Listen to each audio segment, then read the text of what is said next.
This story begins with a simple young man, Oliver. He was orphaned early. His life did not seem remarkable. He didn't get a proper education, so he worked part-time in a convenience store, a life that didn't make him happy. The sullen and taciturn guy simply repeats his daily routine. But there is one fact that distinguishes him from the rest. Oliver has been seeing the same dream every night for 17 years. This fact might frighten anyone, but not him, because sleep was the only place where he felt truly alive. The first time this happened was when Oliver was still living in an orphanage. At first, the boy did not understand that he was dreaming. The dream was so real. In his dream, he found himself in an unknown dimension, in which there was an amazing building. The little boy entered this building without even thinking about what might await him there. He was as if possessed. At the entrance, he was met by a stranger in a fox mask, who called young Oliver a newcomer. The stranger showed him the way to the banquet hall. Ahead, he saw a stone table, at which all those present wore masks. And they were all playing a game, throwing dice and choosing their characters, when suddenly a girl in a fox mask interrupted them and announced that a new player would be joining them. In the dream, Oliver became an adult, wore a mask and clothes unfamiliar to him. One of the game's participants greeted Oliver and invited him to sit next to him. The girl in the mask sitting opposite became interested in Oliver and asked his name. The main character decided to answer her and gave his nickname. From then on, everyone called him a snowman. The image and mask suited him. No one asked unnecessary questions. Addressing Oliver by a pseudonym, the girl in the fox mask offered him to create a figure that he would control. The main character was surprised by this. A system window appeared in front of him, which offered him to choose a profession and character attribute. The snowman considered everything that was happening to be an ordinary dream, so he decided to try and chose a magician with the attribute Frost. A player sitting next to him noted that this was a very bold choice for a first game, but he only liked it. So everyone made their choice. The game began. One of the participants began to throw the role-playing dice.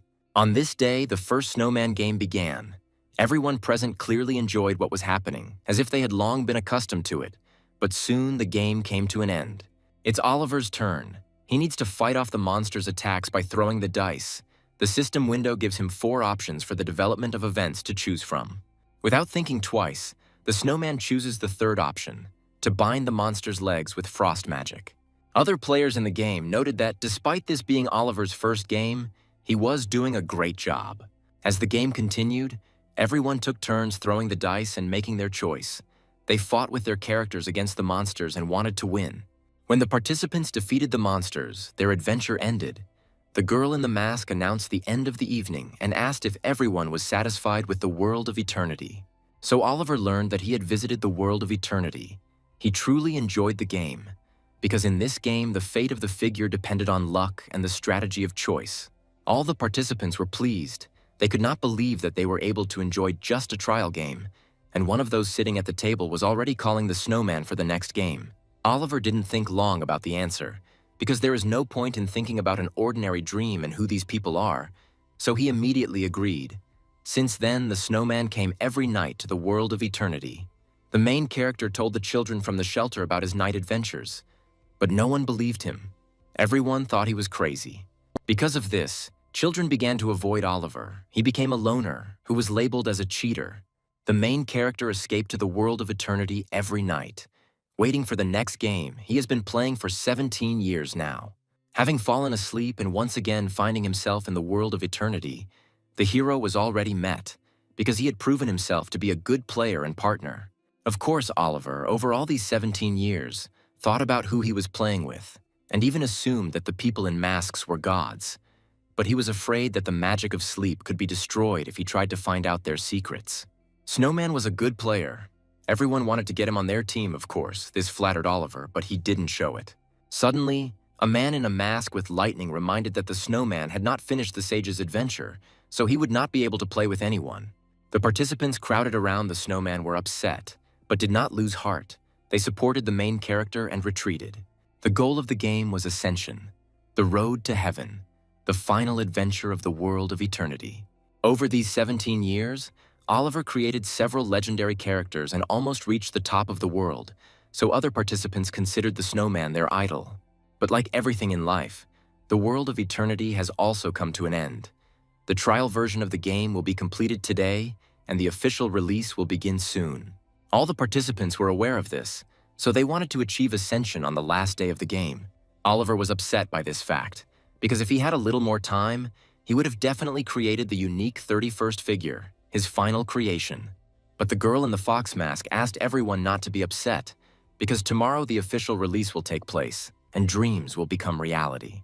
Listening to the conversation of his fellow players, the snowman noticed that they often talked about divinity and insects.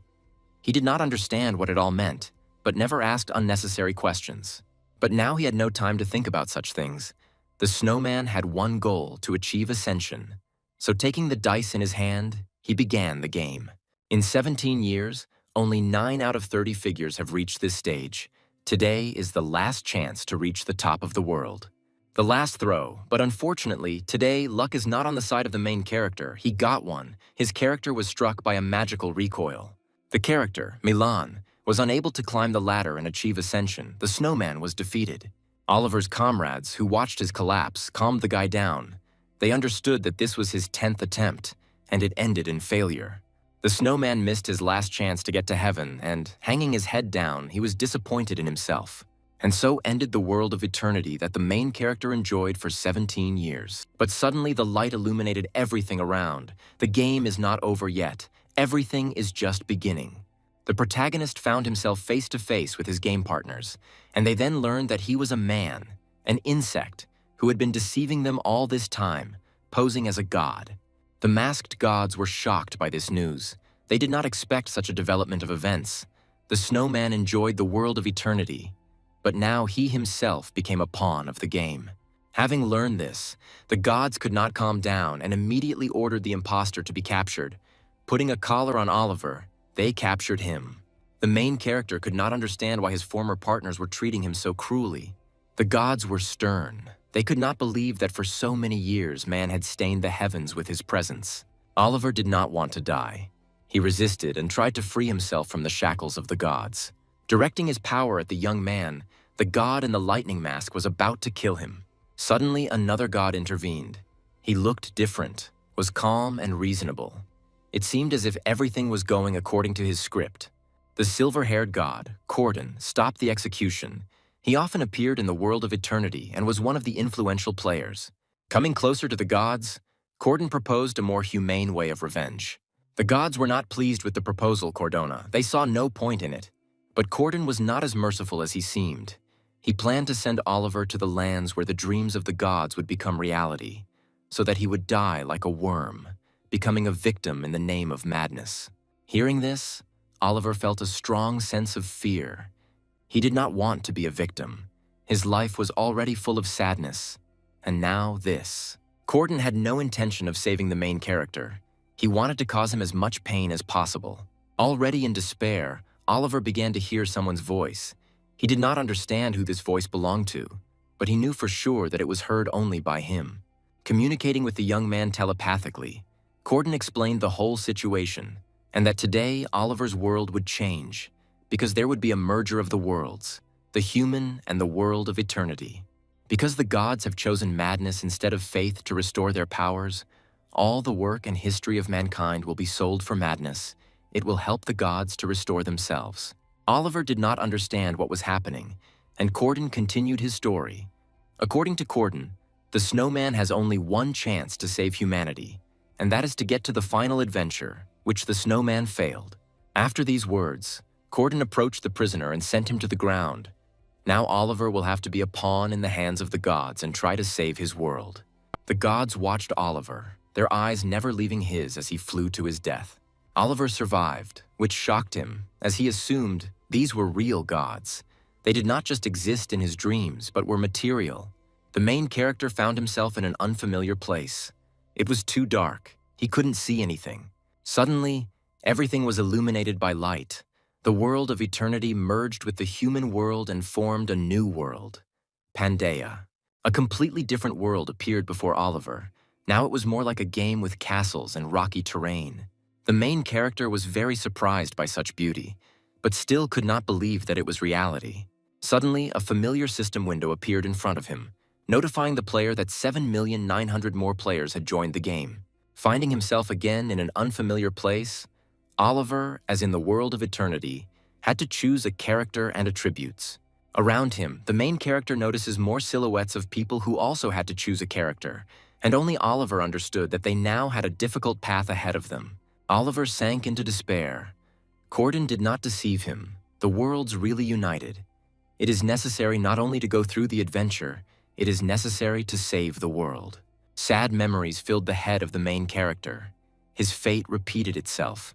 Having found new friends, they immediately turned away from him. Having learned that he was a man, Oliver could not stand it. Anger took hold of him. Now he will use all the experience he has gained over 17 years. He will become a unique 31st figure and reach the gods. The world of eternity is no different from tabletop RPGs. This game allows you to create something specific and unique, and the starting items change a lot. With the knowledge of his many years of gaming experience, Oliver creates a shadow summoner and begins playing under his former alias, Snowman. The first adventure is chosen randomly. The main character was ready for it and he knew how to go through all the first adventures, so he was not afraid of the ruins of the Forgotten Moon. But Oliver was worried, because the ruins were full of traps, and he didn't have a thief in the group and no trap disarming skill either. It won't be easy, but you have to move forward, because there is no choice. The main character moves further, noticing familiar places.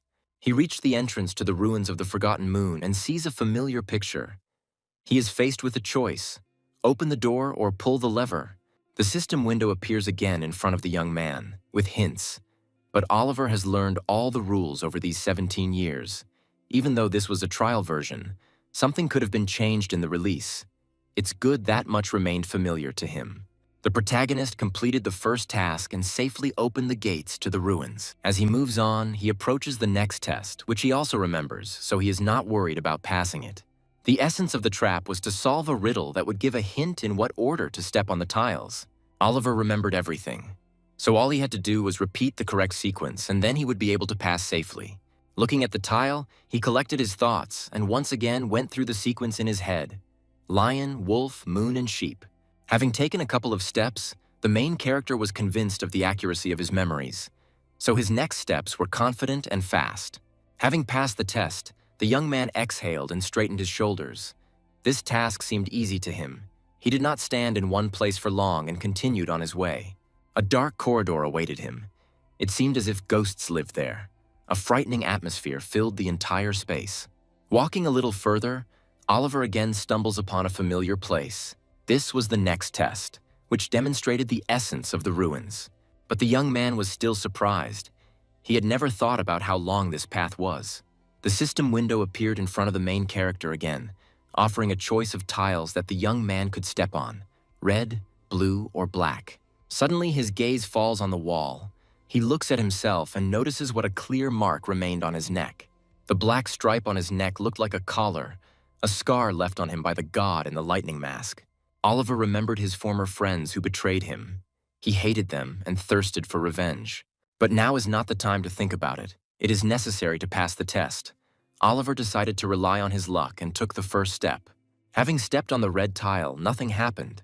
The young man calmed down a little and continued on his way. But when he stepped onto the blue tile, he was defeated and activated a trap that dealt him a sudden blow to the arm. After experiencing extreme pain, Oliver looks around and notices that nothing is shooting at him from the wall anymore. The test becomes not only dangerous, but also interesting, and the spirit of an adventurer awakens in Oliver. At this time, the sound of coins was heard in the heavens. The gods were not only watching the main character, but also placing bets on his life. Continuing the tests, the young man did not stop. He was already all wounded, since the traps were activated as soon as he did not guess. But this did not stop him. Oliver moved forward. Stopping for a second, the young man thought about which tile to step on. This time, he chooses the blue one and takes a step forward. The gods watching the poor guy just laughed. Because it was the wrong choice, the trap was activated again and dealt damage to the young man. There was still a long way to go. It seemed that this test would never end. The main character could no longer make mistakes, because if he received such damage to his body again, he would be crushed. But Oliver had already solved the riddle of the gods and began to confidently move forward without mistakes. The main character passed the test and was able to survive. The gods who watched Oliver's passage were unhappy that the guy was able to solve the riddle so quickly. Before the eyes of the main character, upon completion of the test, a golden chest with a reward appeared, but the hero was not going to open it because he had a chance to get many times more. He did not miss the chance and confidently continued his way through the ruins. The gods were stunned by Oliver's decision. They considered him a masochist because the next test was not even close to the previous ones. But the main character was confident in his abilities. He was already standing in front of the door, behind which is the lunar square. He was once again faced with the choice of ignoring the warning or surrendering. But the young man already knew that he would never choose the second option, so he opened the gates of the lunar square. Oliver entered, and before him stood a noble knight, kneeling, leaning on his sword. As soon as the Moon Knight noticed the young man, he immediately pointed his sword at him and prepared to attack. Moon Knight Karuna could not forgive Oliver for such arrogance. He prepares to kill the protagonist for entering. The protagonist had already met Karun when he played the trial version of the World of Eternity. Even there, many could not pass this test. The tiles on the floor of the lunar square were the only way to pass the test. The colors and order were important. Oliver remembered that the order remained the same, and the colors gave the tiles different magical effects. In this way, the main character will defeat his opponent and pass the test. As Oliver continued his way across the red tiles, he reduced the Moon Knight's aura and slowed him down. But the effect of the red tiles can be summed up to 3 times. Now it's the turn of the black tiles. They activate a device that will deal damage to Karun. Moon Knight is under attack, but his moon defense increases from attacks, so Oliver will have to continue along the red path to remove the protective aura. This is a working tactic that will help the main character defeat the enemy and pass the test. But it wasn't that simple. The Moon Knight wasn't going to give up and prepared to attack using his ability, Moonlight Slash. Oliver knew all the knight's moves, having faced him many times, and he also knew how to escape from Karun's deadly attack. Using the moonlight, the protagonist repelled the knight's attack and was able to survive. The gods were indignant, because the test for beginners could not be so difficult. Oliver was able to solve this puzzle. He did what the gods could not do. The young man was not only smart, but also lucky. So using his tactics, he was able to defeat the Moon Knight and win the test. Karun was all wounded and bleeding. The battle was over. The defeated knight asked the master for forgiveness because he was unable to fulfill his mission. After the victory, a system window appeared in front of Oliver again, notifying him of the completion of the test. Looking at the lifeless body of the defeated, the young man remembered the old days when he was still a player and was looking for a way to defeat Karun. No one believed in him then, but he was still able to find a way to defeat the Moon Knight. Oliver originally planned to defeat Moon Knight because he is a shadow summoner, so once he won, he used his power on Karuna. Now Karun's shadow will serve Oliver. But the shadow did not receive all the knight's power, but only 20%. After completing the ruins perfectly, more and more gods became interested in Oliver, and now not only enemies are watching him. Oliver was a good host, so after summoning the shadow, he greeted the new Karun. It's time to open the moon chest, which contains not only experience for leveling up the character, but also a couple of interesting items. Oliver gave the moonlight sword that fell from the chest to Karun. For himself, Oliver took the moon staff, which gave additional characteristics to wisdom, which is exactly what the main character needs. But the most valuable thing that fell to the young man was the lunar seed, which he did not even hope to receive. Having completed the check, Oliver continued on his way, heading off to meet new adventures. A pillar of light illuminated them and transported them to a new location where a new event would take place. The second test was called 5 Friendly Brothers. Its essence was that it was necessary to weaken the orc tribe by any means and kill at least one leader of the tribe. Oliver was familiar with this test, so as soon as he got there, he began to talk about completing the task. Only one thing was bothering the hero. This task was designed for a group of people, but there was no one else except him. The time that was given for the task was short, and it was time to move on. The strangest thing was how much time Oliver was given to complete the task. Last time the time limit was 6 hours. This time, less than 30 minutes. Deciding not to waste time, the young man went straight to the tribe. Looking around, he noticed that the orcs had hung out a green flag. The guy knew the plot of the game and understood what it meant, but he began to be increasingly worried about what was happening. Suddenly, Oliver looked up and saw a horrific sight of all the dead being impaled on spears. The main character was left alone. He couldn't lose heart. So, having collected his thoughts, he began to develop a strategy. Oliver already had a plan in his head. The world of eternity always reacts differently to the actions of people in adventures. So if his plan works, he will write a new story. So the first option was to attack the orc houses one by one, but that's very dangerous even with Karun. The second option was to wait until night to attack the orcs, but even with a group it would be difficult to do, so the second option did not suit Oliver. Therefore, the main character chose the third option. He decided to look around and gather information. First of all, the young man is interested in the exile of the Rocky Mountains. All in these mountains there are 5 peaks. On the highest one there is a tribe, the Stone Fang. To begin with, Oliver decided to find the hidden key of this adventure, the exile. The protagonist remembered that he was hiding at the foot of the lowest peak. Continuing his search, the young man stumbles upon a trap in the form of bells. At first glance they are small but very loud. Apparently a spell has been cast on them to warn of an intruder. Suddenly, someone's voice came from the bushes. Oliver turned around and headed straight towards them, because he knew for sure that the same exile was sitting in the bushes. Noticing the approach of the young man, the exile was immediately going to stop the guy, but he assured him that he was not dangerous. Coming closer, Oliver noticed a small straw hut standing nearby where the exiled orc lived. The orc did not trust the man and did not want to come out of his hiding place. He suspected the guy and considered him a spy for the tribe. Oliver was faced with a choice again, and the system window notified him of this, offering 5 options for the development of events: justify yourself, intimidate, ask for help in extermination, learn witchcraft, or try to figure out what was wrong with the orc. Oliver decided to try to find out what was wrong with the orc. He started a dialogue with him, and finally, the exile showed up. From the dialogue, it became clear that the wounds on the orc's body were caused by illness. Since this disease is contagious, he was expelled from the tribe. Oliver was not afraid of the disease. He decided to come closer to hear the orc better. The latter was worried about the guy. He did not want to infect him. Then, the outcast invited the main character to his house. He let down his guard and gave Oliver a chance. The young man followed his plan. He needed to gain trust, and it seems he succeeded. All this time, the gods who were watching Oliver could not calmly watch as the young man approached the dirty orc. For the gods, this was terrifying. Entering the house, the guy looked around, noticed a stack of books. Everything looked interesting and unfamiliar to him. He couldn't even imagine that orcs also read. Having offered tea to the young man, the orc began to tell about himself. From the story, one can understand that the orc was exiled when he was still in his mother's mourning, because at that time their tribe was overtaken by an epidemic, and all those who fell ill were sent into exile, including his mother. The orc's mother begged the elders to accept her unborn child, but the elders refused her. Then the mother became angry. She hated her tribe and wanted it destroyed. The orc wanted to be cured and get rid of his suffering.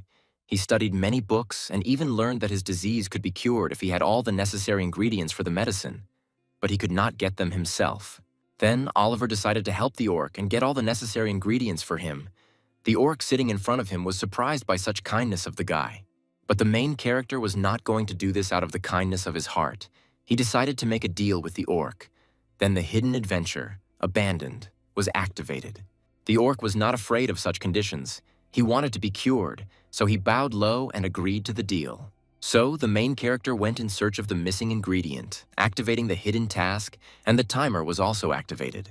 Oliver was not only attracted by the deal with the orc, but also by the reward of a hidden task, upon completion of which the young man could receive an NPS assistant. Time was running out, as was the day. The protagonist climbed the rock in the hope of finding the necessary ingredient. But upon climbing up, he found himself faced with only an empty rocky area. The gods did not take their eyes off the hero and were already disappointed in him, because they did not understand why the young man took on this task at all. Approaching the edge, Oliver looked around and a system window appeared in front of him again with options for the development of events. Wait, search the area, return, check if the environment is suitable for the required ingredient, and the last 5th is unknown. The young man decided not to make any hasty decisions, sat down on the ground and began to wait. He recalled how he first entered the world of eternity and his first character. Then he was interested in the hidden test of the abandoned and wanted to quickly find the necessary ingredient. So he chose the option to search the area. But it was because of such a quick decision that his first character died. At that moment, the still very young Oliver was overcome with a feeling of sadness and melancholy. The death of the character upset the little boy so much that he remembered it for a long time. But it is precisely because of this that the current Oliver can achieve success. He was in no hurry. He just waited, because the time had almost come. Suddenly there was a loud sound. The tree began to fall and some small bush appeared from it. The young man was expecting exactly this, so as soon as he noticed what was happening, he used his ability Shadow Hand. Shadow Hand is a basic shadow summoner skill that creates hands with little physical strength. Using his skill, the main character carefully grabbed the bush and began to pull it out. At first glance, it may seem easy, but the main character had to try hard to carefully pull the bush out of the rock. The task is completed. The main character has obtained the necessary ingredient and can now go to the orc. But unexpectedly for Oliver, something started to shine on the branch. At first, the young man thought he had imagined it. But after some time, a system window appeared in front of the hero, which notified him about the beginning of another hidden task, a pocket watch without an owner. The essence of this task is to find in the city of Kongori someone who recognizes this watch. While Oliver was taking the watch from the branch with the help of his shadow ability, the gods did not stop talking. They were all discussing the main character and no longer saw him as a newbie. The gods knew nothing about the hidden pocket watch quest, so they immediately turned to the game manual. But even there was nothing written about this quest. At this time, the orc sat by the fire and waited for Oliver. He thought about whether it was possible to trust and believe a person. After some time, all wounded, the young man finally reached the lair of the Exiled One, along with the necessary ingredient. The Exiled One was very surprised that the man fulfilled his promise and returned. The orc was so grateful that he began to bow at Oliver's feet. After being given a ray of hope, the orc wanted to know the name of his savior. Oliver introduced himself with his nickname, Snowman. The Exiled One also decided to introduce himself. Now Oliver knows that the orc's name is Michael. Michael was overwhelmed with emotion. He would never forget the snowman's kindness. Now the orc was indebted to Oliver, so he would help him in any way he could. The orc is completely healed. He is ready to help the snowman in any matter and will fulfill his part of the deal. At this moment, a system window appears in front of Oliver, which offers 4 options for the development of events, but only one is suitable for the main character, to destroy the tribe from within. Having voiced this to Michael, he immediately began to think about ways to penetrate the tribe. He just had one idea. Tonight was the harvest festival, and each member of the tribe had to drink the blood of an animal from a huge cauldron. Michael suggested to the snowman that he mix some drugs into the orc's cauldron, which would greatly help in carrying out the plan. While taking the flasks in his hands, Oliver did not stop worrying about his assistant. He did not want anything to harm Michael. But Michael convinced the snowman that now his only desire was to fulfill his mother's request to destroy the tribe. After this, Michael burned down his hut and left, taking with him only the medicine for the disease and a book with many blank pages. Oliver completed the task, helped the exile, received a reward and a couple of titles, being lonely on his own and an attractive creature. It was time to take action. Sitting near the tree, Oliver thought over the plan again, and also looked at the containers with liquids: red, the elixir of camouflage; blue, the elixir of madness. Having collected his thoughts, the main character drinks the red elixir. Now it will not be difficult for him to penetrate the lair of his opponents. After drinking the elixir, the snowman turned into an orc. He immediately headed towards the tribe.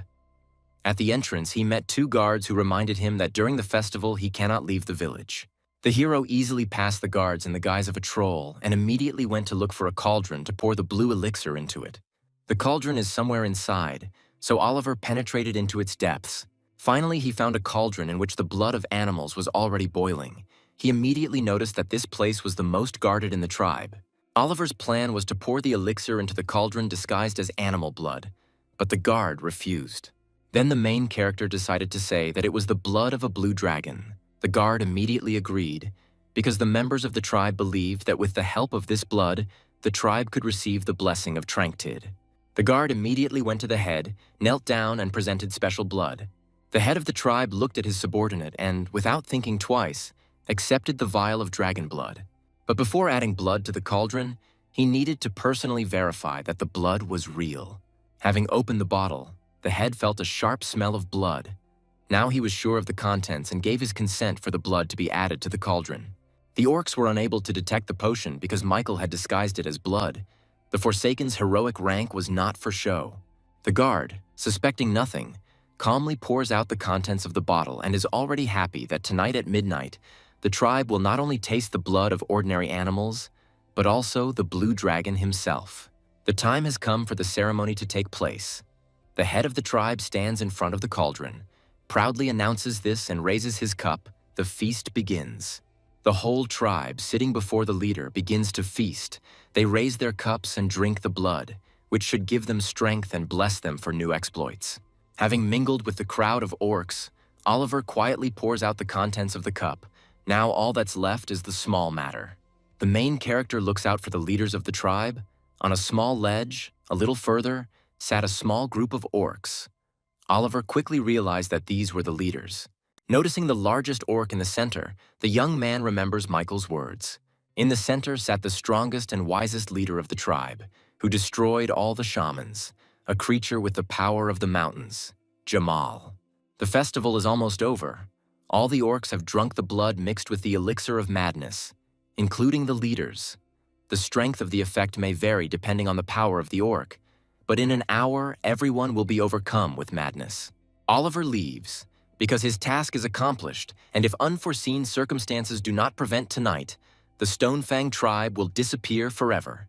Now the main character goes in search of the tribe's treasures. Going a little further into the forest, Oliver hid in the bushes.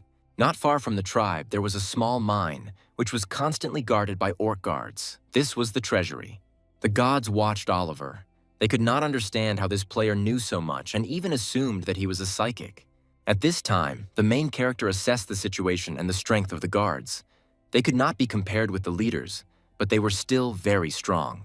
The time came for the elixir to take effect. The orcs went mad and began to fight among themselves.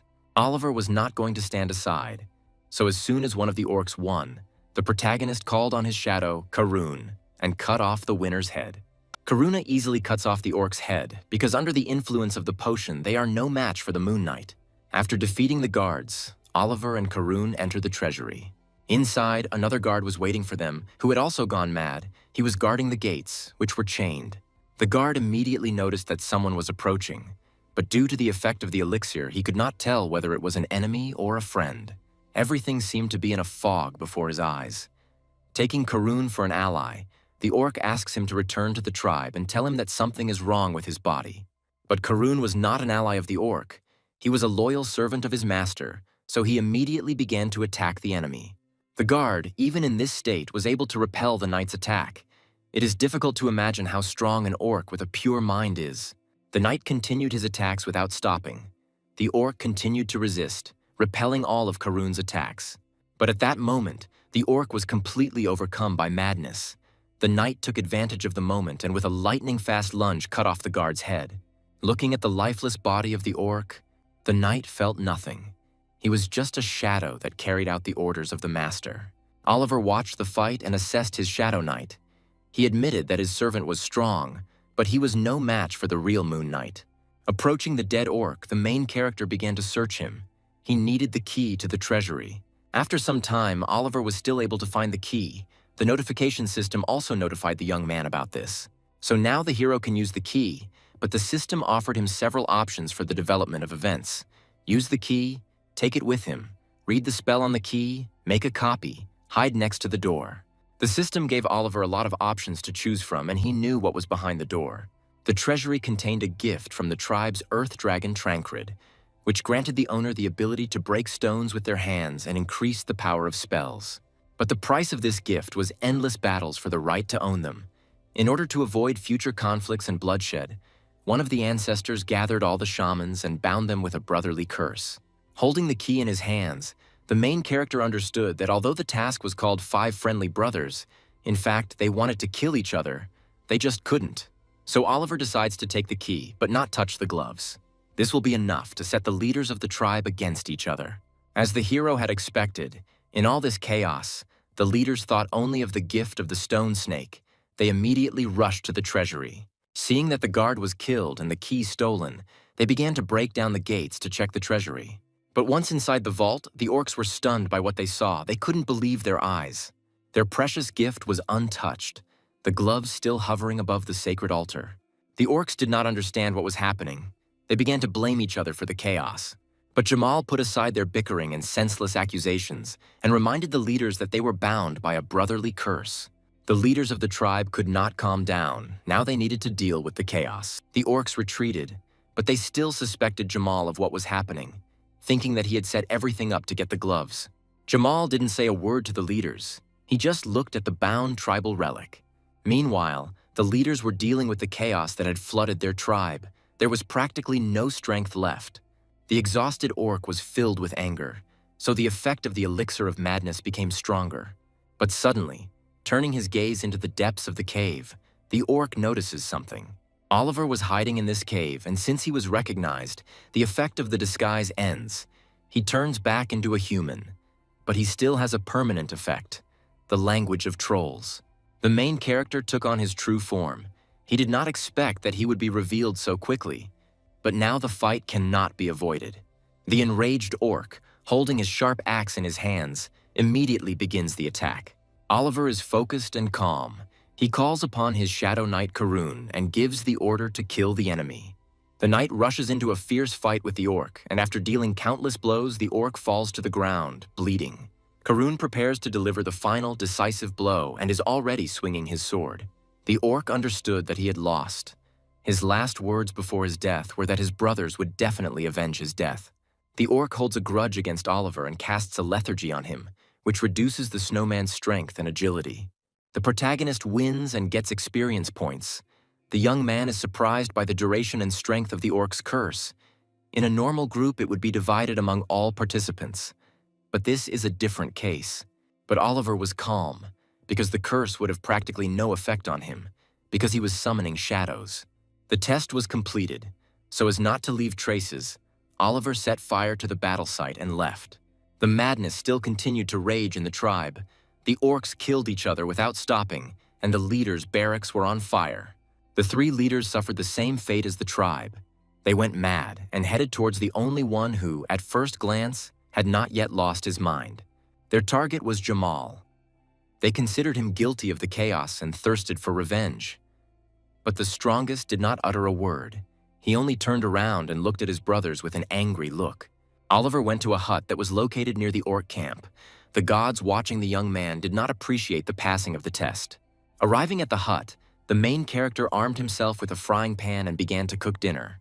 The young man decided to add the moon seed he received for successfully completing the first test to his dish. He didn't know what effect the seed would have, but he decided to take a risk. After all, he remembered that the effect of the seed is divided into two types, permanent and temporary. In this situation, Oliver wanted to get a temporary effect or skill because it would be much more useful for the last battle. The dish is ready. Holding the plate in his hands, the main character is pleased with his culinary abilities. The cooking skill has increased. Oliver tried his dish. The taste was weak, but in such chaos, even finding a hut was a great success. The protagonist ate a hearty meal and received a temporary skill from the moon seed, the moon phase. Everything went according to plan. At this time, Jamal was talking with his brothers. He was accused of the death of the younger one, but the strongest orc was not involved. After this news, Jamal understood everything. An enemy had infiltrated the tribe, who somehow poured some elixir into the sacred cauldron, after which everyone went crazy. Jamal clearly understood that his brothers were fools. They could not have come up with such a plan. Of all the tribe, only the strongest and smartest could do this, so the brothers blamed Jamal. The brothers could not calm down. Madness was driving them crazy. They were already ready to attack their brother in a crowd, because according to them, he had planned everything in order to get the relic. Jamal did not try to convince his brothers otherwise. He confirmed their words and showed them the stone gloves. The orcs were enraged by such arrogance of their fellow tribesmen. They began to attack him all together, not giving him a chance to retreat. But the strongest one did not even think of retreating. He repelled the attacks of his fellows with one blow. The orcs were not prepared for such force. Blocks of stones flew straight at them. One of the brothers got the worst of it. He took the brunt of the stones and died, leaving Jamal with a curse, a lung disease. The surviving leaders were stunned by such power and the sudden death of their comrade. But Jamal wasn't going to stop there. He was going to kill all his competitors. After striking another one, Jamal kills him and receives a second curse. Now the orc's accuracy, defense, and resistance are reduced by 70%. After killing his last brother, Jamal receives another curse. His stamina will constantly decrease and will not recover. Left as the only leader, Jamal did not care about the curses. He wanted to quickly unite the remnants of the tribe and fix the situation, when suddenly he notices an unknown silhouette in the distance. It was Oliver's Shadow Knight, Karun, who was already heading straight towards the orc to fight him. The Moon Knight approached the orc with lightning speed, and as he approached, he was already preparing to cut off the enemy's head. But the orc manages to dodge the deadly blow. The blow was so strong that all the stone blocks around were destroyed. Jamal, who thought he was invincible, felt for the first time in his life what it was like to feel afraid and be cornered. Oliver watched everything that was happening and was already smiling, because he could smell victory. Everything was going according to plan. The orc realized that the guy standing behind the knight was the one who had set everything up. Jamal was filled with anger. He wanted revenge. Everything fell into place. The orc understood that the brothers would not have been smart enough to come up with and implement such a complex plan, but there were still doubts about it. But not now. The enraged orc was determined to take revenge on the young man for all his actions, so he immediately got up from the ground and rushed into battle. Karun defended his master, and as soon as the orc began to attack, he accepted the fight. The fight lasted for quite a long time. The orc was undoubtedly already exhausted, but he was not going to give up. Oliver believed in his shadow. Karin had to win. Suddenly, Jamal raises his hands up. Then the system alerts Oliver that the orc is about to create an earthquake. The main character did not understand what was happening. Stone fists were an item that gave enormous power, but it also had an enormous recoil on the owner. According to Oliver's calculations, Jamal should have already been exhausted by his own power. Could it be that the young man was mistaken in his calculations? Because it felt as if the gloves did not weaken the enemy, but on the contrary, strengthened him. Oliver thought for a long time about what went wrong and finally figured out that the stone fists had transformed into mountain fists. The manual had minimal information about this and said that stone fists could transform into mountain fists if they were filled with earth energy. The young man began to get nervous, because for all these 17 years, the strategy of attacking the brothers had not changed. He was worried that the result had changed. Replaying it in his head many times, Oliver realized that he had never fought Jamal in all these 17 years. In the game, the strongest is chosen randomly every time. This is the first time that the strongest orc is Jamal. Suddenly, the orc strikes the knight and throws him towards Oliver, thereby striking the spellcaster as well. The main character is hit hard. He falls to the ground and loses consciousness. At this moment, Oliver sees his past before the legend of the snowman was written. Back then, he was the leader of a group that lost the challenge. The other participants wanted to throw their pieces and start a new game, but not Oliver. The participants of the game considered the snowman reckless because the chances of winning the test were small. But the snowman did not give up. He always chose to face problems head-on. The odds were low, but the dice had already been cast. It was all up to luck. Everything was in her hands. Oliver woke up. The memories gave him faith in himself and his figures. So the hero rises from his knees and continues the battle. Standing directly in front of Karun, the orc gathered his strength to crush his opponent. But the snowman was not ready to lose either. Gathering all his strength, Oliver uses the skill, Moon Phase, Full Moon. The curtain rises on the moon stage. The main character, the Moon Knight Karuna. All stats are raised by 50% under the moonlight. All stats of other creatures are lowered by 20%. The full moon has risen.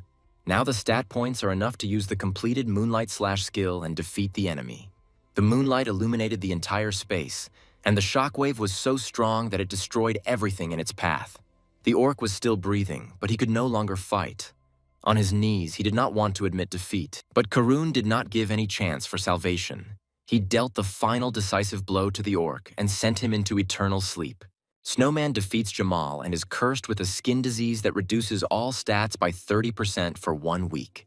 The system also notifies that all leaders are defeated, so the snowman is freed from all curses, and the reward is upgraded to the sacred relic of the stone fang.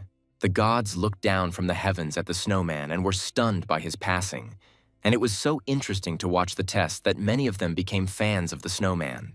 Looking at Jamal's lifeless body, Oliver decides to call upon his shadow, because this character is an unpredictable variable that destroys the initial settings of the world and exceeds expectations. The protagonist uses his skill on Jamal's body and summons his shadow, which will now have to serve the snowman. The shadow rises and signs of its master. Jamal gains the skills, Stone Armor and Earthquake Stance. Jamal's shadow reaches out to Oliver and asks him to allow him to collect the brothers' bodies. After collecting the bodies, Jamal uses the skill, magic absorption, and takes the powers of his relatives, thereby becoming stronger. The snowman brought the revolution and achieved a lot. He freed the city of Kongoriot from the yoke of the stone fang. Even the merchants praise the snowman. His name will be remembered for a long time. There are changes in the structure of the world. The player can now choose one of two proposed challenges. Several secret adventures have been unlocked due to increased reputation, but first they must be discovered. Oliver finally reached the reward chest, in which he found experience points, attribute points, mountain fists, stone mantle, and spirit root. Oliver was extremely surprised by such luck. He got a rare item, mountain fists, a sacred relic of the tribe. Having summoned the stone gloves from his inventory, Oliver decided to give them to Jamal. They would give him more power than anyone else. And for himself, the main character got a stone mantle, which gave additional characteristic points, and it looked not bad at all. Oliver also got a spirit root that gave an unknown effect, but he would prepare it later. The young man was pleased with his reward, and the gods who watched over him considered him lucky. Having moved from one place to another, Oliver found himself in a square where a crowd of people had gathered.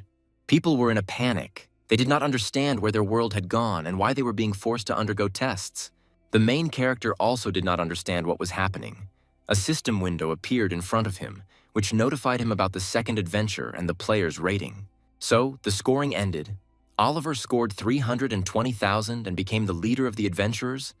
The player in second place scored 150,000 points. The people around were amazed at such a gap in points. One of those around started shouting at the top of the street and looking for the first person on the list.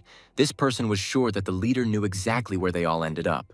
Oliver walked and looked around. He observed the behavior of people and assessed the situation. From observations, the main character came to the conclusion that all these people are residents of the same country. However, Corden spoke about the unification of worlds. This clearly goes beyond national boundaries. In other words, there should be representatives of other countries here. Before the hero's eyes, a system window appeared again, which notified about the beginning of rest in a safe zone in the city of Kongori. People were surprised by the system's mercifulness, and they were also very curious about whose names were hidden in the adventurer rank sheet. As Oliver approached the castle gates, he noticed that people did not know how to use the adventurer's ID. Therefore, approaching the guard in front of everyone, he demonstrated what the ID was for and how to use it. Having checked the identity of the young man, the guard ordered the gates to be opened and allowed the young man to enter the city. People saw that the gates to the city were open and immediately rushed towards them, wanting to get into the city, forgetting all topics of conversation. Oliver understood that there were many people wanting to stay in the city, and hotel rooms were limited, so he needed to book a room as soon as possible. Having reached the tavern, Oliver immediately began asking the owner about available rooms. There were only expensive ones left, but the young man had no choice.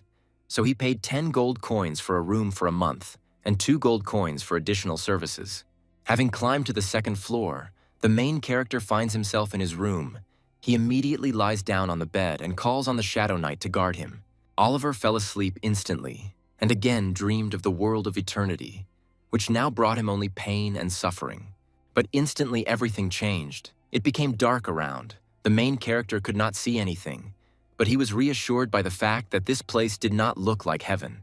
Even in all this, the system did not leave the young man alone. It notified him that the madness merchant Janet had shown interest in the madness he had collected. Oliver had never met a madness merchant before, so he didn't know what to expect from this meeting. An unknown creature appeared before the young man in the guise of a beautiful girl, wearing a demon mask. She found him by the pleasant aroma that emanated from his body. Oliver did not understand who was standing in front of him, a friend or an enemy. He was worried that his life could be in danger. The girl decided not to torment the guy and almost immediately introduced herself. She is a merchant and acts as an intermediary in this fusion of worlds, Janet. Janet told Oliver that the inhabitants of his world were sold to the inhabitants of other worlds, who had been watching them all this time and dying laughing. In other words, they were sold like gladiators or slaves to the arena. The audience pays with madness for a good show.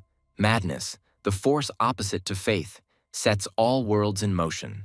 And Janet is a merchant who exchanges the madness collected by the residents for items. Listening to Janet's story, Oliver realizes that Corden's words now make sense and the picture is forming in his head. The gods gain madness by selling humanity and the inhabitants of Pangaea, and also show the spectacle to the inhabitants of other worlds in order to gain madness from them. Now the main character understands the system, and to escape from this hell, there is only one way out: Ascension. Oliver has collected quite a lot of madness and can acquire many different unique items. Luck is on his side again. The young man asked what was available to him, and then the saleswoman opened a catalog of available items for him. Oliver was surprised at how much he could buy. Of all that was presented, the hero was only interested in a bag and a vessel for spices of an unusual rank. Oliver was not interested in anything else. Janet couldn't believe it. Her pride and honor were hurt because she considered herself the best trader with the finest assortment. Having experienced such humiliation, the merchant decided to show a unique specimen, a flower of shadows. Rank, rare, feature, allows one-time summoning of a shadow on a target, which is much stronger than the summoner. Oliver immediately became interested in this flower. He asks about the price and finds out that its cost is about 3,000 madness, and this is almost the entire fortune of the hero. The young man could not decide, because he did not know the course of madness, so he did not understand whether it was expensive or cheap. But the shadow flower interested him very much, a tempting offer. Then, to help the young man make a decision, the merchant decided to haggle a little and offered the items he had chosen as a bonus with the flower. In return, Oliver had to promise Janet that the next deal would be with her. The main character was not against doing business with Janet in the future, especially since the offer was really tempting, so without thinking twice, he agreed to the conditions. Janet was happy with such a profitable deal and a new regular customer. Saying goodbye to Oliver, she wished him good luck and left the young man. The morning came. The sun was shining straight into Oliver's eyes. He did not look like a man who had managed to have a good rest, but in this dream he had acquired many new good things. Getting out of bed and looking around the room, he notices that the items he acquired in his dream are lying on the table. The gods never stopped watching the hero's actions for a second. They were interested in everything that happened to him. Although the young man was in the recreation area, he still had a lot of things to do. First, distribute the attribute points. Second, check the next adventure. Third, check the mood of other players. Fourth, complete the task related to the pocket watch. Taking the watch in his hand, Oliver didn't know where to start because he didn't remember any information about it. After waking up, his memories of the eternal world periodically disappear. He tried to concentrate and remember the essence of some tasks, but all in vain. He was scared by the disappearance of memories because he is not one of those who has a leaky memory, which means that something is happening to him. People crowded into the square. They were all worried about what was happening. They were seized by panic. Oliver was also in the city square, assessing the situation and the state of the people. He did not expect that everything would be so bad, but he did not lose his mind and remained calm. Suddenly, a confident male voice began to be heard from the stage of the city square, which made everyone pay attention to the owner of this voice. The man called on people to unite, because it is better to increase your chances of survival by joining together in groups than to die alone. The young man was outraged and irritated by the man's public speech. He did not want to listen to him or give in to his speech. But for people who were in a panic, he became like a ray of hope, a savior who would help them cope with difficulties. To convince people and have more influence on them, a muscular man who looked like a professional in his field was invited on stage. Also, the speaker claimed that the man in armor was the very same hidden leader in the adventurers' ranking list. Oliver was frightened by what was happening because people would really trust this deceiver and follow him to death. But the speaker did not stop. Continuing to convince people, he increasingly convinced them that only with the help of force would they be able to survive. People, although with doubts, believed the man. They wanted to survive and live a long and happy life, so they were ready to fight for it. It was on the hope of ordinary people that the speaker intended to create a community in which people would protect each other. Oliver assumed that this could happen. Perhaps others were already creating similar communities. At first, they would really protect each other, but after that, their sense of self-importance would grow and wars would begin. The young man didn't care about such groups. He didn't trust anyone and basically didn't care about people. Since childhood, the guy was familiar with indifference and mistrust, thanks to life in the shelter. Having gone on about his business, the main character comes to the training center. At the entrance, he is met by the keeper of this place, the Seer of Darkness. At this point, a system appears with options for the development of events. Learn new skills, improve previous skills, test your strength, ask for a job, or learn about the shadow summoners. Oliver already knew which option to choose, so he immediately voiced that he wanted to learn new skills. Then the keeper invited him to his place. Walking further in complete darkness, the young man saw the skill tree. He was amazed by its beauty, because at that moment, the guy could only imagine what it looked like. The young man quickly adapted because he was already familiar with the system. But first, the young shadow summoner wanted to improve the most important skill, shadow summoning. Oliver invested the remaining stat points into his shadows, thereby increasing their stats by 5%, and the hero also increased the shadow dimension by 10%. The protagonist finished distributing the attribute points and returned to the tavern, sitting with a mug of ale. He looked at his pocket watch and thought about the task.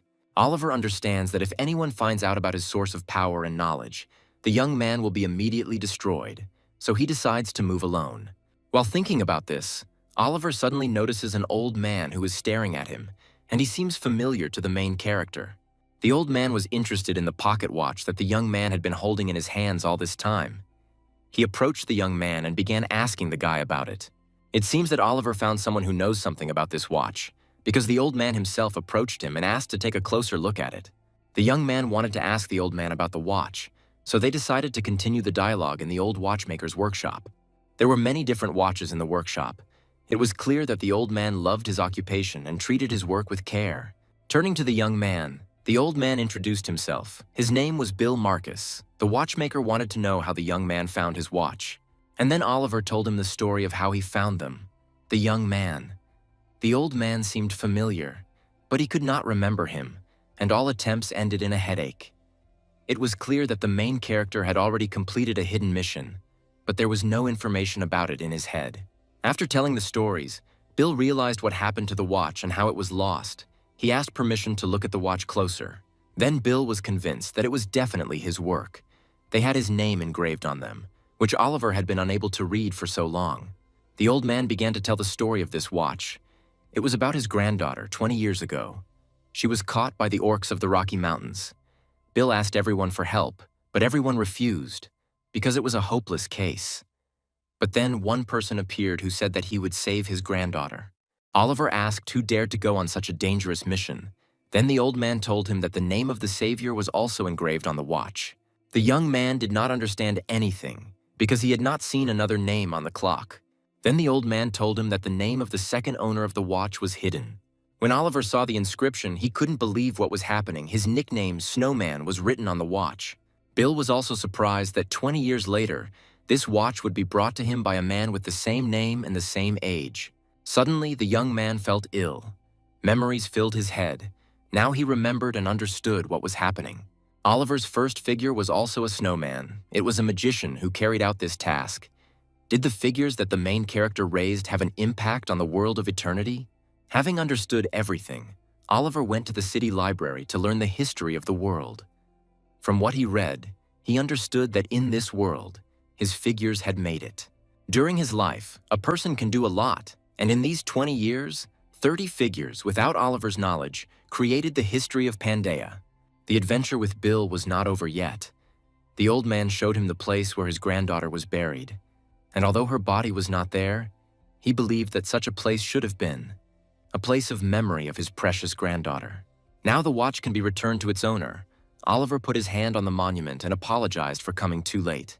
Fumble, a term meaning the ultimate failure, is also the name given to a roll of the dice that comes up with a 1, and the boy's first figure, the snowman, was killed by this.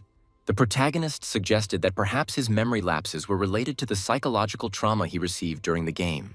Suddenly, the young man felt very ill. The task was completed, and as a reward, he received characteristic points. But the pain overshadowed everything that was happening around him. Oliver could not concentrate. His memories began to return. The memory of the 30 figures was still there. It had fallen apart along with them. A system window appeared in front of the main character, which notified him of a new adventure. Fate, things that needed to be returned. Oliver inherited the unfulfilled wishes of his first figure, the snowman.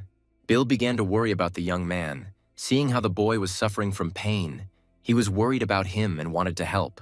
But the main character assured the poor old man that everything was fine and there was no need to worry. The old man didn't really understand what was happening to the guy, but he was always happy to help him. Bill's favor increases. Bill finished all his business near the grave and suggested that Oliver return. The main character understood that the task was completed and it was possible to return, so he agreed with him. But the young man was worried about one fact. He could inherit the will of his pieces. Standing in front of the grave, the guy remembered his first figure. It was great, with huge potential, and now it helped him find his destiny. Now the goal of the main character was to collect the destinies of his figures, which would return to him the lost memories of the world of eternity. And only thanks to his memories and experience will he be able to reach Ascension and save the world. A month has passed. The vacation is over. Now all adventurers will go on new missions.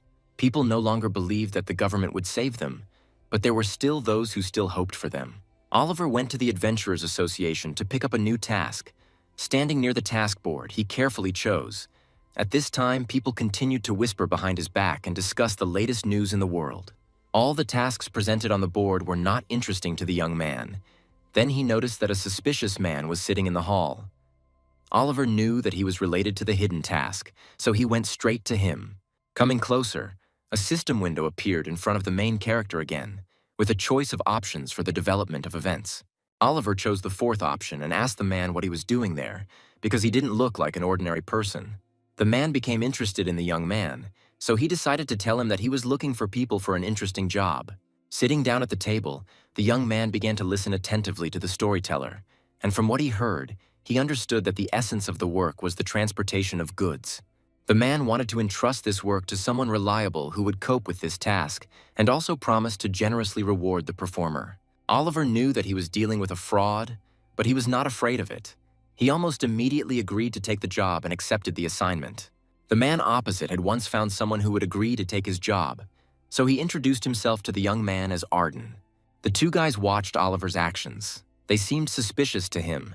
They also paid attention to his equipment. The guys standing near the wall were plotting something. One of them went to the guild to bring a couple more people, and the other stayed to watch. The next day, all the seekers were already preparing for adventures. They did not want to leave the safe zone, but the system forced them to undergo tests.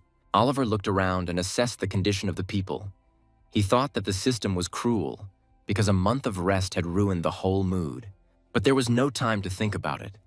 The time for the third test had come. The main character was surrounded by a bright light. The movement had begun. The third test of the hero was connected with cargo transportation.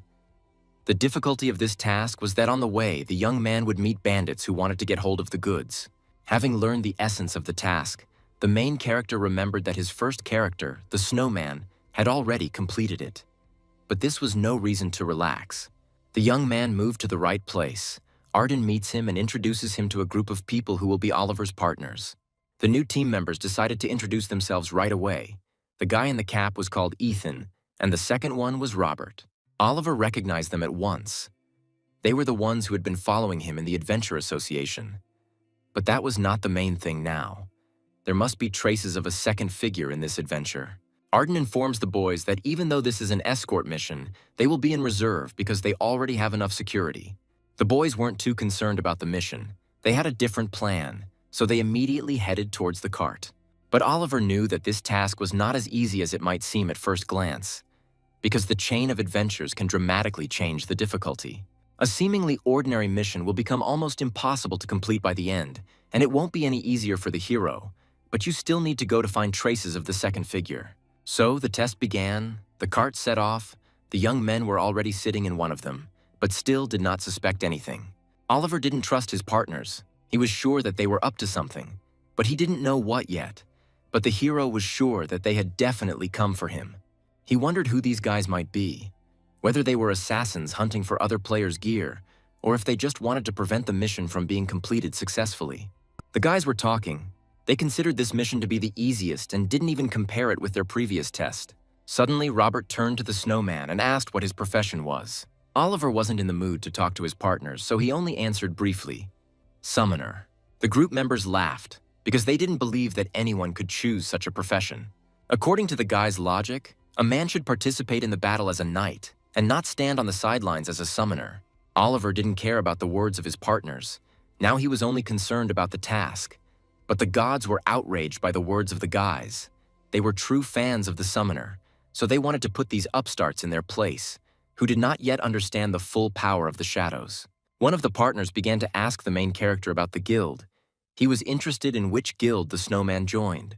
The snowman had not yet managed to join any guild, and upon hearing this, Robert began to advise him to quickly join some community. Oliver had no intention of joining a guild. He didn't think it was necessary, because with or without a guild, his own partners could betray him. It was easier to be alone. The protagonist knew the course of events. He was sure that problems would definitely overtake them and the complexity of the adventure would increase. Evening came, the cart stopped for the night, and the boys lit a fire and sat around it to warm themselves. Arden asked how the boys had enjoyed their dinner and brought some alcohol. The guys immediately pounced on the alcohol to drink it.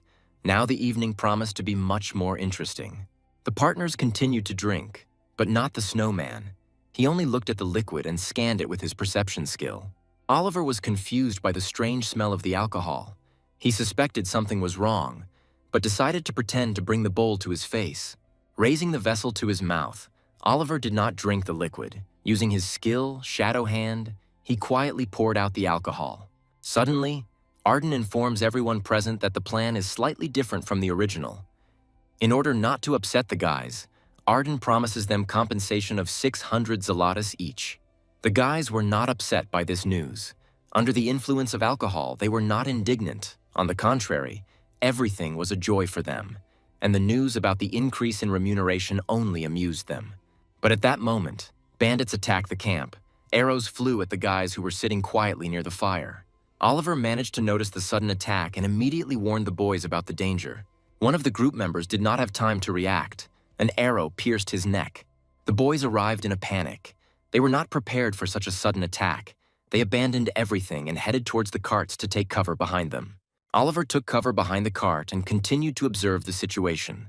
The other guys also took cover behind the carts. They didn't understand what was happening and didn't believe that their partner was seriously wounded.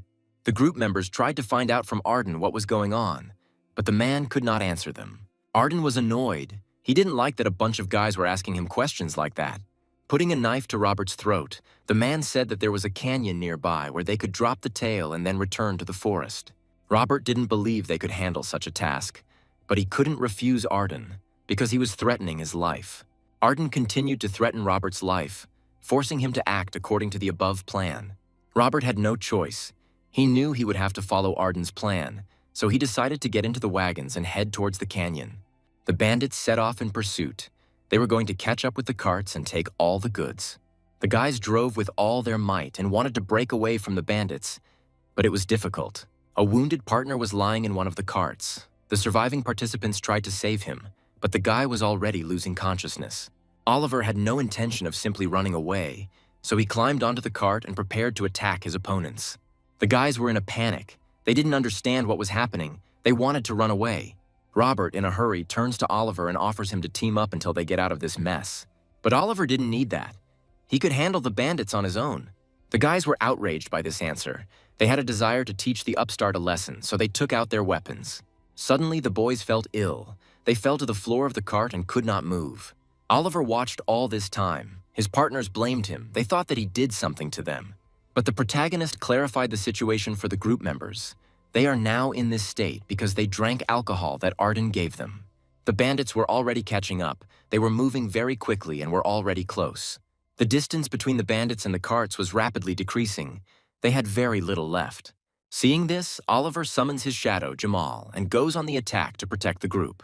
The paralyzed guys lay on the floor of the cart and watched what was happening from the side. They were amazed by the summoned creature and did not believe the words. Robert knew who Oliver had summoned. In front of him stood Jamal, the strongest leader of the orcs. The bandits were so close that it was not difficult to see their faces. The situation was difficult, but it was still too early to attack the opponents. Oliver was waiting for the perfect moment. Oliver and his shadow jump off the cart. The remaining partners were worried. They did not want to be alone. The main character didn't care about the words of his partners. He didn't care about them. The carts moved forward at full speed, but a bandit trap appeared on their way. Arden noticed the trap but didn't stop, so he told everyone to hold on tight. Having fallen into the enemy's trap, The carts were overturned. Now they had nowhere to put them. They could not leave the goods and give them to the bandits. Arden was able to survive after such a crash. He rises from the ground and takes out a weapon. Holding the sword with one hand, the man calls on all survivors to stand up to protect the goods. The bandits were already preparing to attack. Now it's a war in which everyone is for himself. One of the bandits recognizes Arden and calls him by a different name. It seems the merchant was not who he claimed to be. The men continued to talk, preparing for battle. They provoked each other with harsh expressions. Arden was a former member of a gang and offered his opponent to join him on better terms. But the bandit only laughed at Arden's words. He was interested in the map and its decipherment. Arden had these two things, and he wasn't going to just give them to the bandit. There was an obvious conflict between the men, so they almost immediately began a fierce fight. Other bandits also entered the fray, and a fierce battle began, in which all the guards of the carts took part. Oliver didn't join the battle, he just watched, because he didn't want to waste his energy. Jamal didn't care much about the fate of other people, he was loyal to his master. Oliver sat near the tree and remembered how he had completed this task in the past. He already knew what was really hidden behind the adventure. A famous ruin plunderer who settled in Novira, Borgo. Cujo, this is Arden, the eternally dissatisfied subordinate, in the process of exploring the ruins found a map, which he took for himself and tried to decipher. Borgo learned of this and was about to catch him, but Cujo managed to escape to Kongori, so they had to settle in the Great Forest and wait. Judging by Cujo's actions, he was planning to make 5 blood sacrifices to open the ruins. That's why the liquor was poisoned, so that the hired adventurers would not resist. A fierce battle continues between Arden and the bandit, at the end of which Arden still manages to win. Sitting on the corpse, Arden continues to pierce his opponent's body with his sword to make sure he is dead. Oliver approaches the distraught Arden. The guy understood that the man in front of him was not long for this world, but he didn't want to die and hoped to be saved. So he prayed to the snowman for help. Oliver had no intention of helping Arden. He just looked at him coldly. Kneeling down, getting close to the man's face, Oliver watched as Arden screamed in despair. Distraught at the realization of his imminent death, Arden offered the protagonist to listen to an interesting story. But Oliver didn't need this. He already knew everything, so he didn't listen to Arden. The main character took only the card. The man warned the young man about the imminent appearance of a monster that has long ceased to resemble a human. Now Oliver was only interested in the map he had obtained. The map itself was familiar to him, but the decoding was different from the previous one. Arden laughed. He understood that the young man was also attracted by the ruins, but his opponent, Borgo, already knew the way to them. Oliver looked down at his former partner. He didn't care about the man's words. The young man was confident in himself and his abilities. Arden laughed. He was sure that the guy would give in to his desires. But Oliver, standing right in front of Arden, proudly replied that he controlled his desires. Robert and his partner were still alive. They tried to choose, but their bodies were still paralyzed. The sound of hooves could be heard, indicating that a large group was approaching. The boys understood that they would not survive in such a situation. They were overcome with a feeling of fear because they did not want to die yet. The leader of the bandits, Borgo, arrived, sitting majestically on his horse and leading a group of people. The bandits were looking for Arden. They needed the stolen map, but they were too late. Arden's body was already cold by the time it was found. Borgo was mad. He walked up to the lifeless body, grabbed his head, and raised it straight in front of him. Holding his body in front of him like that, the captain just laughed madly. It scared his subordinates, but they couldn't say a word. Having searched the thief's body, the captain did not find what he wanted and was disappointed by this. One of the subordinates suggested that perhaps something had happened.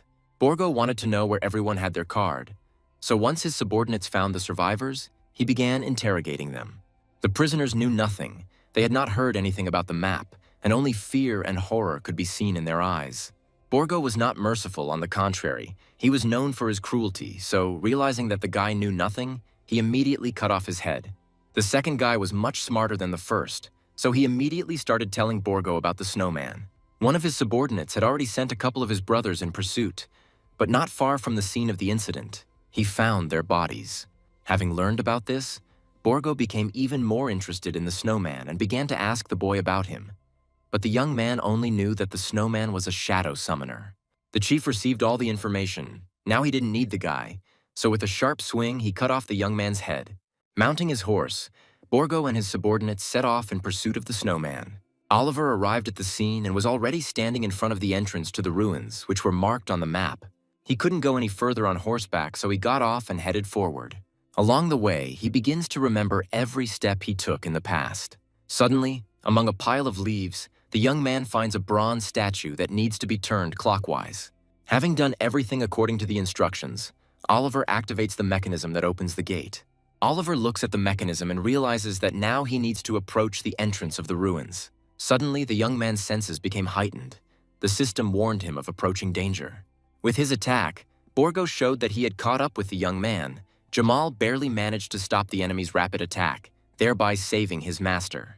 Holding the enemy's arrow in his hands, Jamal advises his master to go forward, because the enemies are very close. Oliver is determined to continue the test, so he sets off ahead. The gods were watching Oliver. His loyal fans were sincerely worried and wished him luck in the test. The main character approached the gate, but in order to open it, he needed 5 bloody sacrifices. Suddenly, the young man began to tear up the map he had obtained with such difficulty.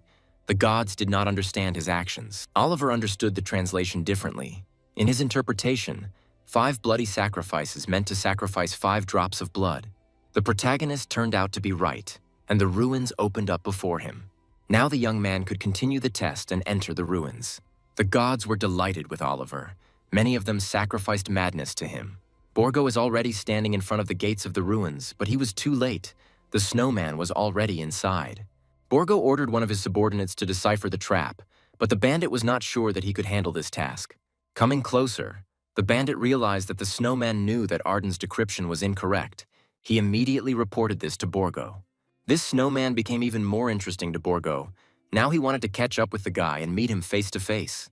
A system window appeared in front of Oliver, alerting him that a group of Borgo ruin plunderers had entered the restraint room. Oliver wasn't too worried about it, although he didn't expect Borgo to catch up with him so quickly. The group of ruin plunderers confidently followed the snowman's tracks. Borgo was in anticipation. Oliver encountered the first trap on his way. He stood in front of it and was already thinking about how to get through it. On both sides of the room there are arrow traps, and in front there is a sign with inscriptions in an unknown ancient language. The system window appeared before his eyes again, offering many options, but Oliver chose to decipher the inscription. The sign said, "Practice humility and moderation. Show respect and endless gratitude to Ismokan." Last time Oliver chose the same thing, so he crouched down and threw a stone to test his theory. Having tested his theory, the main character was convinced that he was right and continued on his way. Borgo and his subordinates had also already approached the trap, but Oliver was no longer there. The bandits were surprised that they had not yet caught up with the snowman. The men didn't believe this, so they were unhappy and started shouting at each other. Borgo looked at his subordinates with a stern look and reassured his subordinates. In this room, it was necessary to move on bended knees, so the group of bandits crouched down and continued on their way. Borgo hated those who were ahead of him. His desire to catch up with the guy grew. One of the subordinates knew everything about the ruins. Moving along the way, he remembered that in the ruins there is a control room for this trap, and if the snowman reached this room, activate the mechanism. Suddenly, the trap was activated and a rain of arrows hit the bandit. The bandits raised their shields and began to defend. They continued on their way at a fast pace.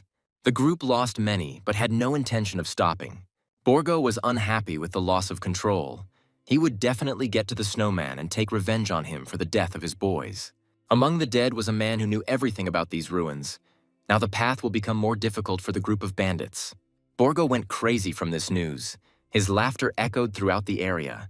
The snowman became more and more interesting. The main character didn't care about his pursuers. He was already close to the next puzzle. The levers were connected to the mechanism of the gate that the hero passed through, with the help of which he was able to delay his opponents. Oliver came to the next gate. He remembered how to get through this room and how to avoid the traps. Looking around the room, the young man noticed that there were no doors. The system window appeared in front of him again, offering several options for action. The young man knew the translation of the trap, so he decided to continue on his way. Oliver closed his eyes and headed straight for the gate because the translation was, "Close your eyes and walk the path from your heart to Ismokan." Closing your eyes and walking straight into the traps is madness, but it is the only way to pass the gate. The translation also stated that there were 8 people who called themselves priests, and this number symbolized the local god, Ismokan.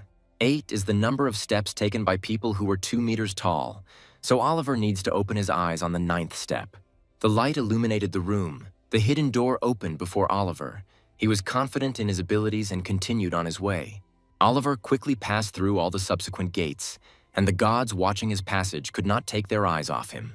The main character was already walking along the dark corridor and approaching the last gate. Oliver followed the tracks of his figure. He had to find her fragment of fate and return her memories. The Ruin Raider, Gilius, Oliver's second figure, lived a short life. Continuing on his way, Oliver finds himself near the 10th gate, which is called the Hall of Light. At this time, Borgo continued to follow the snowman, and along the way he lost many followers. He sacrificed them in order to go further. The bandits did not want to die so easily, but they could not resist the captain's will. Borgo used their lives as a resource to help him catch the snowman. Oliver looked around and searched for Gilius' body to get a piece of his destiny. In the corner of the room, Oliver notices a skeleton dressed in clothes that he recognizes. It was Gilius. The main character approached the skeleton and looked at it with regret. He was sorry that he could not extend the life of his figure then. Oliver again felt pain. His head was spinning. At that moment, the transfer of memories from Gilius to the main character began. The young man's head was filled with fragments of the figure's life. He experienced them together with him and felt all the feelings and emotions of the character. Tears streamed down Oliver's face. Gilius' will was transferred to the young man, as well as his skill as a ruin plunderer. Oliver was determined to test Gilius' theory and headed straight for the gate. The protagonist directed the light from the mirrors upward, directly onto the portrait of the goddess. Standing right in front of the Hall of Light, the main character said, "Ismokan, who gives light to all living things, show me the way." Suddenly a path opened up before the young man, a staircase leading straight to the sky. Oliver climbed the stairs that led to the top of the ruins. The gods watched the hero and sacrificed madness to him, with which the young man could later acquire unique items. As Oliver climbed the stairs, he saw another gate that was closed. Having opened the gate, a long corridor appeared before the young man, at the end of which stood a statue of the goddess. Suddenly, the statue began to speak, greeting the stranger. Oliver looked straight at the statue. He thanked the statue of the goddess for such a warm greeting. The goddess wanted to reward the hero for successfully passing through the ruins. Gold and rare items poured out of the wall. Oliver could only choose one item from the entire reward presented. The young man faced a difficult choice, because he did not know what might be useful to him in the future. The protagonist uses the skill, perception, and looks closely at all the objects presented. After looking at the objects for a long time, Oliver chooses the Bandage of Insight. In Panday, there were clans, unions, and tribes with special eyes, and each had different abilities that allowed them to see something specific. Oliver believed that this bandage would allow him to get such eyes, and the penetrating gaze would definitely suit him. The goddess asked if the hero would like to choose something else, but the young man refused. Ismokan always gives wealth to humble people, so Oliver gets an extra reward. Oliver was pleased with the extra reward, because even without looking, you could tell that there was something rare there. To begin with, the young man wanted to activate his insight, so he immediately put on the bandage. The ability was activated, and the boy's pupils began to glow with a golden light. During the activation of the ability, Oliver experienced indescribable pain. He did not expect that the activation would be accompanied by such torment. Insight is activated. Now the hero sees the world with new eyes. At this moment, Borgo and his followers caught up with Oliver. They were already in the goddess's hall. The young man knew that sooner or later his pursuers would get him, so he was ready for the meeting. Borgo had a certain interest in the enemy, so he began asking the young man questions. But suddenly he was overcome by madness. Borgo was not going to talk to the enemy anymore. He wanted to tear him to pieces. Oliver was not frightened by the sinister image of Borgo. He was confident in his abilities, so he watched calmly. Suddenly, the last surviving supporter of Borgo noticed the gold lying nearby. The captain did not like this behavior of his follower, so he swung his axe and killed the last bandit. Borgo's follower did not understand why the leader treated him like that, and after saying his last words, he dies. Borgo did not want to share the reward, because he believed that everything in this world belonged to him. Oliver watched what was happening, wondering how someone like Borgo could get to the very top. The hero continued to provoke the enemy. Nothing scared him. The leader of the bandits, seeing the treasure, immediately rushed towards it and forgot about his enemy. Borgo noticed a bloody suit of armor in all this gold, which he immediately put on. The leader was completely covered in armor, ready to fight the enemy. The young man was not bothered by the madness of his enemy. He watched what was happening from afar. Borgo did not know the name of the place where he was, and the statue of the goddess that was behind the young man turned into a demon. A miser who is unable to resist temptation must pay for it. The statue's words made Borgo laugh, because greed is what he lives by. Without it, he would not have reached such heights. The statue punished the miser, Borgo, who experienced the power of the goddess Ismokan. Borgo has been cursed by Ismokan and can now use all items in the restraint room without restrictions. Now the physical strength of the bandit leader has increased significantly.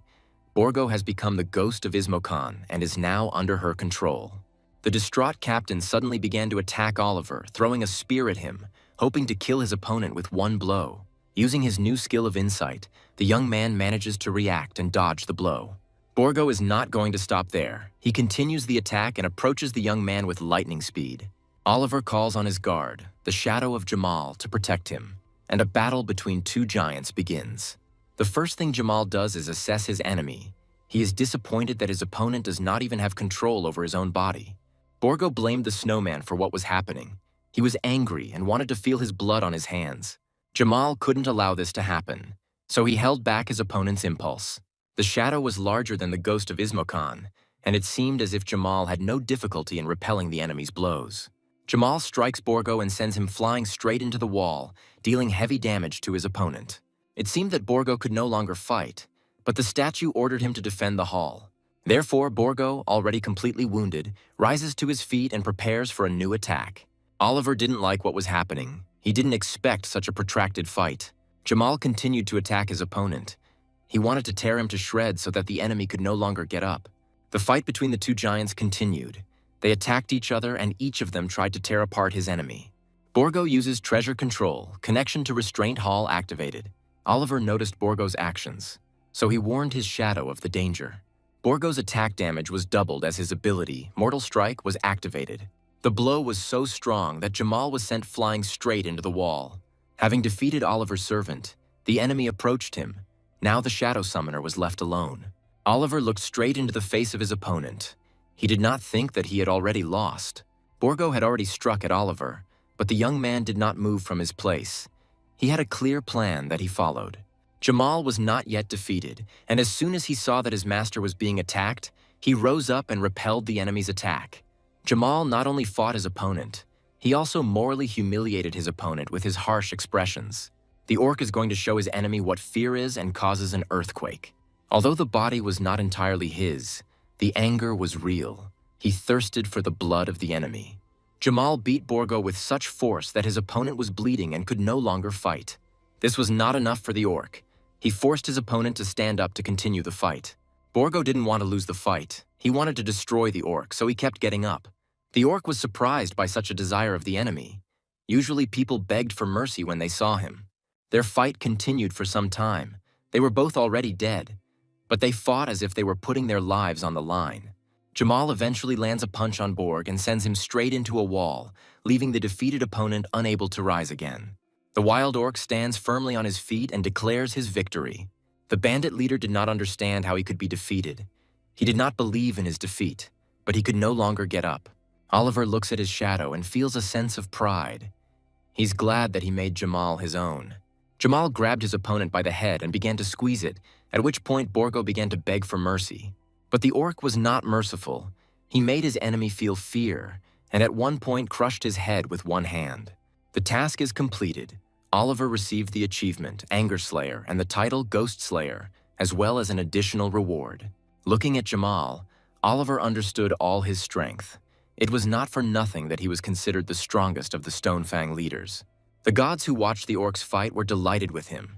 Now they are not only fans of Oliver, but also fans of the orc. Having completed the task, the young man is going to open the chest with an additional reward. After opening the chest, the snowman receives the highest reward, Ismokan's gift. Suddenly, the goddess statue activated because the snowman did not succumb to the temptation to possess the treasure, which is an indicator of a strong will. Ismokan gives the hero another additional reward. Standing right in front of the statue, Oliver, along with his shadow, delved into the words of the goddess. A system window appeared in front of the main character. notifying him that he had received the title of Ruin Robber. The statue of the goddess blessed the young hero. He who is like strong steel, possessing a heart of icy fire, is worthy to continue his path. After these words, the statue began to shine brightly, and Oliver's shadow gained certain skills thanks to the victory. Jamal's fists began to change. They glowed with the blessing, but things weren't going as smoothly as they could. Oliver also received the broken helmet of a defeated enemy, which did not interest him much. But the armor that Borgo wore was not even damaged. This item could be useful to Oliver. In Panday, each item has its own class.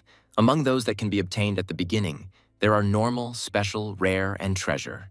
The Corrupted Relic class is a cursed item that can only be worn by someone with a certain profession. The protagonist thought it all through and decided to give the cursed armor to his Moon Knight, Karun. At this time, Jamal was still able to accept the goddess's blessing, so his characteristics increased greatly and his skills improved. Oliver looked at the system window and realized that overall he was satisfied with the reward. The hero believed that it was not in vain that he trusted his premonition and waited for Borgo, and it was precisely because of this that the reward became more valuable. There was nothing else to do here, so by clicking on the system window, Oliver ended the adventure. The young man began teleporting. His character points increased, but remained hidden. Back in the free city of Kongori, Oliver held the top spot among the Pandaea players, and the gods continued to watch over him. This time the city was quiet. Perhaps the other players had finished their adventures earlier, so Oliver needed to quickly go to the inn to find a place to stay for the night. The hero walked through the streets of Kongori calmly and confidently.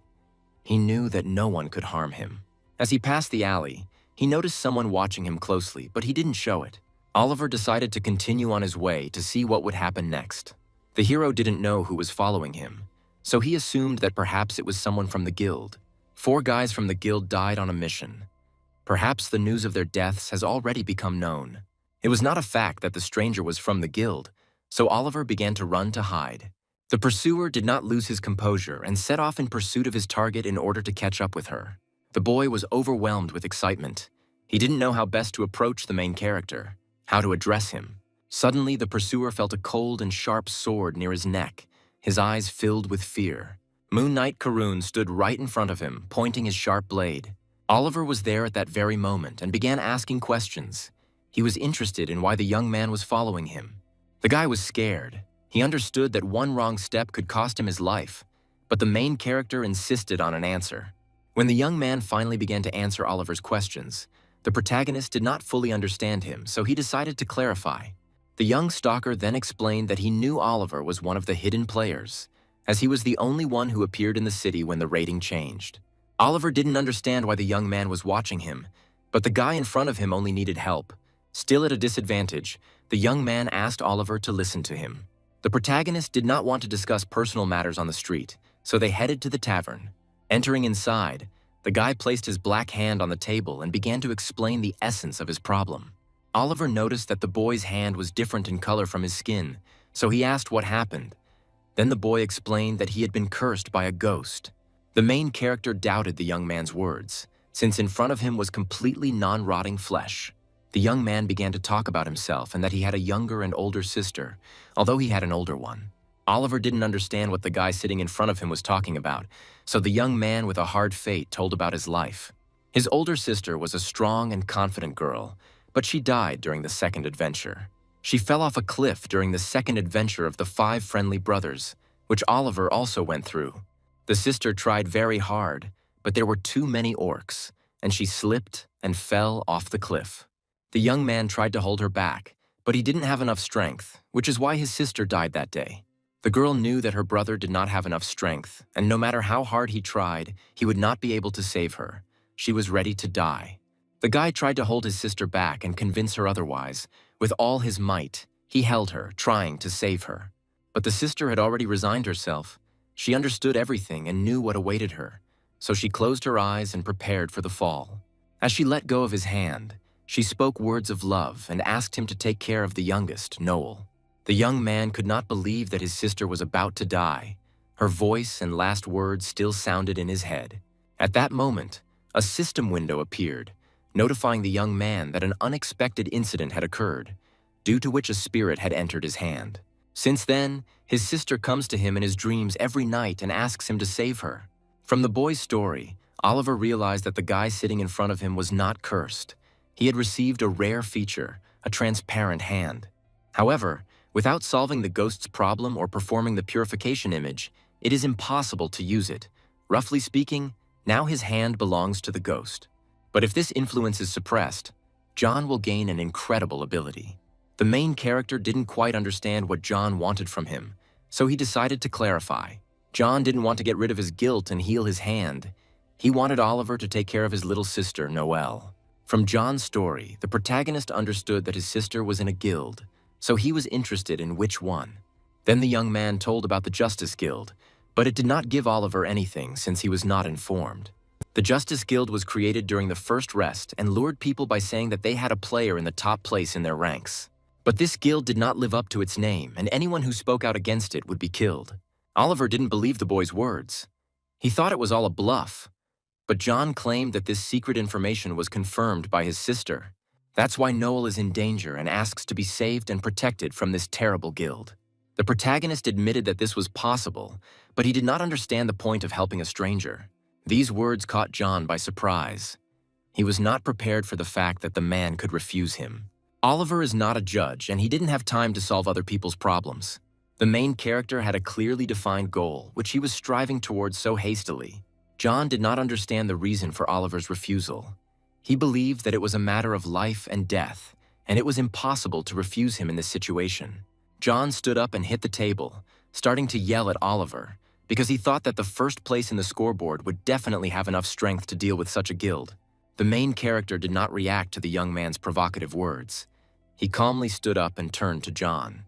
Oliver began to explain that he had become strong not to help those who hide behind other people's backs. The hero believed that John should help his sister and not ask the first person in the table for help. As he was leaving, Oliver said that he couldn't save everyone he met. He didn't have time for that. John still didn't understand the main character's words, and Oliver also decided to tell the young man about his hand. Oliver explained that John needed to get rid of his guilt so that he could use his rare ability. At this point, their conversation ended. Oliver left, and John remained in the tavern, thinking about the words of the main character. The gods watched the snowmen. After this conversation, they began to call him cold-blooded. Coming into the room, Oliver thought about John's words. The hero understood that he could help everyone, and there was no point in wasting time on such things. However, sitting on the bed, Oliver thought that it would be much easier to solve the mystery of the transparent hand if he helped save his sister. Besides, she can definitely help in the future. All these thoughts made the main character think for a long time. And yet, he decided to intervene in this event in order to have a loyal and strong comrade. After all, if you can change, then you are not in danger of suddenly finding yourself completely consumed by a feeling of helplessness. Arriving at the Information Guild, Oliver began to search for information about the Justice Guild. The protagonist knew that he only needed negative information about this guild. Having paid 150 gold, the protagonist was eager to get the necessary information and learn more about the Justice Guild. The member of the Information Guild quickly took the money and gave all the necessary information to Oliver. After receiving the scroll with information, Oliver learned that John's words were the pure truth. The main character learned even more than he wanted. Many hidden moments of the guild. It turned out to be much worse than he imagined, which surprised him greatly. The scroll also contained information about the Guild of Robbers, which interested the hero, so he decided to learn more about it. By paying 100 gold, Oliver received all the hidden negative information about the Guild of Robbers. The protagonist was amazed that the Information Guild was ignoring something like this, so he asked a question, the answer to which was worth 10 gold. Oliver paid for the answer. Then the man from the Information Guild replied that the only time they intervened was during the murder of a townsman. It turns out that the Information Guild knows everything, but does nothing, and this amazed Oliver more and more. But these were the rules of the guild, so the main character resigned himself and burned the scroll with the information. Oliver also decided to request a week of surveillance on one person who was much weaker than him. After paying for this work, Oliver left a note telling him where to deliver the information. At that moment, someone very familiar ran quickly, not looking where he was going. John was in a serious mood to take matters into his own hands, although Oliver had already begun to keep an eye on him. Before us, once again, is the Seer of Darkness, the center of training in black magic, in which Oliver developed his abilities. Coming closer to her, The Seer of Darkness asked what business Oliver had come for this time. The protagonist was looking for a shadow summoner, but the Seer replied that he was away and was not currently at the training center. Oliver considered which task he should take on and how to allocate his time. Suddenly, one thought came to Oliver's mind. He was worried that he wouldn't be able to clear the episode in time, so he worried and thought about finding the shadow summoner Leon himself. The Seer was delighted when Oliver decided to take up the search for Leona, and so began the hidden task, the missing summoner. Quest, missing summoner. There are many talented teachers in the training center, but the mentor is missing. Task, find the teacher, time, unlimited. Oliver also wanted to improve his existing skills, so he entered the training center. The skill development tree appeared in front of him again. Now he had 4 development points, so he decided to improve the basic skill of the shadow summoner. Oliver put his hand on the tree and upgraded his basic skill. Now he can summon 2 shadows at once. The main character kept remembering John's words about strength, about how he could help everyone. All this made the main character think that he did the right thing, because saving the world is worth more than one life of a stranger's sister. Turning around, Oliver had nothing more to do in Kongori, as there were only low-ranking missions left. That's why he decided that he would leave as soon as he dealt with the Guild of Robbers. A tavern and a glass of strong beer. Right in the morning, someone was having a sad conversation right at the table. The guys from the Guild of Robbers discussed the death of their comrades. They were sorry that such useful guys died. Even though they had recruited new members, the men were not prepared to lose so many talented guild members to a snowman. Henry, the head of the Guild of Robbers, sat above the rest. He was interested in the snowman, because it was because of him that he lost his people. All the man had heard about the snowman were rumors that were worth nothing. He needed reliable information. After putting out his cigar, the head of the Robbers Guild decided to keep an eye on the snowman. That was all they could do for now. It was important to set priorities correctly. Now the task was more important than the snowman. That's what the head decided. The Guild of Thieves, now collaborating with the Guild of Justice, they did not trust each other, but exchanged important information. Louis, the head of the Justice Guild, was too weak and had poor control over internal processes, and Heinrich was going to take advantage of this to expand his business in Kongori. So he decided to absorb the Justice Guild and pretend to help them. Henry believed that the world had become truly beautiful, because even if you killed someone, nothing would happen for it. Therefore, the strongest always rise above the rest. At these words, Henry raised his mug and drank. Everyone was talking about the top score, and many were looking for the first hidden one, the snowman. They coveted his power and knowledge, and if he refused to cooperate, they decided to kill him. A subordinate suddenly burst into the tavern, calling for Heinrich. He wanted to tell him that the head of the Justice Guild wanted to use them. Henry did not understand what his subordinate was talking about. He trusted his guildmates and knew that there could be no betrayal. But then John bursts in at full speed, immediately scattering the guards to the sides. Desperate, John decided that since no one would help him, he would save his sister himself, no matter what. His anger expressed his anger and disgust towards the guild leader. He wanted a fight and salvation for his sister. The cursed hand gained a blue aura. The hidden power was unlocked as John was able to get rid of the feeling of guilt. He was no longer as weak as before, and the voice of his older sister only encouraged him to have more strength with which he could save his younger sister, Noel. Yes, he still couldn't come to terms with the death of his older sister, but he understood that if he didn't do anything, he would lose Noel. John did not engage in lengthy negotiations. He immediately began to attack the members of the Robbers Guild. The young man didn't care at all that there was a strong group in front of him. He wanted only one thing, to save his sister. The guild members immediately drew their swords, preparing to teach the impudent boy a lesson. Suddenly, John heard a familiar voice, which he had definitely heard more than once. So familiar and close. Noel escaped from captivity and ran straight to her older brother. She hadn't seen him for a long time and missed him very much. One of the guild members was irritated by this behavior of his relatives. He considered them too problematic. It was the head of the Justice Guild, Louis. He believed that it was impossible to simply declare leaving the guild. In this world, not everything is so simple. Noel was already next to her brother, and she declared that she was not going to stay in this guild for a second. But Louis wasn't going to let Noel go that easily.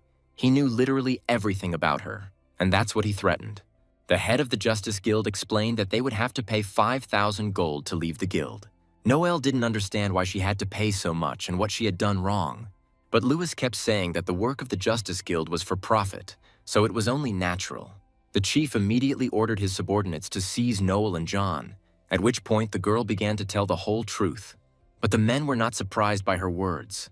They already knew everything and were absolutely prepared for the consequences. Noel was shocked by this fact. Everything that happened to her was a lie. She couldn't believe it. The guild leader knew that people would do anything to survive, so he actively took advantage of this. John reassured his sister. He assured her that they would not stay here and would definitely get out. As soon as the young man said these words, he immediately received an unexpected blow to the stomach. The guy was physically weak, so he immediately fell to the floor. He could not resist strong and experienced men in combat. In anger, the members of the Justice Guild began to beat John. They did not stop and continued to abuse him. John tried to somehow protect his body, covering his head with his hands and cowering. Suddenly, one of the Justice Guild members grabbed Noel's wrist, thus immobilizing her. Noel tried to resist, but she could do nothing because she was a weak woman. The girl's ardor and zeal irritated the guild leader. His face changed in expression.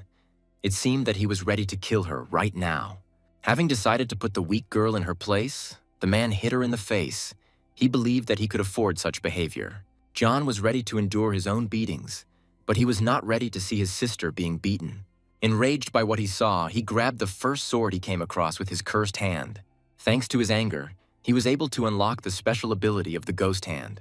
The men couldn't even imagine that the guy lying under their feet could harm them in any way.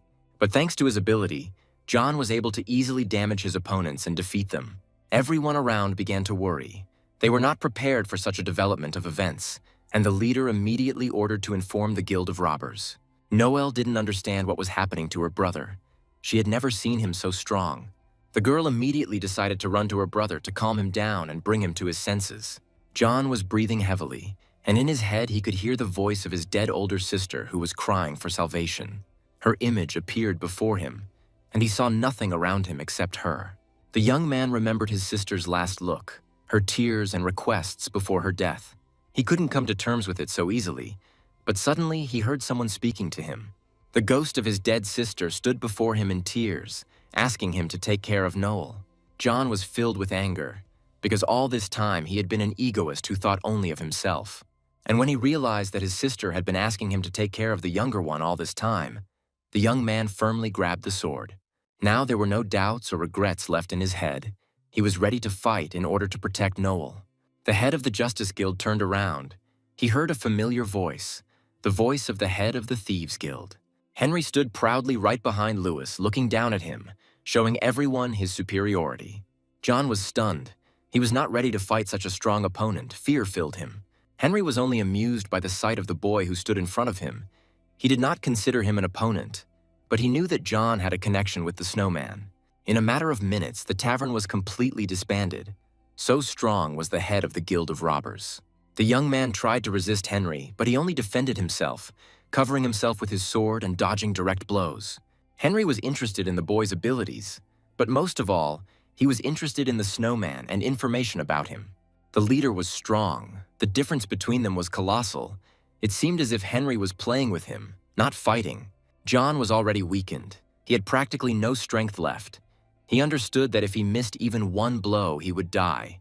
So he held on with all his might. But then, suddenly, Henry attacked the young man, his palm literally over John's head. Grabbing the guy by the head of the Robbers Guild immediately slammed the guy into the wall. In such a disadvantageous position, John continued to ask questions because he did not understand why Henry lived like this if he was so strong. The head was amused by such questions. He considered them stupid, since he did not understand that his actions were criminal. John continued to stand his ground, even though the man in front of him did not understand the meaning of these words. While Henry's comrades were holding Noel, the man decided to explain to the boy that only power rules in this world now. These words irritated John. He could not believe that such people could exist in this world. His anger increasingly awakened the hidden strength within him, and holding the sword in his hands, he was ready to strike down his opponent. Being in such a disadvantageous position, the young man still decided to strike at the head of the Guild of Robbers. But Heinrich didn't care at all about the boy's efforts, because he was a more experienced fighter and saw all the enemy's movements in advance. Holding John's sword in his hands, Henry broke it like a toy with a flick of his fingers. Now the young man definitely had no chance to resist the man. He didn't know what to do. At that moment, someone unexpectedly knocked on the door, and the aforementioned guests arrived for the event. Henry turned around because he heard a knock on the door, and since he was not expecting anyone, he became even more interested. All the guild members were confused. Perhaps someone came because of the noise, but it was the same snowman that Henry was looking for. Oliver already knew everything, so he came himself to figure it out. The heads of the guilds crossed paths. It was a burden for them to deal with extra people. They did not want to create a bloody mess. Then, Henry decided that they would seize the intruder as soon as he entered the tavern. John lay on the floor, unable to move from the wounds he had received, and all he could do was wait and hope for salvation. And then, like a bolt from the blue, that very snowman, number 1 in the points ranking, appears. Oliver looked at this whole picture and understood that John had tried hard. He wanted to help him. Hope for salvation appeared in John's eyes. He didn't believe that Oliver would come, but still the snowman was here. Addressing John, Oliver explained that he came here not only because of him, but also for personal reasons. But the guy didn't care. He was glad that Oliver had come to help him. Now he and his sister could be saved. John was shaking. He remembered Oliver's words at the moment when she asked him for help. The young man understood the main character perfectly, so he tried to save his sister on his own. But no matter how hard he tried, he couldn't do it. And realizing this, tears began to flow like a stream. Oliver listened carefully to John. He sincerely understood the young man and felt his pain. So, standing in front of the guild members, he announced to everyone that he was taking John and Noel. The guild leaders were angered by such impudent statements. They were not prepared to put up with such things. But Heinrich already understood everything. Understood that in front of him stood the snowman because of whom his subordinates died. Stepping forward, he began to question the snowman and find out who really killed their subordinates. Oliver said he didn't kill the boys during that test, but Henry didn't believe his words. Henry had no intention of being diplomatic and engaging in dialogue. He already knew that he would kill the snowman. Oliver didn't even listen to Henry, interrupting him. He asked one question to everyone present. The guild members listened attentively, wondering what question the snowman would ask. The snowman wondered if the members of this guild regretted what they had done. But none of them knew how to answer this question. Then Oliver realized that none of those present regretted what they had done, so the main character could deal with them with a clear conscience. Lewis was irritated by the presence of an outsider in their personal squabbles, so he ordered the snowman to be gotten rid of. Henry was thirsty for revenge, so he immediately took a stance and declared his opponent a corpse because he was confident in himself. The head of the Guild of Robbers decided to tell Oliver that he was a hidden player. It was a direct threat, but Oliver didn't care at all. He had already started calling on his shadows, Jamal and Karun. The orc and the Moon Knight immediately appeared before their master, showing everyone his strength and power. Jamal looked at his opponents with pity because he understood how weak they were. Henry did not understand who was in front of him, but he knew and felt the strength of his opponent. Then Oliver decided to clarify the situation and also revealed that he was a hidden player. In front of Henry stood 2 shadows from which he felt great power. Then he realized that this was the same hidden player who occupied the first place. Lewis also realized who was in front of them, so he decided to try to negotiate, but it was too late. But Oliver was not interested in the words and proposals of the head of the Justice Guild. He knew everything about them. The leader tried to explain that people suddenly, early in the morning, found themselves in a new world without rules and laws, so he wanted to take advantage of this opportunity. John and Noel listened to the words of the head of the Justice Guild and were caught by his desire to gain omnipotent power over the world. But the main character had a completely different opinion. He did not understand why the leaders strive to be above the rest. Then Henry intervened and explained that those who have power must also have authority. Oliver found this position funny because violence begets violence. But this is exactly what men needed, because they wanted to stand at the head of this tyranny. The main character smiled and replied that he was not interested in such things. He had completely different goals. The head of the Justice Guild was irritated by this answer because he thought that the person who was at the top of the ranking table had a similar mindset. And Oliver had already decided that he would kill everyone except John and Noel because he came to save them and deal with crime. Henry was angered by such impudent statements. He immediately got into a fighting stance and prepared to attack the snowman. Oliver, in turn, kept his cool and calmly gave the order to his shadows to kill everyone. Jamal and Karun immediately obeyed their master and rushed into battle to carry out the order. Karun was strong and fast, so in an instant he beheaded many, Entering the first phase of the moon, the knight continued to kill his opponents with one swing of his sword. Many of the guild members realized that they could not win, so they immediately fled. But Jamal could not allow this. By grabbing his enemies by the heads, he showed the full power of the orc tribe that was under his control. It was as if Jamal was playing with his opponents rather than wrestling. So great was the difference in strength. Lewis watched as his guild members were easily defeated, making him feel worried and nervous. Finally, Jamal stood right in front of Henry. Before they started the fight, they decided to test the aura on each other. But Henry was not going to stand and look at his opponent for long, so he immediately swung to strike. Jamal stood proudly in front of his opponent and took all the blows straight to the chest. Jamal, clinging to the ground with his feet, did not move from his place, thus showing his opponent his strength and power. The head of the Justice Guild watched this fight with pleasure because he believed that Heinrich would win. But suddenly, Jamal grabbed the head of the Guild of Robbers by the wrist and stopped his blows, which until that moment were considered invincible. Standing directly in front of his opponent and holding him by both hands, Jamal literally crucified Henry. And then, with light movements, he tore off the impudent man's hands, depriving him of the ability to fight. Throwing Henry's severed arms to the floor, Jamal repeated his master's words. "Violence begets violence," and noted that it was a good saying. Pressing Heinrich's body against the wall, the orc continued to show his superiority and the difference in strength. Jamal's eyes filled with rage, and the hand that held the head of the Guild of Robbers by the neck slowly tightened.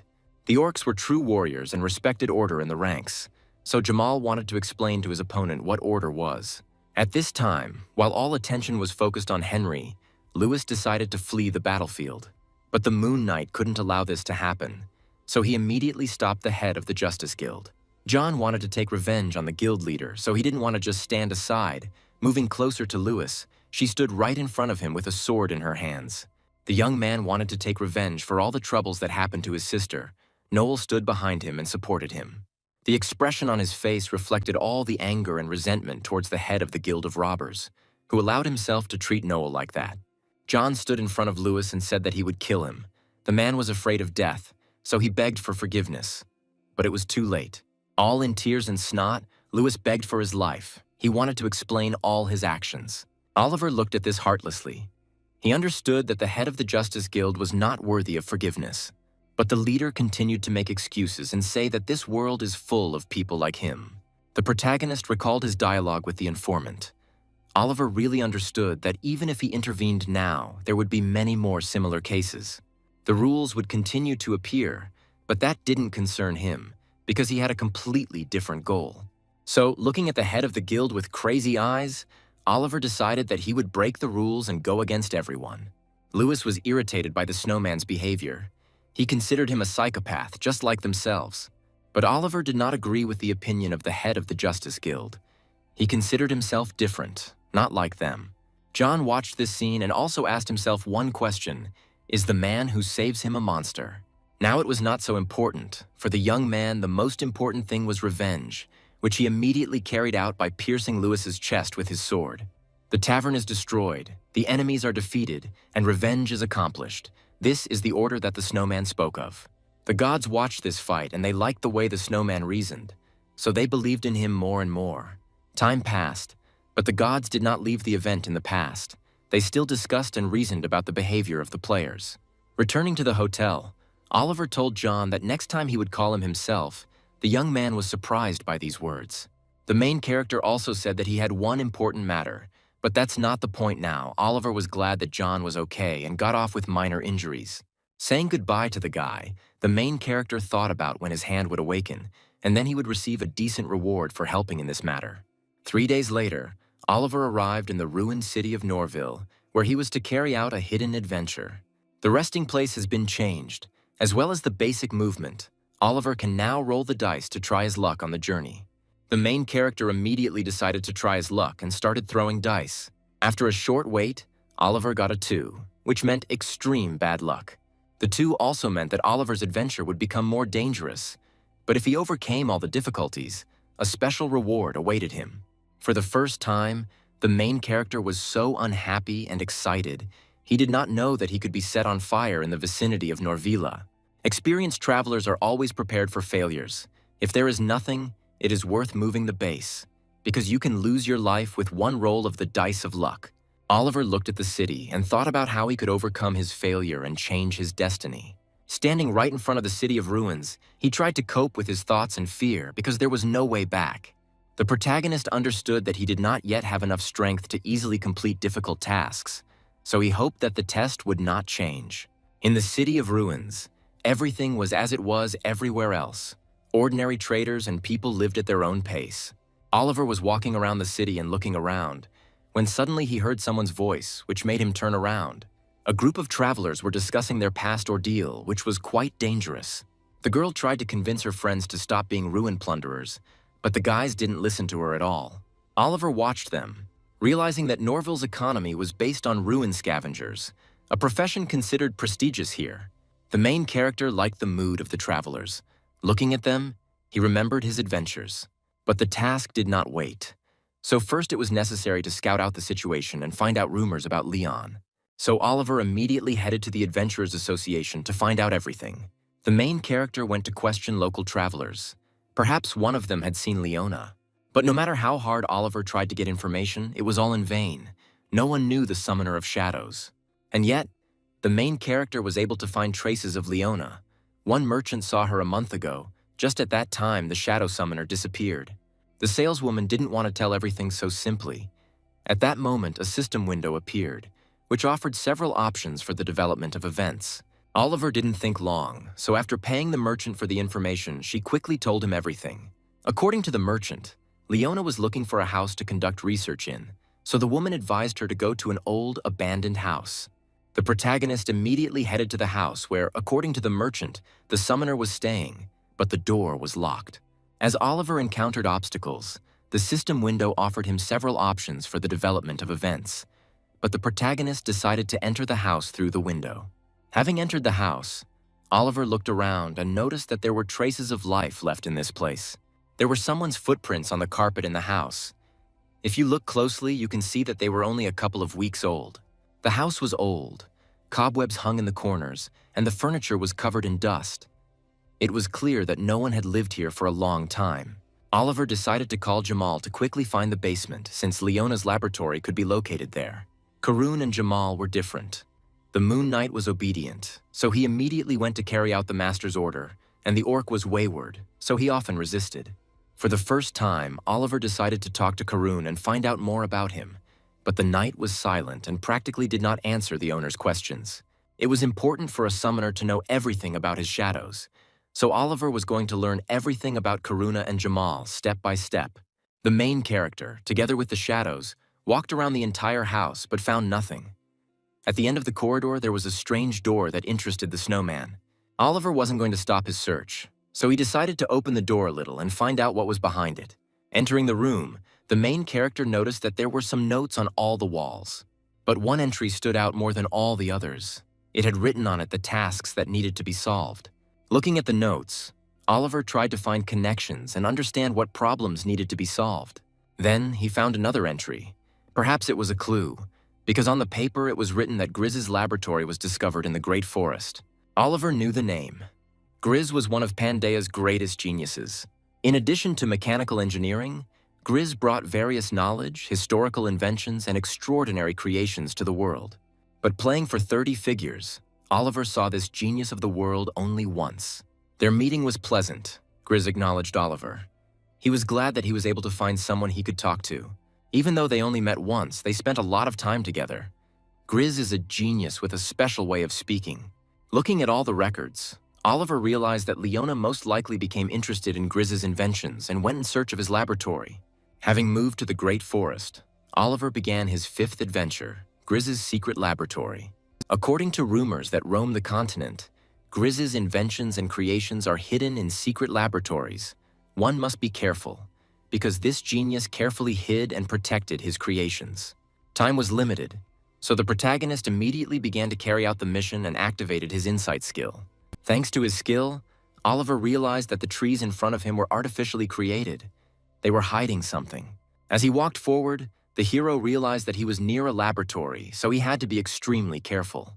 He took one step at a time, slowly, looking around so as not to accidentally fall into a trap.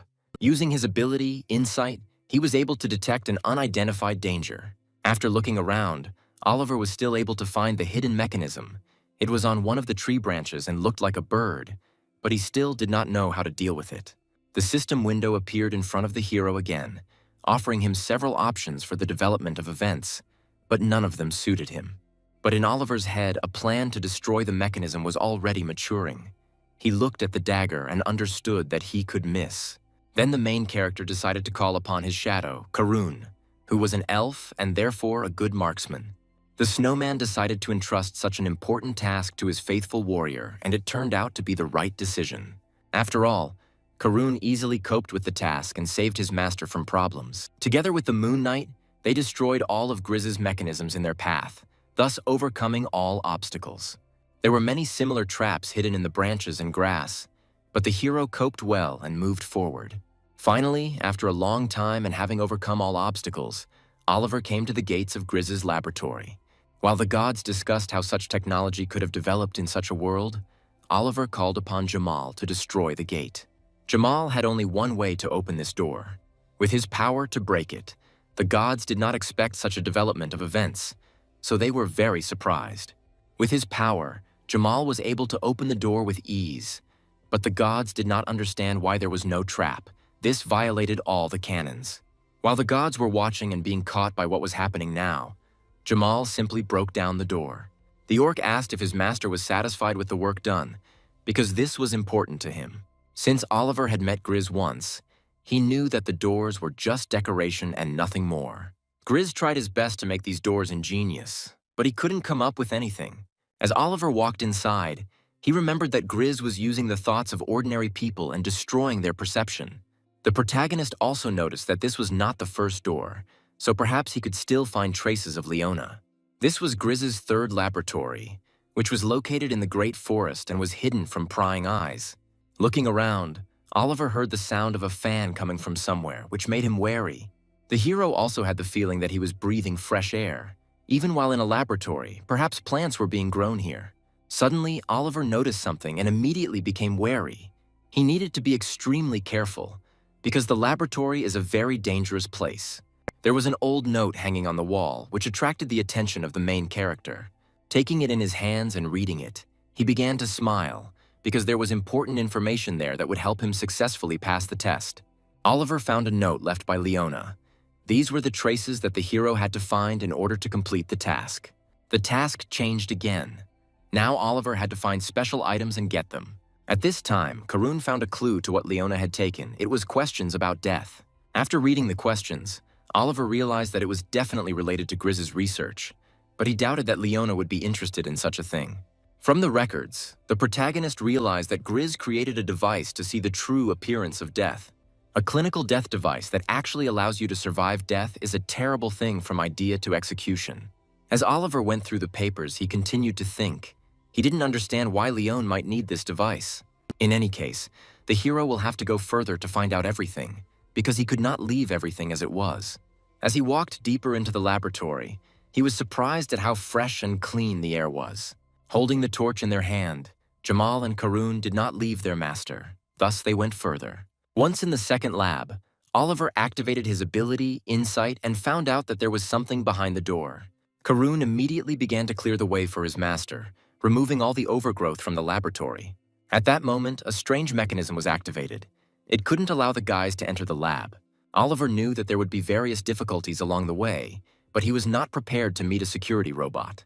Standing on his feet, the robot guard said that the entrance was blocked and he could not allow strangers to pass. Moon Knight then prepared to attack his opponent, but suddenly Oliver stopped him. The protagonist noticed that for such a size, the robot's movements were too careless, so he ordered the plants to be trimmed. Karun immediately obeyed his master and turned the plants that were binding the guard robot. Having freed himself, the robot began to make strange sounds. It seemed that he was about to attack the heroes. But Oliver remained extremely calm. He watched and waited to see what would happen next. The robot's color changed to much blue. It stopped making strange sounds and stood up on its feet.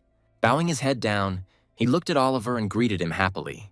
The robot introduced himself and said that this was Grizz's 81st laboratory, created not so long ago, and that he himself was the guard of this building.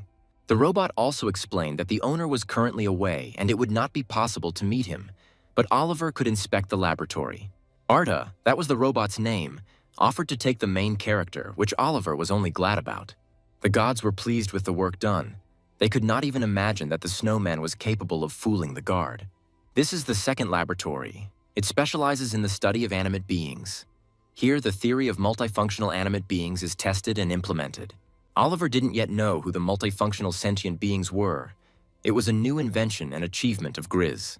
The multifunctional sentients had the ability to attract each other, so if they gathered in one place, a conflict would occur. But Grizz solved this problem with dignity. The main character was interested in how Grizz solved this problem, so he decided to ask the robot, but he did not know the answer. Oliver continued to look around the laboratory. Many things attracted his attention, especially the books that contained a lot of secret knowledge. On the table lay research documents, a belt of multifunctional animate beings, which could contain their power and obtain it for a time. The hero couldn't believe his ears. Something like this was impossible. He couldn't even think about it. The belt was in the second laboratory, but suddenly disappeared, which puzzled the robot. Oliver kept looking around the lab and thinking about its size, since this was only the second section. Looking to the side, the hero asked the robot a question. He was interested in what was in the first laboratory. The robot then explained that in the first lab, Grizz was looking for a solution to the hunger problem that might arise in the future. The control center for the entire laboratory was also located there, so Oliver became very interested and asked to be taken there. As they walked towards the first lab, Oliver was actively asking questions. He also wanted to know about Millen. But the robot didn't know anything, so Oliver stopped asking questions and continued following. Millen, the last of the snowman figures to be acquainted with Grizz, spent a lot of time together. Grizz was inspired by Milan, but at the same time he made him feel inferior, which is why the great scientist recognized Milan as a great sage. It seemed that this fact upset the scientist, but this was not so, because he was sincerely happy to find a person who could understand him. Standing in front of the board, they spent a long time solving various scientific problems and spending time together. When it was time to say goodbye, Grizz was very upset because he realized that he really needed such a friend. Sitting on a chair, the scientist wanted to know what the sage so passionately desired. Oliver suddenly stopped remembering the past. He had no time to be nostalgic. He moved forward with a specific task in mind. Finally, they came to the first laboratory. Now the main character will be able to find out everything and possibly learn the unpreparedness of Grizz's secret. The hero began to understand that there had been no one here for a long time and everything was already overgrown. So he asked the robot a question. Oliver wanted to know if there was anyone here besides the robot, to which Arta replied that there were about 20 other researchers here. Using his insight ability, Oliver realized why he only found one robot in the entire area. Having touched the door of the first laboratory, the hero already detected movement behind it and realized everything. The robot, Arta, escaped from the monsters that were consuming and destroying everything in their path. The overgrown plants filled the first laboratory completely. These were rare monsters that were difficult to defeat. Looking at these monsters, Oliver suggested that perhaps the plants had captured the explorers through colonization. But then, that meant that all the equipment in the lab turned against them. The plants were advancing. They also attacked Oliver, but Jamal did not allow them to do this, taking the blow on himself.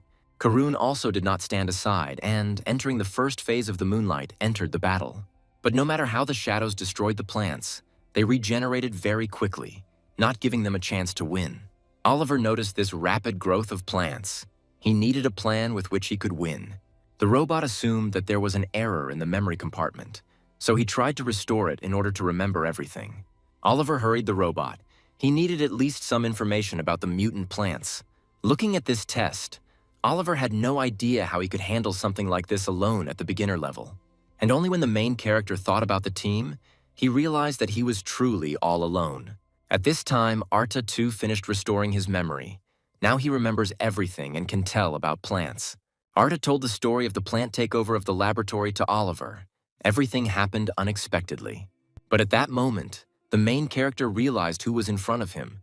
It was not just a robot, but the manager of this center, a mechanical golem.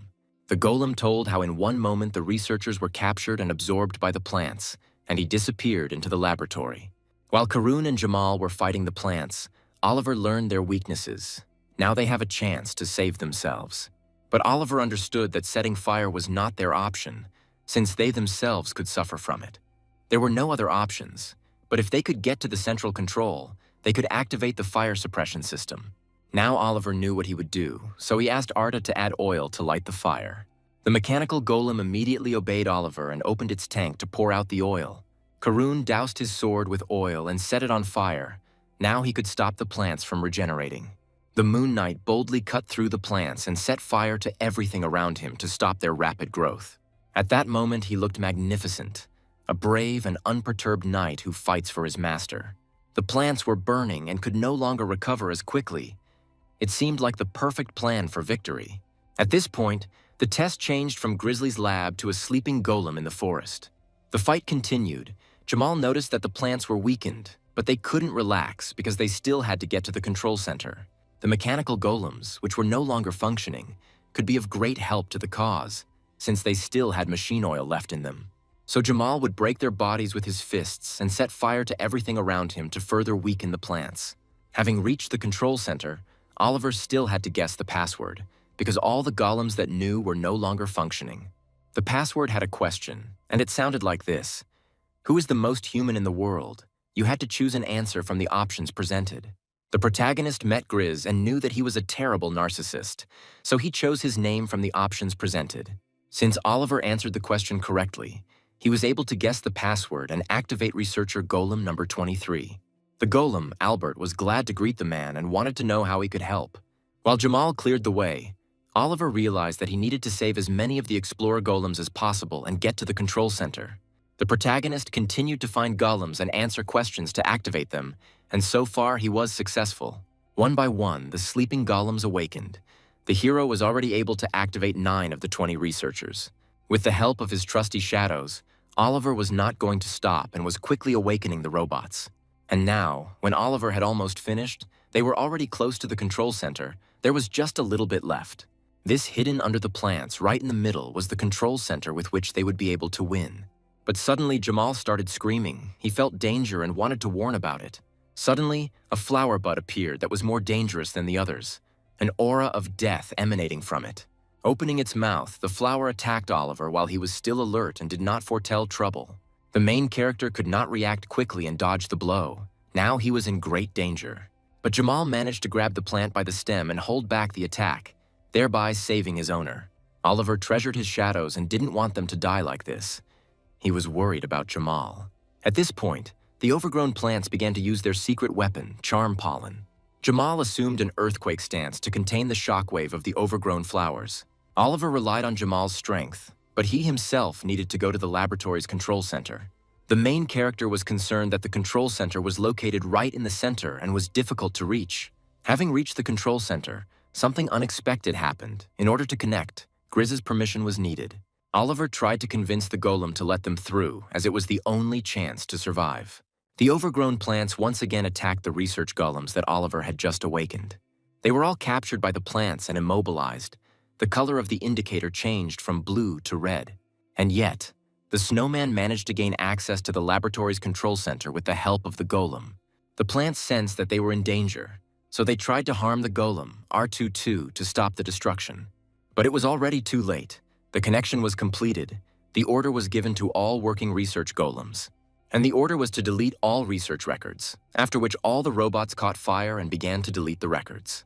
Everything around caught fire, the incineration protocol was initiated, and the plants were destroyed. And yet, the bud tried to save and avoid the fire, moving further and further away. But Jamal wasn't about to let his opponent go, rushing after him, his fists burning.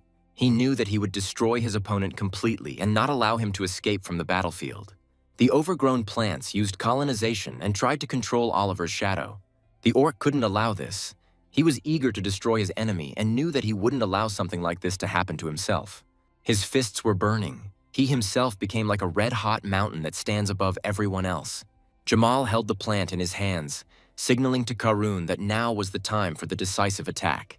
Karun understood the orc, and entering the third phase of the moonlight, he swung his sharp sword to defeat the enemy. The Moon Knight's blows were like a beautiful dance with which he punished his enemies. This time the shadows fought together. They coped with the task and completed the task.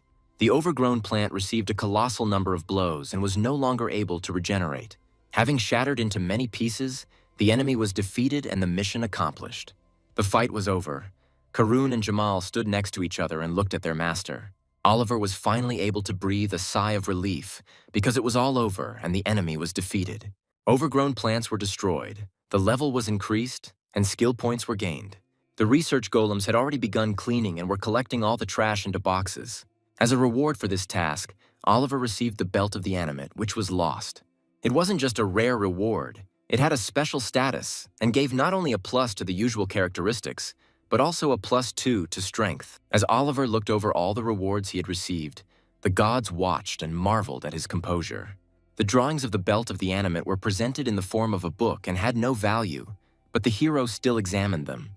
While leafing through the book, he discovered and began a hidden adventure called To the Best of His Ability. This adventure was connected to the current one, so the hero could not choose another or refuse. Oliver also received whole life force pollen. He knew how to use it, so he considered it a good reward. Having finished checking the rewards, the protagonist approached the last golem, which he had not awakened. It was necessary to awaken the last one in order to fully complete the test that began during the fight with the plants. As Oliver got closer, he wondered what question Grizz had come up with this time. But when he saw it, he was stunned, because he didn't think that Grizz could prepare such a question. And the question sounded like this: the most desirable person for Grizz. One of the options was Milan, and Oliver knew that it was him. The main character experienced a huge range of feelings and emotions at that moment. It seemed as if the whole world had turned upside down.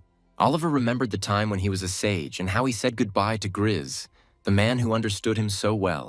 By pressing the button, Oliver already knew the answer, because the person Grizz so longed for was him. The gods watched him and believed that Oliver was wrong, but only Oliver himself knew that he was right. The golem came to life. Now we can consider the mission accomplished. Years have passed, and Grizz remained the same. None of the gods ever understood how the main character was able to correctly guess the password from the last golem. They didn't understand who Milan was, and Oliver was able to get an additional reward for awakening the golems. For the first time, this creepy narcissist chose someone other than himself. Apparently, he really needed a sage. Oliver had no idea that Grizz attached such great importance to Milan. Suddenly, the last revived golem turned to the main character and thanked him for his help. As a reward, Oliver received the life risk boots, a rare item that was Grizz's latest invention. Having taken them, the main character was unable to figure out their essence on his own. Then the golem explained that this specimen could instantly accelerate. Once activated, sparks will appear and incredible speed can be achieved. However, the exact duration is unknown, but it is short. Oliver decided to take advantage of the reward, as they could prove useful in dangerous situations. The golem continued to talk about Grizz's inventions and how he strives to study new materials and mechanical engineering. The golem also asked the traveler to state his name, which made Oliver wary. But the researcher explained that they had to report all visitors to Grizu. But Oliver refused to do such a favor to the golem and immediately began to teleport, heading off to his next adventure. The golem thanked the stranger for his help and salvation, and then went off to sort out his own affairs.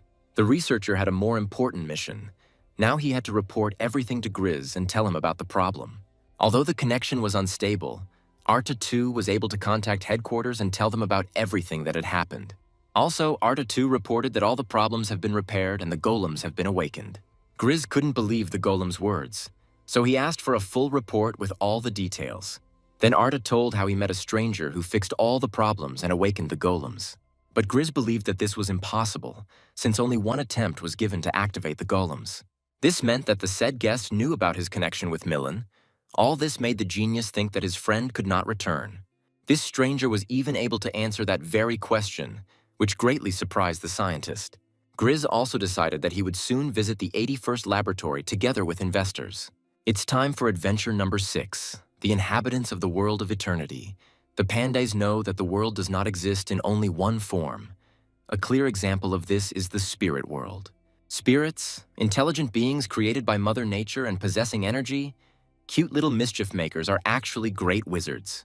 However, problems arise when these mischievous boys choose not the spirit world but Pandaea for their games, which causes various natural disasters. The main character carefully studied the 6th journey. The only thing that surprised him was the time in which he had to complete the task. After reading the terms again, Oliver realized that he had gotten himself into a boring task that did not appeal to him in any way. The title of the task worried the hero, because the annoying spirits were nowhere to be seen. Everything seemed very strange. Suddenly, through the trees, Oliver noticed two men walking past. The men were not going to stop and help Oliver, because they considered him a competitor and rival. Hearing these words, the main character concluded that players who were also completing this task had passed by. Players not only cooperate with each other, but depending on the adventures, they can become both allies and enemies. Oliver watched the players who passed him for a while. Judging by their direction, they were going in a certain direction. Perhaps there was something there. Everything was correct. The players really were going to a certain place, to the reception room of the Aquarius Magic Tower.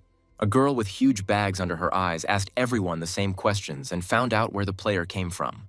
Oliver confirmed that he was a traveler from Norvila, which disappointed the girl. During this time, she had met too many adventurers from this city. Taking the ID card, the girl carefully examined it and checked it, because it was an important thing in their world. When she paid all her attention to the name, she was very surprised, because she didn't know that she would meet a snowman. After the incident with the guilds of plunder and justice, rumors quickly spread and the name Snowman became popular. Also, many found out that it was the snowman who dealt with the second task and the orcs and liberated the city of Kongori. The guy and girl sitting at the counter were panicking. They were not prepared to meet the first one on the adventurer's scoreboard. One of the magicians decided to give the device for catching spirits to the snowman. This item was especially rare and he could only give it to someone he trusted. The main character was defeated by such an attitude towards himself. It turned out that a big name gives many privileges. However, Oliver decided to refuse the offered device since he had everything with him. The snowman showed the belts of the living, which he had received in the last test. No one had ever seen anything like it. The only thing was that the guy was confused by something, so he asked the girl to take a closer look at the device. The girl was stunned. She didn't know how to say it, because she herself didn't fully understand it. A system window appeared before Oliver's eyes, notifying him of a change in the task. Finn, the girl who was examining the device, timidly asked about the drawing of this belt. The protagonist walked boldly along the forest path, making his way deeper into the forest to explore the spirits. To begin with, Oliver decided to head towards the calmest green spirit, but holding the instruction manual in his hands, something was bothering him. The belt was truly unique. It not only performed many functions, but also conveyed the character traits of its creator. Oliver was in a hurry, so he asked to finish the registration as soon as possible because he had to hit the road.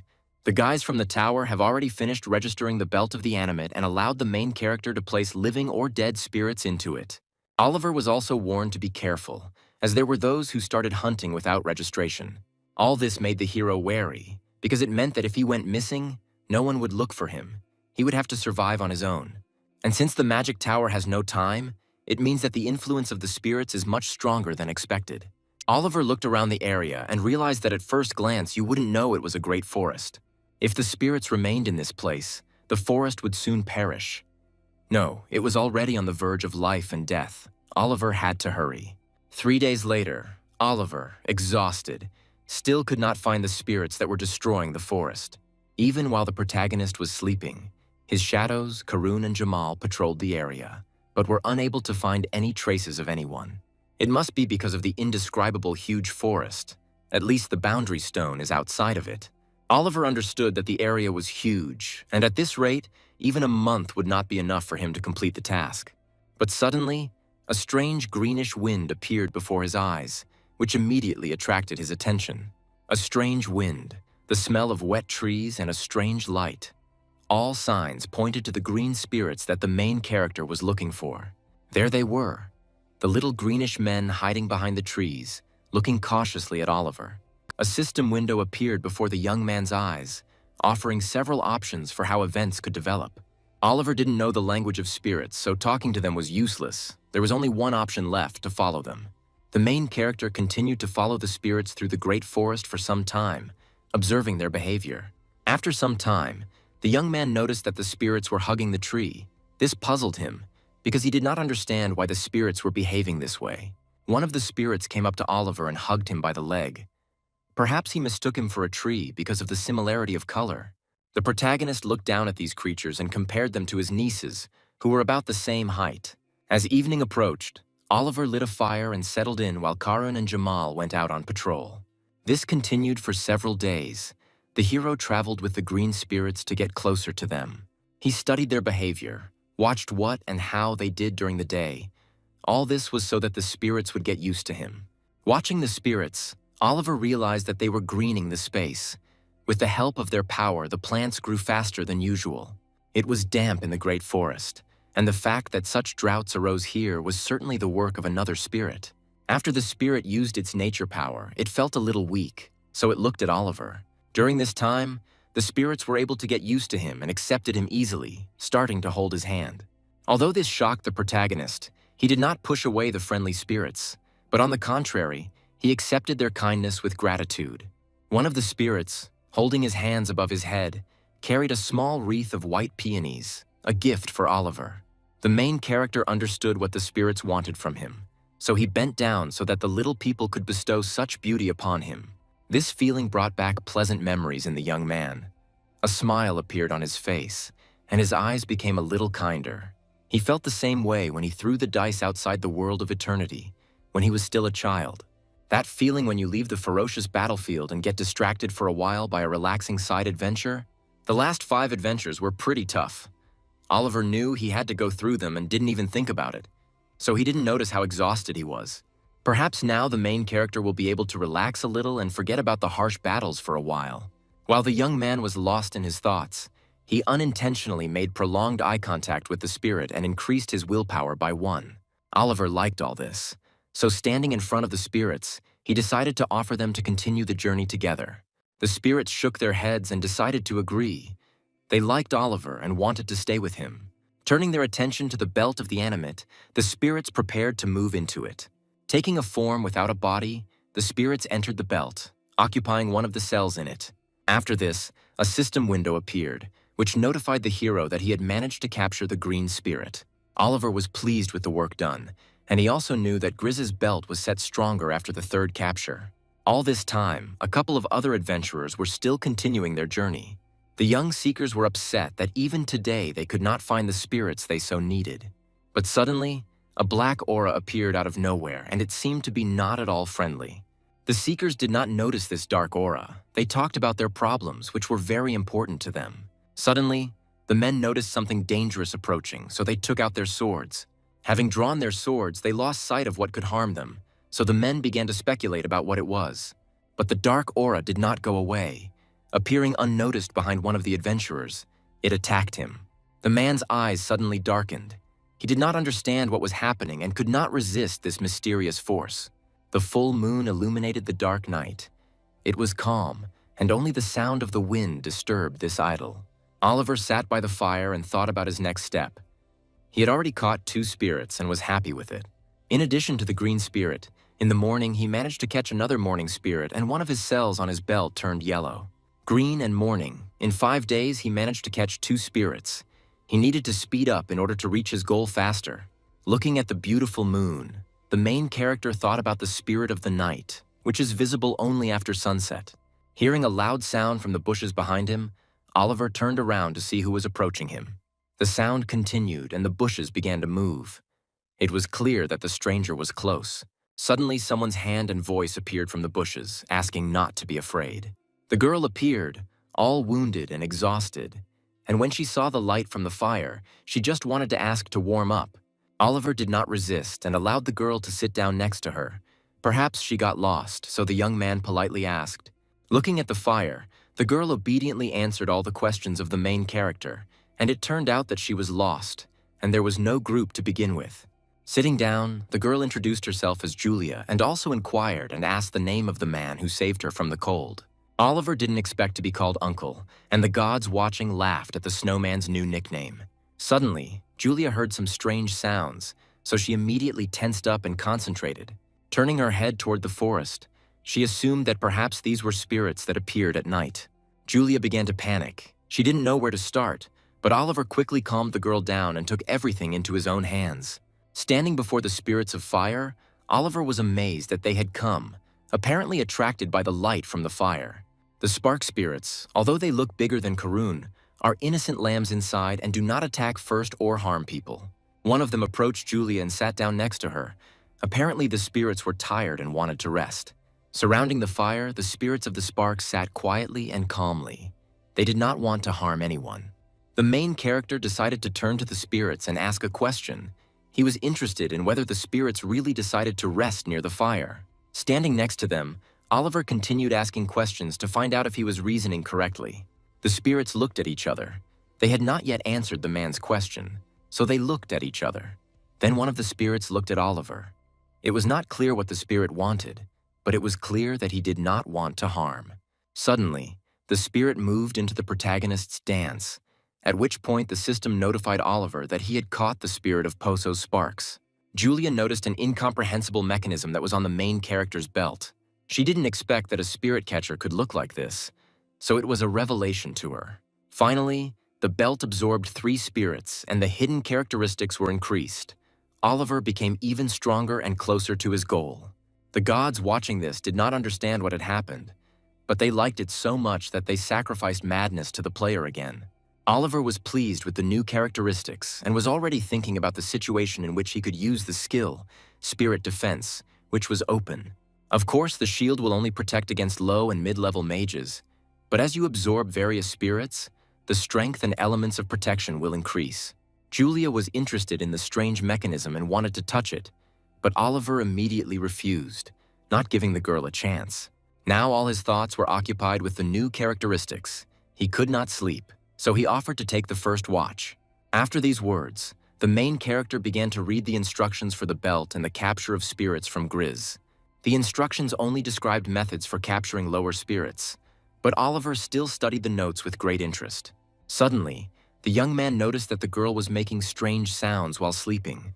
Her sleep seemed restless, but even this could not distract the main character from thoughts about the spirits of Shadow and Flash, because he desired them more than anything.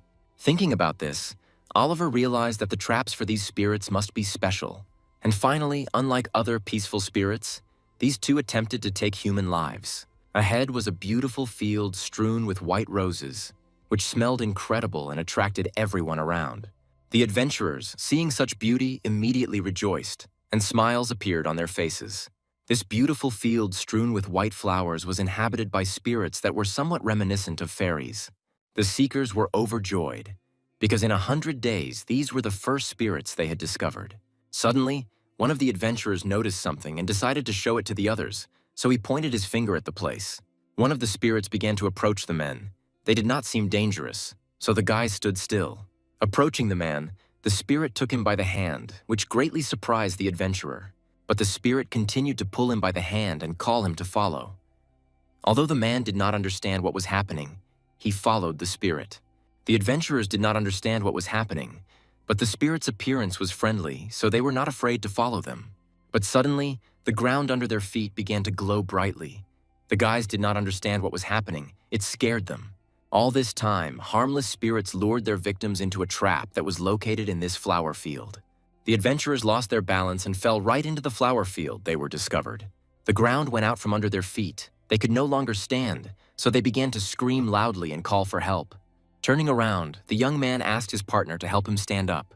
The strange smile on the guy's face meant that there was no help to be expected. Seeing his partner's face, the adventurer was stunned, because he was definitely not prepared for this. Before him stood no longer his partner, but a monster, consumed by spirits that at first glance were completely harmless. It was raining heavily, so heavily that nothing could be heard, only the sound of the rain and the rustling of leaves. Suddenly, with a clap of thunder, a bright bolt of lightning struck straight into the tree, which made Julia very scared and scream. Oliver immediately asked the girl to calm down and not scream, because she could scare away all the spirits. Approaching the girl, the main character explained that frightened spirits are the most dangerous in this forest, so it is always worth maintaining silence. Lightning struck again, causing Julia to become frightened again and start screaming, this time covering her mouth to muffle her scream. The girl noticed something approaching them. Then Oliver explained that the spirits were heading straight for them. The proud and strong spirit of electricity, Schwaz, was walking straight towards the heroes. It didn't look safe. Noticing the heroes, the spirit turned to them. He was interested in who they were. This made Oliver nervous, because he did not expect to meet the spirit of lightning so soon. A system window with possible developments appeared before Oliver's eyes, and he already knew how to catch the lightning spirit, so he immediately chose the right answer. The spirit was surprised that the man was offering him his help, because before that, he had only felt fear from people. Standing right in front of the spirit, the protagonist continued to insist on help, and since the spirit did not refuse, it meant that he needed it after all. Therefore, Oliver, with confidence on his face, continued to insist on his own and convince the spirit that he could be useful to him. The spirit of lightning believed the man's words and ordered him to follow him to take the hero to the place that was causing the problems. Schwaz is one of those spirits who can talk and is always in trouble, but if you solve his little problems, he will follow you. That is why the hero followed him and came to some unfamiliar cave. Julia followed Oliver all this time. Although she was very tired, she did not want to give up. Soaked from the rain, the heroes entered the cave. Apparently that was where what was bothering the spirit was. The main character couldn't understand what was going on for a long time, but after thinking about it, he was able to figure out what the problem was. Activating his abilities, Oliver tensed as what he saw puzzled him. But when the monster came into the light, the main character realized that these were not at all the problems he expected to see. The Yeti appeared before the heroes and was clearly not in a friendly mood. The huge, upright creature, whose entire body was covered in white fur, was aggressively disposed. Oliver knew that these creatures were usually not dangerous, but at the moment, the monster in front of them was under some kind of influence. Someone's power was influencing the creature and causing it to create problems for the lightning spirit. Noticing this, the main character turned his attention to the top of the snowman's head and saw the frost spirit Frosh. The spirit of lightning said that Frosh was bad. He didn't listen to him and didn't want to leave the cave. Other spirits weren't like that. Oliver then turned to the spirit of lightning to clarify what exactly Schwaz wanted. Schwaz must fight the monster and win, but he cannot do so because he is very weak. Julia couldn't imagine a battle of spirits. Then Oliver asked, because perhaps the spirit was talking about arm wrestling. The spirit confirmed Oliver's words. The hero understood what Schwaz wanted and decided to add his own condition. Schwaz immediately agreed to Oliver's terms and rushed into battle. He wanted to defeat Frosh as soon as possible. Julia didn't understand how Oliver would be able to defeat the thug. The main character was irritated by such a partner. She prevented him from thinking clearly. Schwaz was already standing in front of Frosh. They looked at each other and understood each other's gaze and prepared for the duel. Looking at Oliver, the spirit was not sure of his partner's victory, but still hoped for the best. Oliver was confident in himself because he knew that he could summon a worthy opponent for this little one. Having called Jamal, who was already ready to fight the big guy, Oliver began to smile because he was confident in his victory. Julia was shocked by the appearance of the orc. She could not even imagine such a powerful monster. And Jamal was already ready to arm wrestle the kid who was under the influence of the spirit. The Yeti was serious and had no intention of losing to the orc in front of him. Jamal and the Yeti clasped their hands and began to fight, seeming to be equal in strength. But before it had begun, Schwaz approached the thugs and loudly announced the start of the fight. The spirit watched the fight closely. He did not want to allow any malfunction, so he judged strictly. The monsters were well developed physically, their palms were huge, and it was impossible to predict which of them would win. The Yeti began to roar loudly and put more effort into defeating his opponent. Jamal was not going to lag behind either, and strained himself so much that the stone on which they were fighting cracked. The orc could not believe that his rival was actually so strong, because he was the strongest in his tribe. Oliver already clearly imagined his victory, because he knew the true power of his shadow, so he watched this fight with pleasure. Jamal tensed up a little, and with one movement of his hand, he defeated the Yeti in arm wrestling. The little frost spirit didn't even realize how he lost. It was so unexpected for him. The orc continued to show off his power and slammed the Yeti's hand into the floor. Oliver thought it didn't take that much effort to defeat the Yeti, but the orc thought differently. The spirit of lightning, Schwaz, immediately flew up to the protagonist to thank him for solving the problem.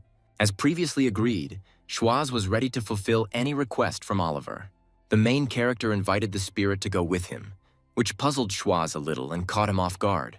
After exchanging glances, the spirit finally made a decision, because he could not break his word. Such was their law. And as the spirit had promised, he agreed to follow Oliver, just like the defeated frost spirit. The protagonist was able to obtain 5 spirits, which meant that the characteristics of Grizz's belt increased. The special feature of this belt was that with each spirit caught, the the unique ability, Spirit Protection, was strengthened. The sound of stones was heard in the distance. The Yeti was coming to his senses after a stunning defeat. As soon as he came to his senses, he realized that he needed to run away from these monsters. Julia turned to her uncle because his belt began to howl again, and Oliver was also surprised by this. Turning to Julia, the protagonist asked if she had been catching spirits, but as it turned out, her trap broke as soon as she entered the forest. Leaving the forest is very dangerous, so on the way back, people form groups. As he left the cave, Oliver was already thinking about his next goal. He couldn't stop there. Seeing a waterfall off to the side, the protagonist thought that perhaps his goal was there. Therefore, I immediately headed down the stream straight to the waterfall. After all, it was there that the very same perfume drops that Oliver wanted to get could be located. Arriving at the place, rolling up his sleeves, Oliver already knew that these spirits were friendly and did not pose a danger, so he was going to catch them himself.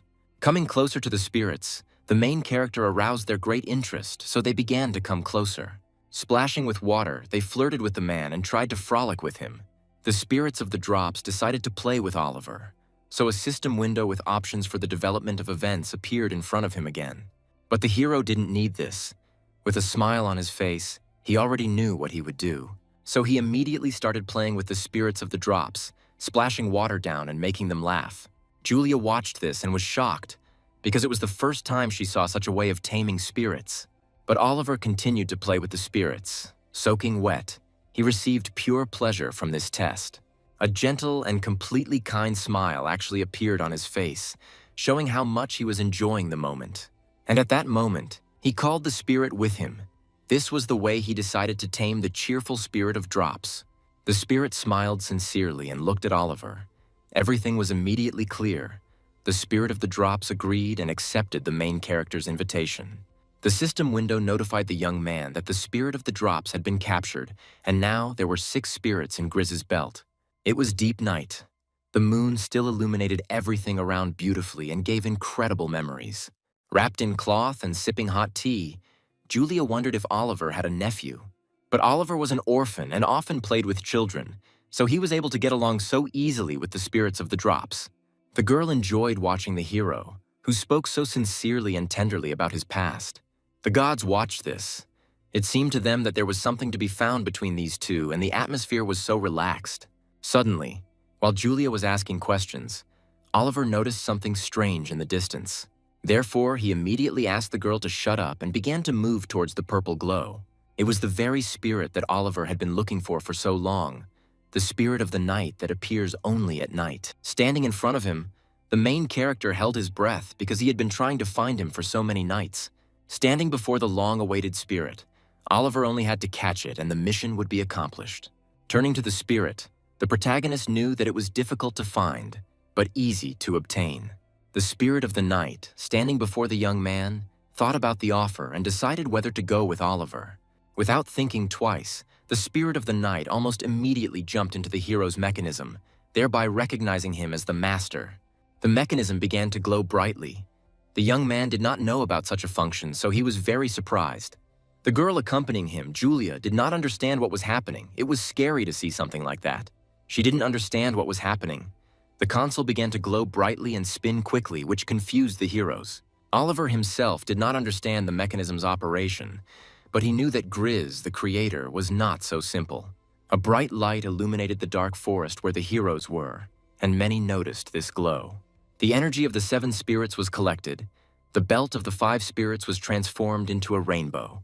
The belt, which absorbed the energy of the 7 spirits, designed by Grizz and completed by Snowman, perfectly embodies the creator's vision. The belt was not ordinary before, but now it had become a treasure. Oliver clearly understood this, because all his stats had increased several times. Julia became interested in this mechanism, but the main character did not answer the girl's questions. Suddenly, Oliver became curious about something, so he decided to ask the girl a question. The young man wanted to know where the girl got so many wounds from. It seemed suspicious to him. Julia began to tell that it happened the night after she came here. There was practically no prey, and they decided to go deeper into the forest than usual. Time was running out. Here she met a girl, about her age, completely by chance. They should have been more careful, because it was only thanks to her fellow traveler that Julia was able to survive. She could not even imagine that she would meet a great monster in the forest, which she managed to defeat. Oliver listened carefully to this story, trying to understand the truth because it worried him. Julia wanted to understand what her friend wanted to tell her at the moment of her death, but she could not clearly hear the words, so she continued to blame herself for her friend's death. The young man tried to calm the girl down because they couldn't find out what their friend wanted to say. They couldn't just wind themselves up. Julia was glad that Oliver tried to support her in some way. It cheered her up. But the main character was not as good as Julia thought. He believed that one should not regret the past, that's all. It was already getting light, and the heroes set off further on their journey, Oliver constantly checking that they were on the right path, since Julia was leading. The girl doubted. She could not remember the direction exactly and no longer knew where she was going. Oliver was unnerved by the fact that the girl he trusted didn't know where she was going. He knew archers were good at tracking. It hadn't been long. She should have found her way. Everything looked suspicious, but this was the path leading the protagonist to the dwelling of the eighth spirit.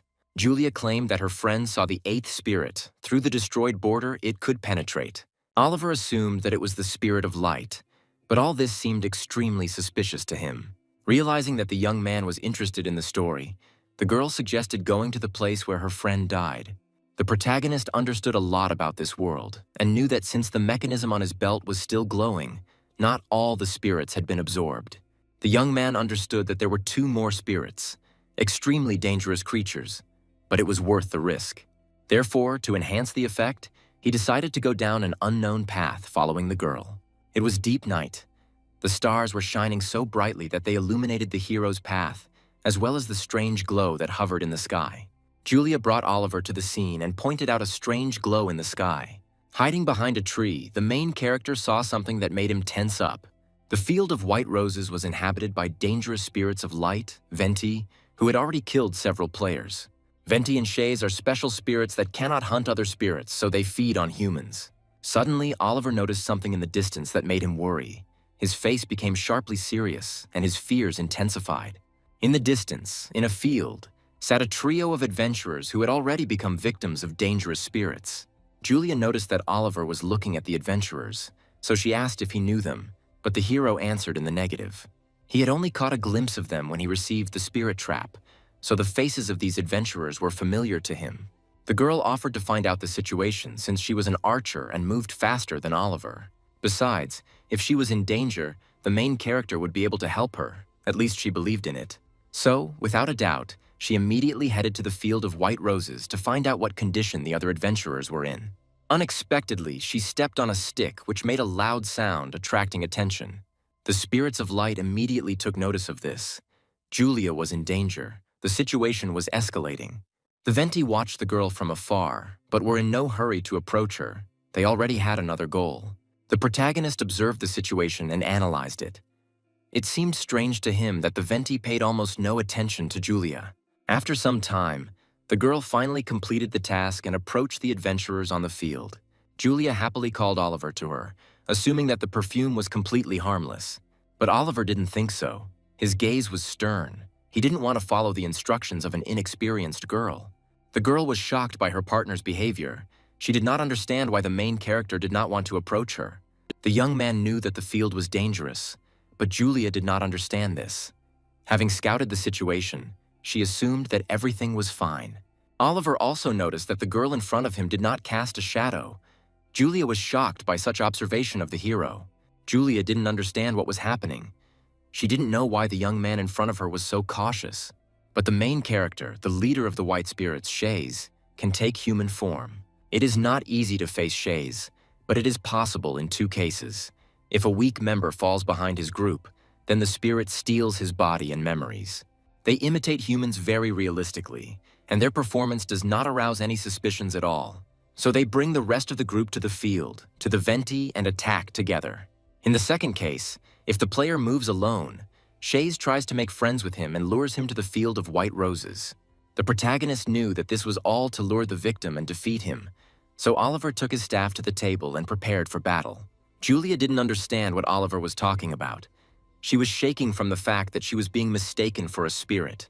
Until the very end, the spirit tried to convince the young man of his rightness, skillfully playing his role. But suddenly, an ominous smile appeared on the girl's face. The spirit understood that he had been exposed. and he could no longer hide behind the mask. The girl's eyes turned black. It was no longer Julia. It was the spirit of the shadow Shays, who had entered the world through the rift. Oliver remembered that when he entered the forest, he had already received a warning that some groups had disappeared and died in it. The main character also knew that if he was too careful, he would scare the spirit away, so he pretended all this time. He was open, talked a lot, and showed himself in a friendly way, all in order to lure the spirit.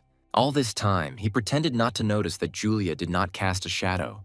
Shays has no shadow. It's scary, but you can't give yourself away because the spirits will immediately slip away and hide. The young man stood before the most terrible spirit. Surrounded by Venti, he prepared for battle. Shays and Julia's body was emitting an ominous aura. It seemed like it wasn't a spirit, but some kind of demon. In the middle of a beautiful field, there were spirits of a sinister nature that fed on human flesh. Oliver already knew that a difficult battle awaited him ahead, but he could not retreat, for the good of the world. Shays was extremely surprised that he was immediately exposed and was being played with all this time. But Oliver was even amused by this confidence of the spirit in its own masquerade. The dark spirit liked this too. He had no lack of confidence. He could afford something like this. After this influx, so many travelers were deceived that the spirit was simply filled with power. The victims of the Venti could no longer control their bodies. Their minds were under the control of dark spirits, who transmitted terrible messages through them. Something dark and sinister was coming out of their mouths. Nothing was left of the previous adventurers, only empty bodies. It was an incredibly terrible picture that showed all the horror of dark spirits. Shays, the leader of the dark spirits, fed on this energy, which came directly from the bodies of the deceased. While absorbing energy, Shays remembered what the girl, the owner of this body, tasted like. Julia was thin and completely tasteless, but Shays hoped that Oliver would be much tastier. The main character was not embarrassed by such expressions of the dark spirit and was not even frightened. He did not understand what the spirit was talking about. Having absorbed all the dark energy, Shays' body changed and began to resemble a monster. But this was not enough for him. He called everyone to get as much energy as possible. The Venti headed towards their leader to carry out his order and give up their energy. Shays opened his mouth wide and swallowed all the Venti who were ready to give their energy to the leader. The dark spirit used his coexistence skill, which increased his strength by 542%. Shays threatened not only to take over Oliver's body and absorb him, he wanted to carve his symbols into the adventurer's body, because he wanted to show the main character that the insignificant power that the young man believes in means nothing to the spirit. The snowman didn't say anything to the spirit. He just moved his hand to the side to prepare for the spell. By summoning the Moon Knight, he was able to repel Shays' first attack and defend himself. The spirit was amazed by such magic, but at the same time was very glad to meet a worthy opponent. Never before had the spirit seen anything like this, so the fight seemed even more interesting to him. But night was his time of day. The spirit of shadows, Shays was dominant at this time, so he was confident of his victory. The Moon Knight noticed that the situation had become more serious, so he turned to his master and asked him to take 2 steps back. Oliver did not resist and listened to the advice of an experienced fighter, taking 2 steps back. Stepping back, Oliver demonstratively asked the Moon Knight if this distance was enough. Shays fell for this provocation and, calling the main character an arrogant bastard, rushed into battle. The Moon Knight's face showed how hard it was to repel the enemy's strong attacks, but he dealt with all of Shays' attacks. Continuing to hold back the enemy's onslaught, the Moon Knight increasingly attracted the dark spirit's interest. But Karun wasn't going to just repel the attacks. As he entered the first phase of the moonlight, the new moon, he prepared to attack.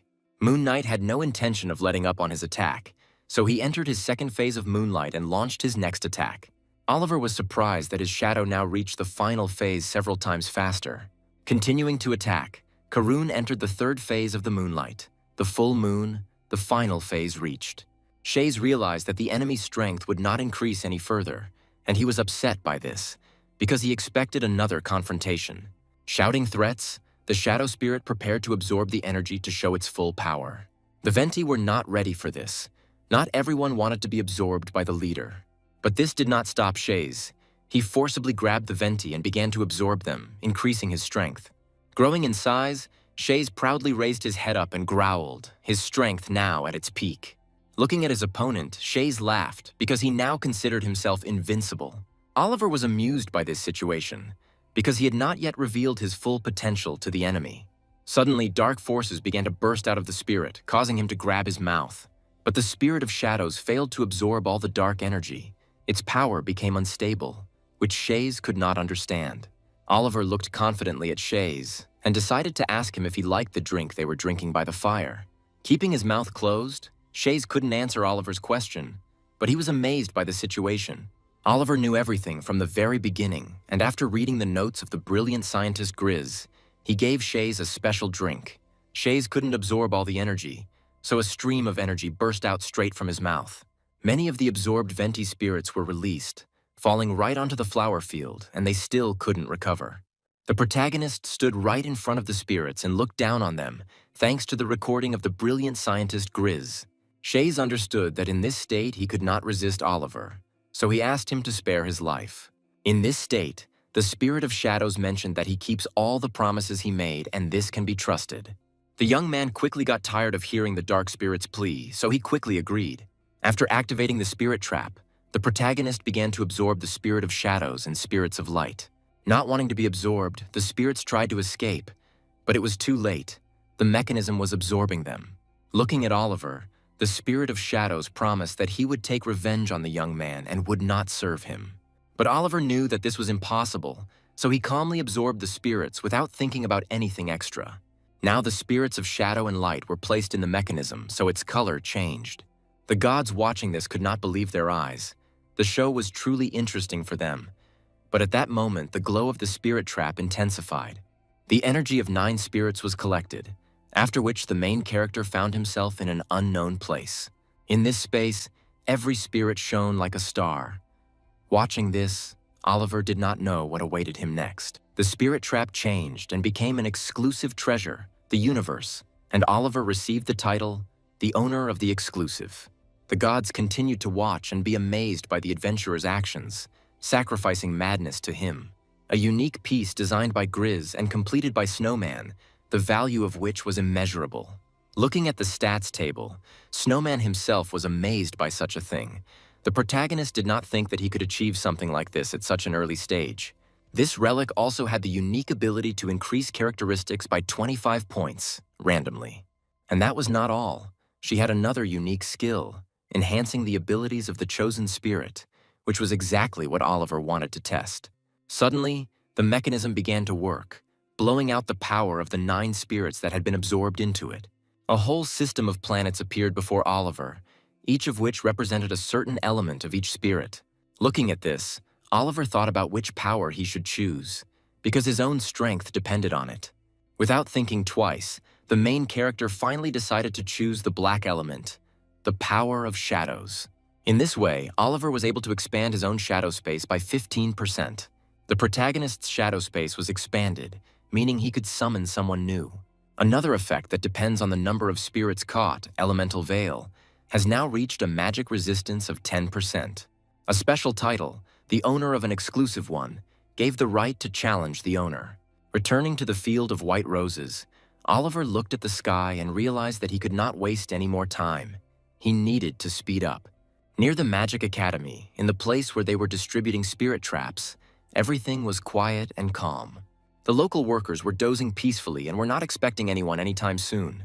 Therefore, they were extremely surprised that the snowman came for inspection so quickly. The girl wondered whether the snowman killed the spirits or caught them, but it was neither one nor the other. The main character did not know how to get the spirits out of the trap. Fryn asked Oliver's mechanism to examine it and find out some information about it. Taking the mechanism in her hands, the girl did not understand what kind of thing it was, so her partner also paid attention to it. The protagonist noticed that the young magicians were hesitant, so he asked if there were any problems. Fryn clarified that they were just learning magic, so they didn't understand how this mechanism worked. She wanted to show this mechanism to the teacher. It didn't take long, as one of the workers summoned his wind spirit. Having summoned the spirit, Fryn's partner immediately sent a message to their mentor to summon him. Oliver assumed he might know their teacher, so he asked the mentor's name. Having learned the name of his mentor, Oliver realized that this name was unfamiliar to him. His knowledge of magic was meager. But Blaine was also known by another name, the Prince of Frost, the founder of the Zodiac, and a great magician. This name was actually familiar to Oliver. He immediately understood who this magician was. Officially, there are 12 magic towers in Pangaea, each named after a constellation, and the common name is the Zodiac. Their founder is a magician, the Prince of Frost. The Frost Prince was one of Oliver's figures when he was still playing this game with the gods. The student spoke proudly about his mentor, Blaine, who had previously been held back by a wall of knowledge. The student was very surprised that the snowman did not react to the words in any way. This calmness amazed him. But the guy didn't dwell on this and continued to talk about the teacher as a hero. Looking at the Magic Academy, Oliver began to slowly remember and understand who Blaine was. At that time, the main character was the Prince of Frost. He met Blaine, whose soul was frozen. Blaine felt nothing, no loneliness, no sadness. He didn't understand if this was normal. Hail magic is related to frost magic and repeats all its features, as well as side effects. So the magician faces a wall of losses and loss of emotions. In the distance, Oliver noticed the strong aura of the mage. Blaine was walking straight towards him. Having returned the little spirit to the students, the great magician noted that the young people lacked dexterity. Such statements did not please Phryne. Upon meeting, Blaine immediately introduced himself and shook hands with the snowman, whose fame had already reached the manager of the Aquarius Tower. Blaine knew about the snowman and that he had used his own spirit trap that the mage had been dying to see. The magician warned that a detailed study of the mechanism would require the use of magic. When Blaine touched the mechanism, he noticed something unusual, so he asked where the snowman got this thing. Oliver did not tell the truth, and only said that he received this mechanism from a loved one. The magician understood that this information was top secret, so he snapped his fingers and cast a spell. After using the mind freeze spell, the students were no longer able to follow the dialogue. Oliver didn't understand why such a spell would be used on students. The situation seemed strange to him. Blaine apologized to the snowman. He explained that no one should eavesdrop on their conversation. Looking at the spirit trap, Blaine warned the snowman of the danger. Because this mechanism connects the power of the 9 spirits and uses them harmoniously. But spirits like Shays and Venti cannot coexist peacefully. When the balance is disturbed, individual forces can slowly merge into one. In that case, control was impossible, but Blaine assumed that the snowman would cope with this task. Blaine also suggested that the snowman sell this item to the Aquarius Tower. Oliver didn't think long about the answer and immediately refused.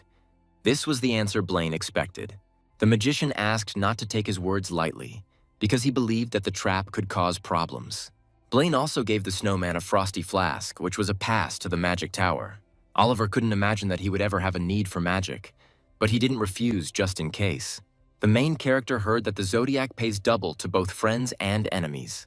Blaine confirmed the hero's words and was looking forward to his appeal, because he believed that in the future they would have many joint achievements. Using a mind-defrosting spell, Blaine brought Phryne back to her senses, but she didn't understand what had happened.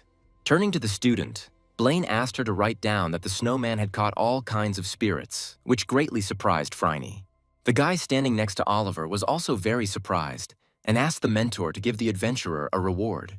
The main character was immediately given a reward, which contained a lot of gold, various potions, gloves, and a cloak of the elements. Oliver was extremely surprised by such a reward, as if it was prepared especially for the Shadow Summoner. All the jewels in the world passed through the magic towers. Blaine wanted the snowman to accept this gift in honor of their first meeting. The main character was grateful for this gift, and as he said goodbye to the magicians, the smile never left his face. When the protagonist left, Phryne suggested that the snowman was special, to which the experienced mage agreed. Even though it was just her premonition, Blaine also felt that the snowman was special. As he left, Blaine asked to be informed when the snowman would next arrive at Aquarius Tower. At first, the young student did not understand what the mentor was talking about, but when she realized everything, she shouted throughout the forest that she asked not to use freezing on her. Moving on, the player's rating was updated again, in which Snowman was in first place. Information about him was also hidden. The gods looked at these numbers in amazement, because the gap from second place was unimaginably large. After such a long journey, a rest is required in the city of Norville, a ruined city located in the south of Pangaea. It had been about 20 days since his last rest, so Oliver decided to check his adventure reward first. Cloak, Curtain of the Vent, the Spirit of Light, imitating his abilities no matter how dark it was. With the help of this cloak, one could see everything. The gods were amused by the function of this cloak, but on the other hand, the hero only went to solitary trials. Oliver thought that the ability to glow in the dark was not bad. Now there was no need to carry a torch with you. Elemental protection gloves that were poorly suited for defense but had strong properties. The gods were delighted with these features. They suited the snowman well, who was a summoner of shadows. The protagonist was pleased with the treasures he had received in the adventure. But that was not all. There was another treasure, Shaze's Grace, a crystal ball that imitated the abilities of a shadow spirit. The 15-point increase in wisdom was indeed a great gift. But there was still something that worried Oliver. Shadow summoning is divided into two categories. The first is used by a small group of powerful summoners. The second one was used by countless low-level summoners and was worse than the first category. The main characters certainly belong to the first category, and for such people, increasing the power of shadows is a priority. And this item had the effect of reducing the shadow's ability, so Oliver didn't know what to do. There was nothing to be done. The skills were useful, but it was necessary to think about how best to apply them. So the first thing Oliver decided to do was go to auction, looking for something interesting. The auction house was always crowded. So many different problems arose. Norville's auctions are the largest in the south, so you could always find whatever your heart desires there. The ruined city of Norvilla is a real treasure trove, so you can use the item search function here, just like in the Adventurers Association. To begin with, Oliver decided to sell small, useless items obtained from past adventures. Without talent or negotiations, it would have been more profitable for the protagonist to sell this product at auction than at a regular market. The displayed goods were quickly taken away, which made Oliver happy. Now it was time to get acquainted with the assortment for summoners. While looking at the goods, the main character saw something he didn't expect at all, so he was very surprised. Galota's tongue, a treasure made from the tongue of the jet-black snake Galota, is imbued with the snake's power to spew shadows. However, due to containing shadow poison, it can be addictive to the user.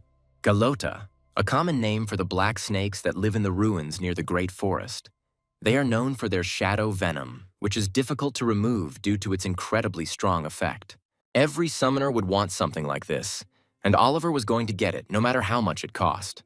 But after seeing the price, the main character realized that he wouldn't have enough money even for the minimum bet. Then, Oliver decided that he would contact whoever put this year up for auction and take Gallet's tongue personally. Approaching the check-in window, Oliver was greeted by Rita, the manager, who immediately asked what the adventurer wanted. Oliver wanted to put his goods up for auction, so Rita immediately pointed to the place where the goods needed to be placed. The young man immediately put the Grace of Shaze, which he did not know what to do with, in the indicated place. Manager Rita was very surprised by such a product. She had never seen such a product. But when she heard the minimum bid, 200 platinum coins, she was even more shocked, because with such a price, there might not be a buyer. Oliver also wished to use the services of an agency, which required him to attend the auction house every day. The circumstances could not have been better, because Oliver knew that the owner of Galata would understand the main character's intentions and find him himself. Rita, meanwhile, looked around and approached some door. It all seemed very suspicious. Behind the door was a dark room that was not illuminated in any way, which looked very strange. Walking further, she extended her hand with a small note, passing on an unknown message to another person. Looking at the note, the unknown man in the dark room accepted it without saying a word. Oliver assumed that if someone had managed to put Galota's tongue up for auction, he was most likely a famous and influential person in these parts. And also the main character believed that the faction of the Ruin Plunderers was the most influential. So first of all, it was necessary to assess the situation in the Association of Travelers of Norvilla. The protagonist read the posts on the bulletin board, each of which was written about the chaos that was happening in Norville. While looking through the posts, Oliver noticed a familiar name and began to remember where he had heard it. Heka, the name Oliver heard when he learned about Chow. There were 5 factions of Ruin Plunderers in Norville. After the death of the Borgo faction, the balance was upset and the situation became more acute. Oliver also saw a post about himself, which said that the hidden top in the ranking had arrived in Norvilla. The couple standing behind Oliver discussed the publication and assumed that the hidden one would deal with Hek. Oliver wasn't interested in much. He needed to find a place to live for the next month, so he immediately went to the hotel. Money was not a problem, so the main character managed to rent a decent house with a kitchen. The next thing the young man did was go to the Information Guild, which could provide him with information about who had gotten the treasure. After receiving information about the Galot language that was put up for auction, Oliver realized that it had previously belonged to one of the factions that had been in the ruins.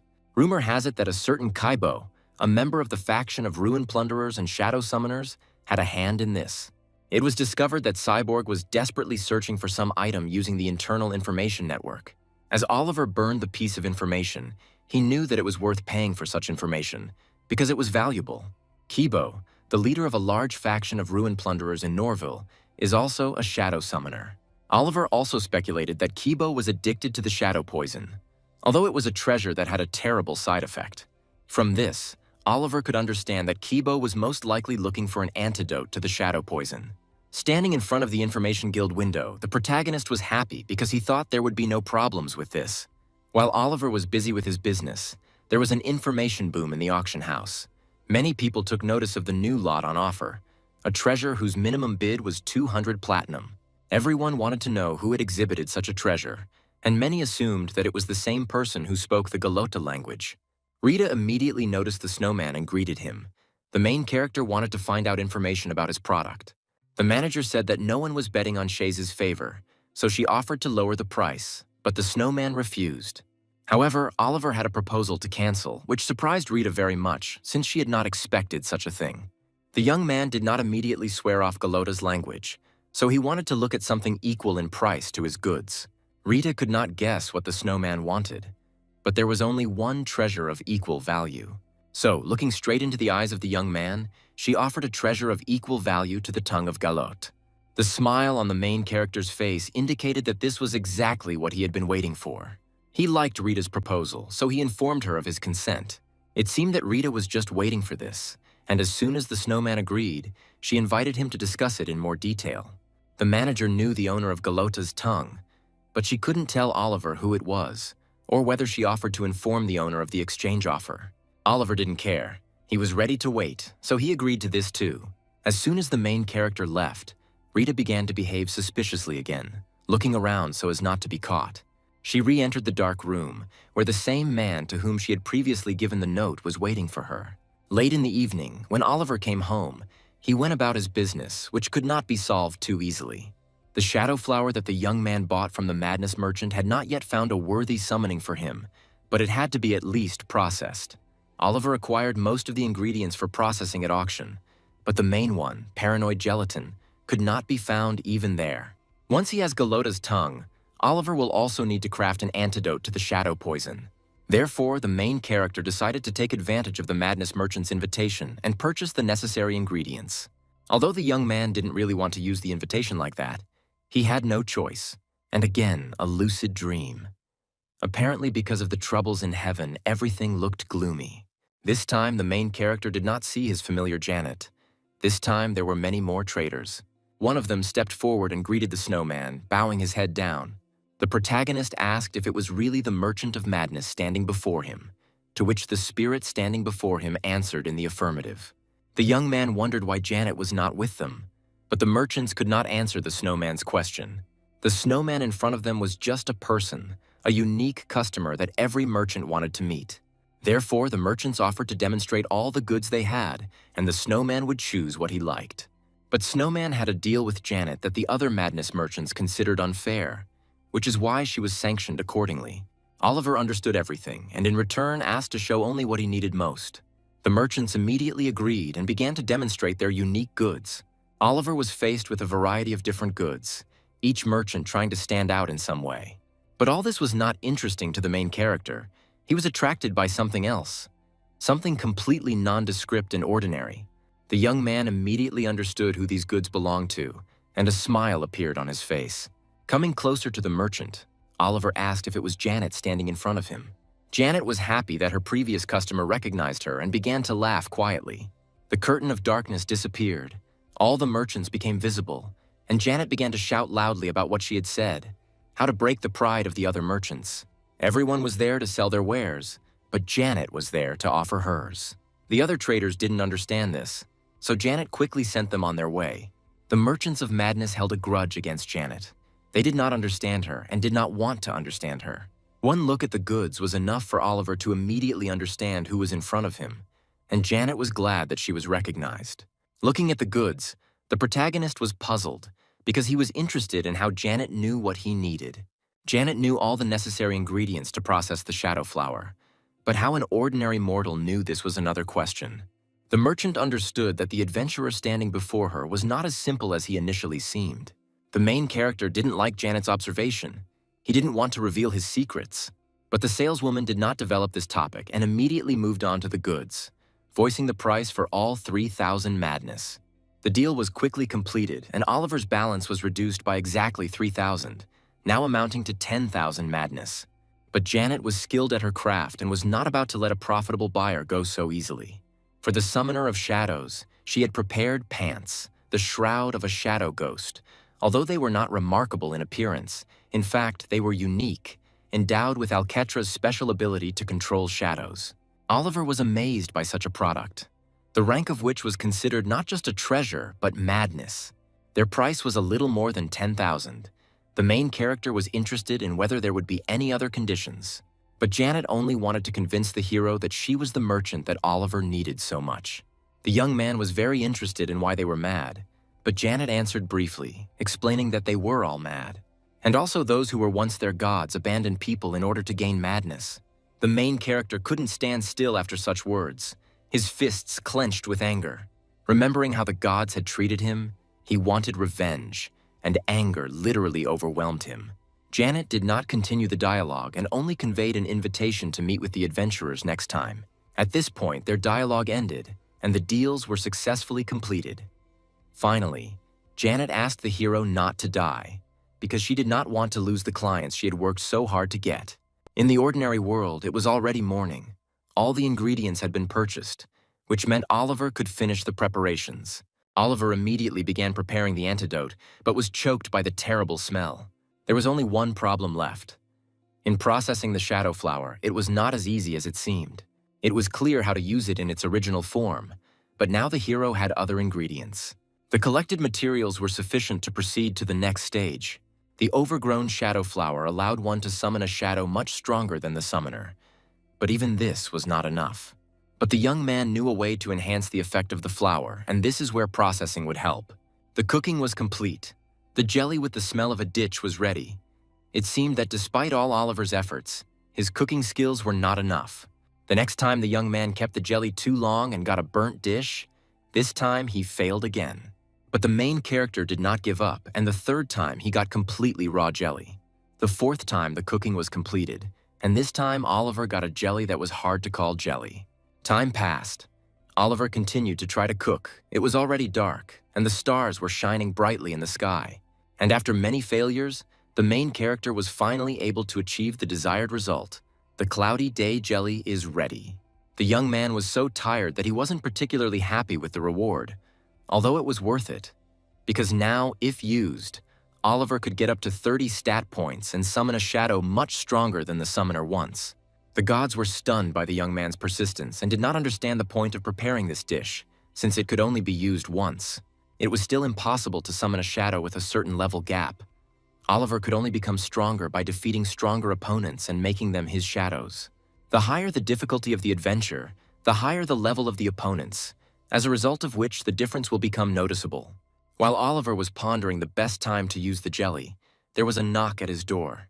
The owner of the house said that a man was looking for Oliver, so he asked him to come out. The young man already guessed who it could be and was very happy about it. He liked that everything was going exactly according to his calculations. Oliver was expecting to meet the owner of the item from the auction, so he immediately asked where he needed to go. But there was no need to go anywhere.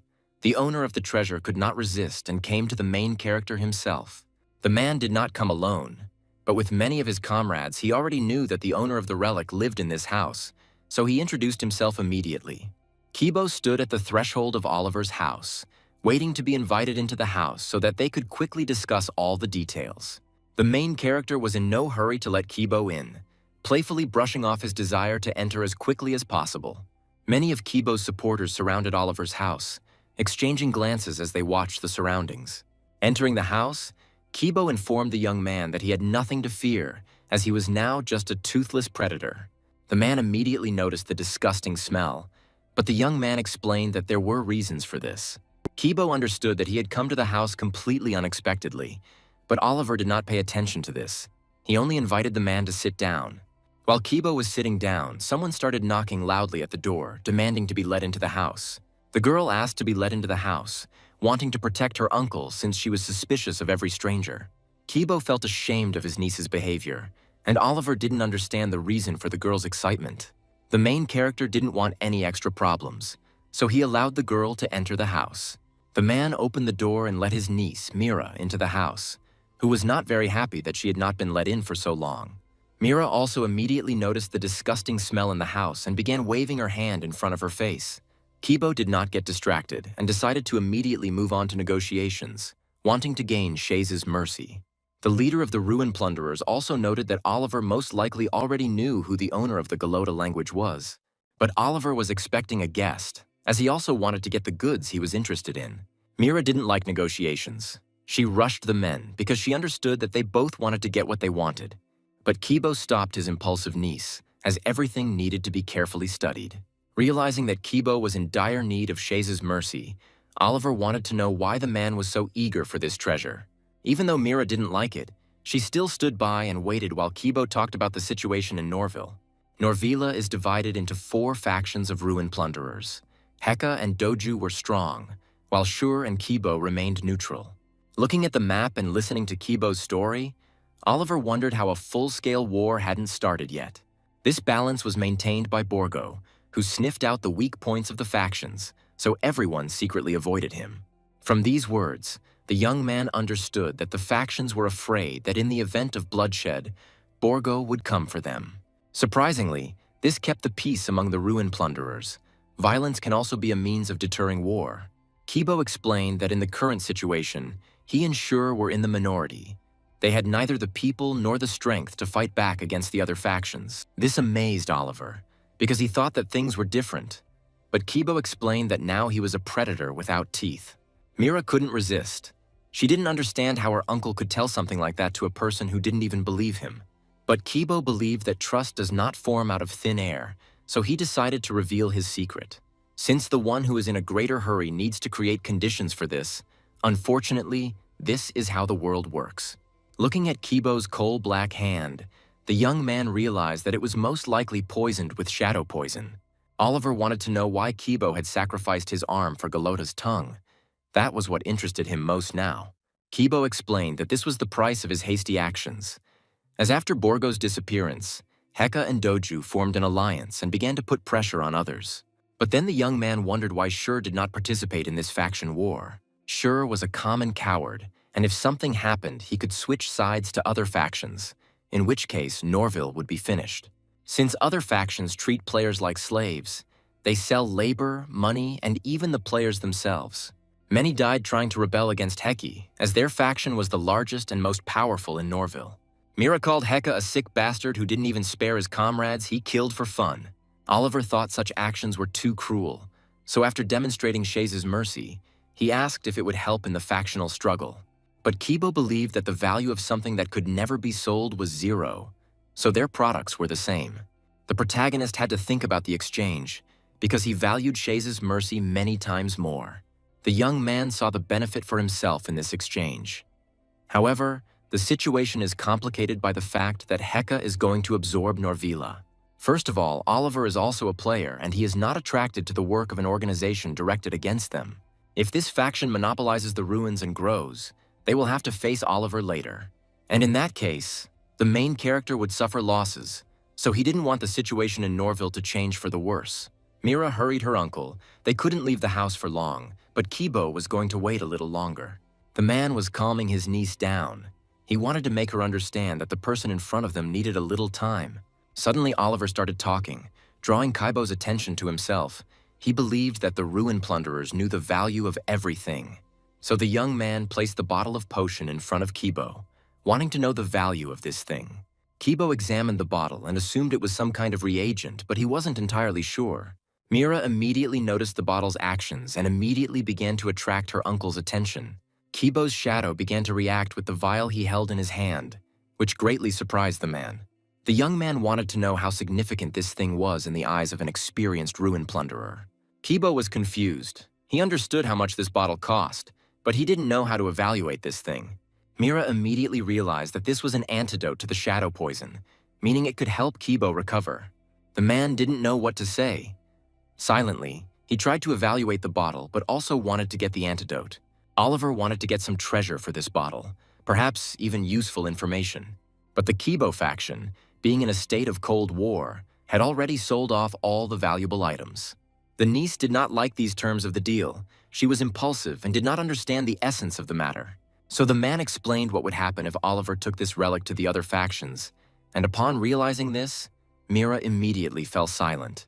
The main character liked the fact that Kibo understood everything correctly. He was even able to earn his favor. That was enough. But if Kibo misjudged the situation and made a stupid move, the deal might not take place. Suddenly, the man grabbed the ring with his teeth and began trying to take it off as quickly as possible. The girl tried to stop her uncle because this ring could not be removed, but Kibo had to pay a proportionate fee. This ring was inherited by Kibo along with the group, and it was a symbol of the faction. But the man believed that he himself was a symbol, and nothing was more important than family. Oliver liked the ring with the warning power. This relic had value for him. Kibo was glad that he was able to make such a profitable deal, and he also asked to take care of this ring. When he went outside, Kibo was waiting for his comrades. Oliver was also standing next to them. The man wanted to quickly see the effect of the potion and feel the influx of strength. So without a second's hesitation, he opened the bottle and began to consume the antidote to the shadow poison.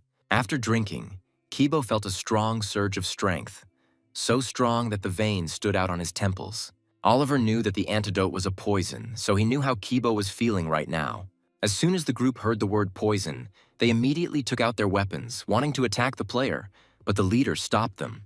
Judging by the pain, it was indeed poison, but it was effective and Kibo's arm was immediately restored. The protagonist was pleased with his work, and the members of the Ruin Robber faction could not believe their eyes.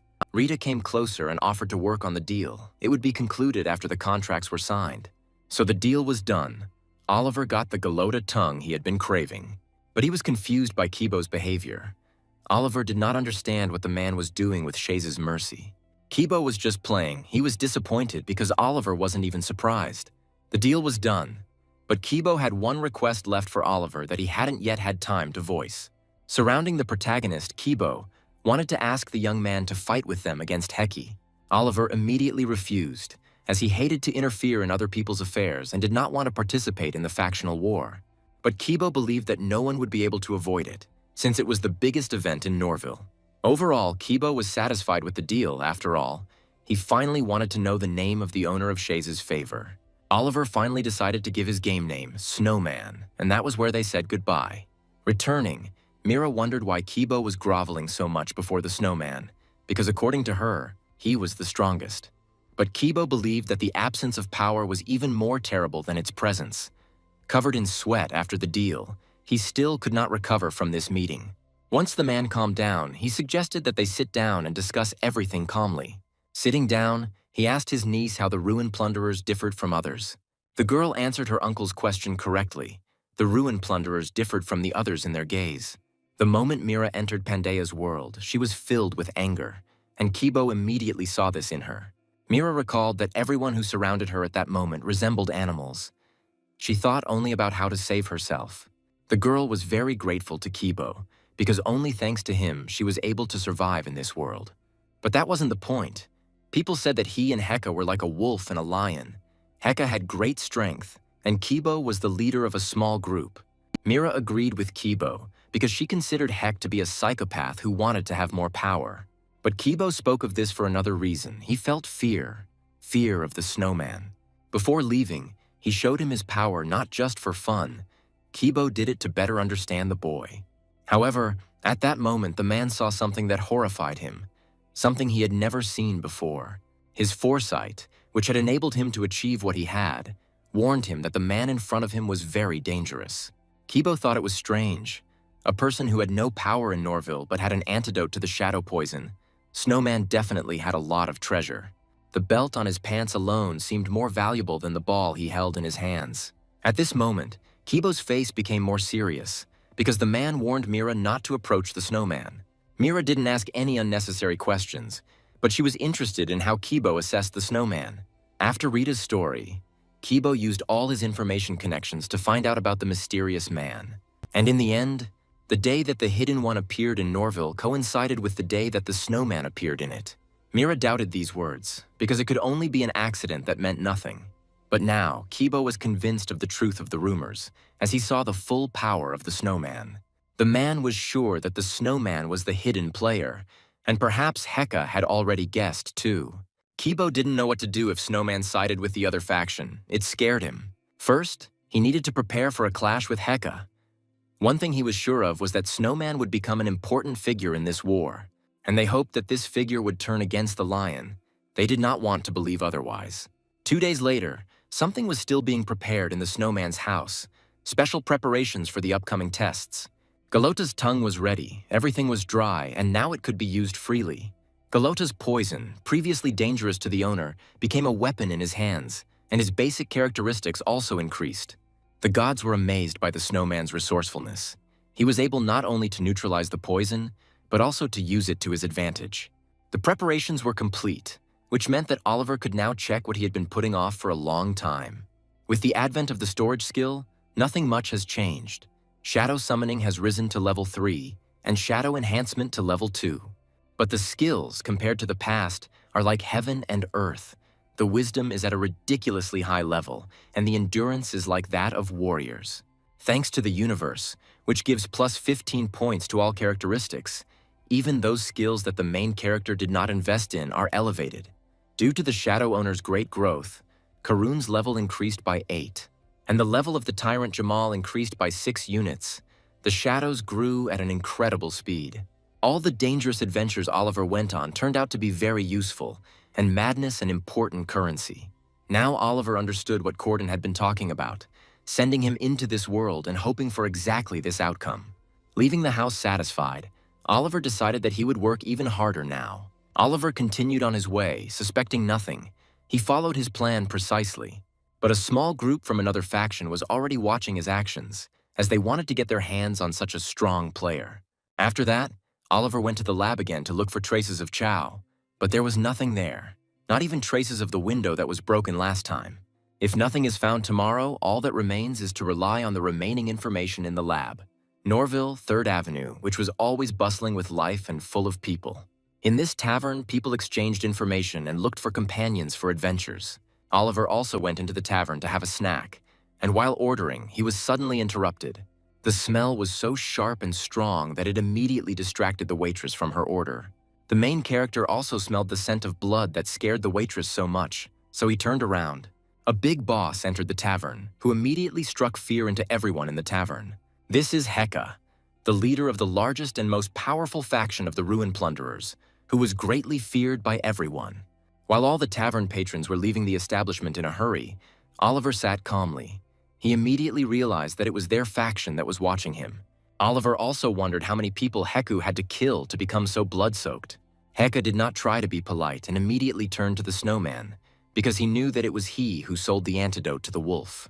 Heka slammed his weapon down on the table and introduced himself, wanting to get to know his strong opponent better. The main character did not want to answer the faction leader. He playfully avoided answering.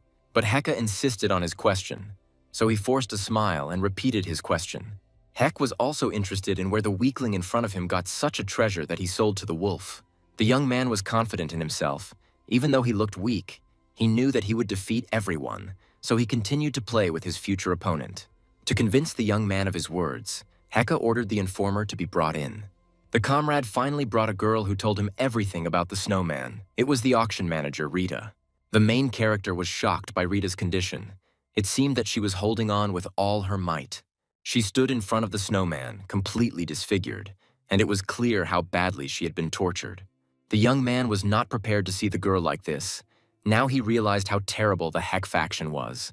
At this time, the light was on in the wolf's shelter. Everything was calm at first glance.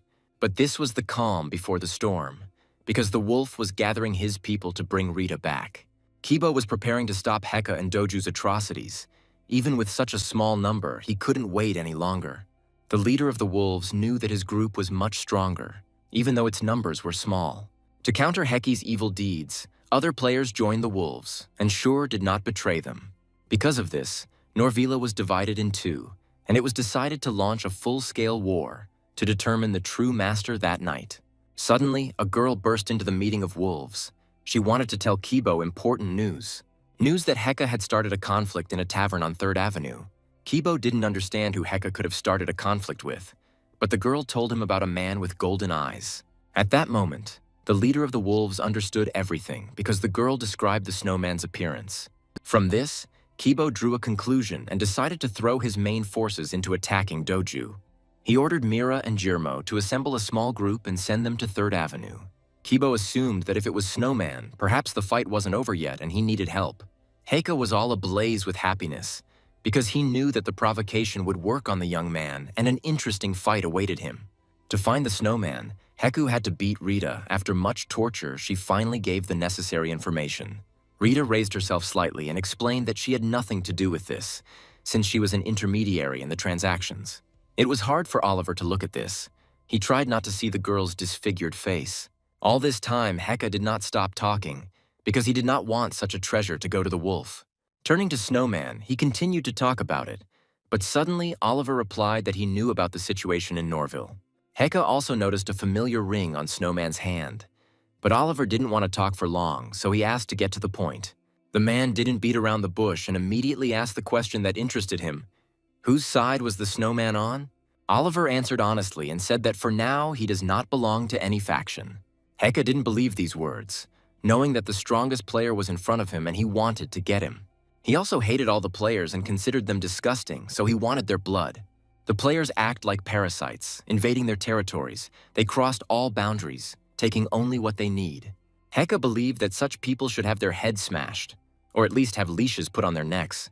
Oliver didn't understand why the man in front of him hated players so much, but Heka explained that it was all a cover. He just liked to mock the weak. Then the young man remembered Kibo's story about the 4 factions of ruin plunderers and their confrontation. The protagonist realized that Kibo hadn't told him all this in order to win him over to his side. Everything turned out to be the pure truth. With his feet up on the table, Heka announced that the player in front of him had 2 options to choose from. First, kill the wolf, and then Heka will calm his anger towards the young man and change his anger to mercy. But Oliver was also interested in what would happen if he refused, so Heka decided to demonstrate this on Rita. The young man was not impressed. He wanted to know what would happen after Heka killed him.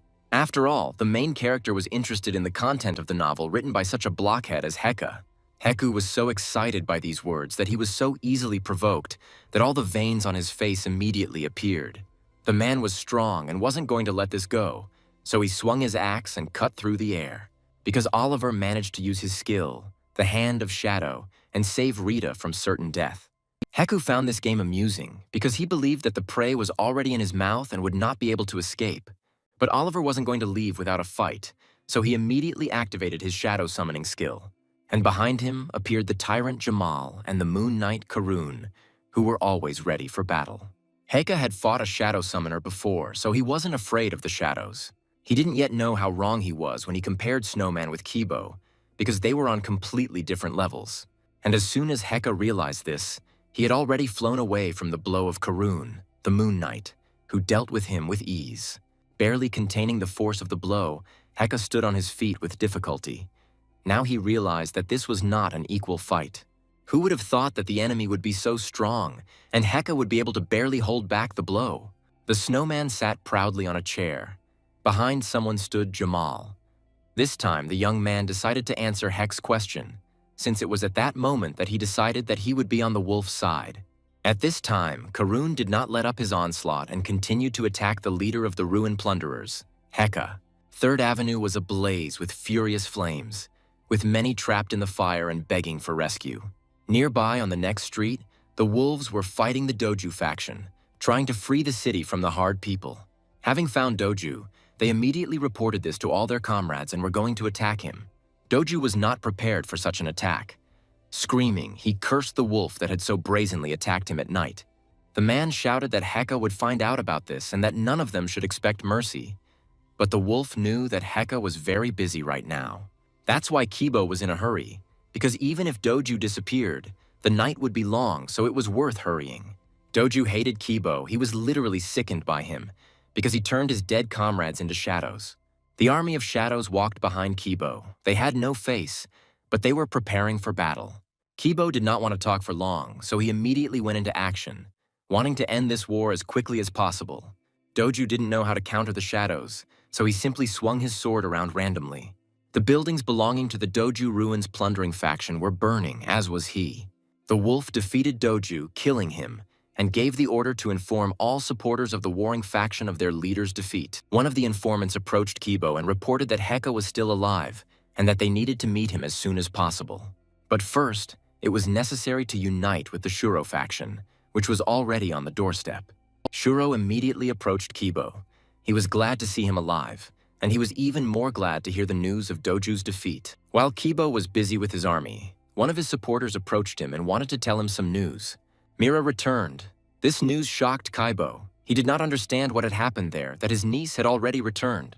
The girl walked straight towards the leader. Her face was blank, but she walked firmly towards her master. Raising her head and turning to Kibo, she didn't know how to explain the current situation. The leader came closer and asked how his niece was feeling, but she was preparing to tell the news. But what Kibo saw in Mira's hands shocked the man. He was not prepared for something like this. Blood dripped onto the stone road. Everything became clearer. The situation became clearer. When Mira came to the tavern where Heka had been arranging the showdown, she was shocked by what she saw. At that moment, she realized what Kibo was talking about. The lion had encountered a storm that he could not survive. The snowman was already waiting for them in the tavern, calmly sitting on a chair and tapping his finger on the table. On the table where Snowman sat lay the head of the largest and most powerful faction of ruin plunderers, Heck. After this bloody and brutal war, everything went smoothly. There were no more problems in the city of Norville. Shur and Kibo took away the lives and hopes of their opponents, and then Shur gave up most of the merits to Kibo and left. That night marked the beginning of the birth of a new leader among the ruin plunderers in Norville. Afterwards, the inhabitants will call this day the Night of the Wolf and will celebrate it annually. The snowman was invited to Kibo's house and was honored by many in that house as a respected guest. Kibo was glad to welcome such a respected player into his home. The whole wolf family came to thank Snowman for his help. The world was very interested in why the snowman killed Heck, what the reason was. But the snowman replied that it was because of the deal. Kibo knew this and believed that even then it was necessary to take their side. The leader of the wolves did not dwell on this and got to the point, because he wanted to know what the snowman wanted. Oliver didn't need anything special, as long as it could be useful to him in the future. Then Kibo decided to tell something that might interest the snowman. Valuable information was always useful. In his youth, Kibo wandered the deserts and took on any money-making job. Then one night he saw someone chasing someone. Someone desperately trying to escape from their pursuers. It was so obvious that Kibo couldn't help but notice it. The man was young and hot-blooded, so he immediately rushed there without thinking. The pursuers quickly got exhausted from the long chase, and Kibo quickly buried them in the sands. Then the one whom Kibo saved said that he was now his debtor and would pay in full one day. This connection that began in the desert is maintained to this day, which was very significant. And Kibo decided to transfer the right to save the snowman. The young man was not impressed by such a fee. But the man said that this man, then Ergo, meant a lot to Oliver. Kibo knew that Snowman knew the name, but the name meant much more to Oliver. Since he was Ergo, Oliver had been creating a lot and trying out different concepts, and this was a figure he remembered well. Even though he was just a blacksmith, he created things with his own hands that were more effective than the rewards of adventures. If he had continued to dedicate himself to his work, he would have become a unique figure like the 10 others. But the things created by Ergo fell into the wrong hands and became stained with the blood of the entire continent. It was for this reason that the blacksmith was nicknamed Soaked in Blood, which said a lot. In the end, his weak heart couldn't take it anymore. Ergo couldn't bear the fact that his creations were killing innocent people. It is for this reason that Oliver allowed this figure to live as it wants. The main character thought it was better than watching the tragic ending. The young man did not expect to hear the name of his figure again, and if this is his heir, it means that he also creates unique items. Kibo said that the debtor's name was Hamun, and that he was no longer involved in blacksmithing, but he promised to repay the debt. The snowman was interested in where Hamun was now, but Kibo was telling this story for a reason. Oliver understood everything, and from Kibo's words concluded that Hamun was now in Norville and could repay the debt. Opening the map, Kibo confirmed the snowman's words. Now everything fell into place. Ergo, a figure that Oliver created when he had already adapted to some extent to the world of eternity, and if he had found traces of it, It would have helped him a lot. The young man had already arrived at the meeting place and personally saw Hamun, the successor to his figure Urgo. Hamun was finally able to meet the one Kibo had spoken of, the young man with the mole under his eye. When talking to Hamun, Oliver used his old phrases that he used when he was Urgo. On the way to the house, Hamun told the story of his salvation, how Kibo once helped him. Hamun turned out to be very hospitable and immediately offered his dear guest tea. But Oliver refused, as he preferred not to drink or eat anything from other people's hands. The young man noticed Oliver's resemblance to his mentor. He spoke exactly like Urgo. The blacksmith suggested that perhaps Oliver was acquainted with his mentor, to which the protagonist responded positively. Hamuna was also surprised that Oliver knew his mentor's other nickname, Urgo Golden Hands. Everything Urgo created was endowed with amazing abilities. It is logical that he was given such an extravagant nickname. The young blacksmith told the story of Urgo and how his mentor left this world after the terrible use of his tools. Now it became clear why Hamun was pursued in the desert. Many people wanted to possess such treasures. Hamun confirmed Oliver's words. He was indeed being persecuted because of the rare items created by the mentor.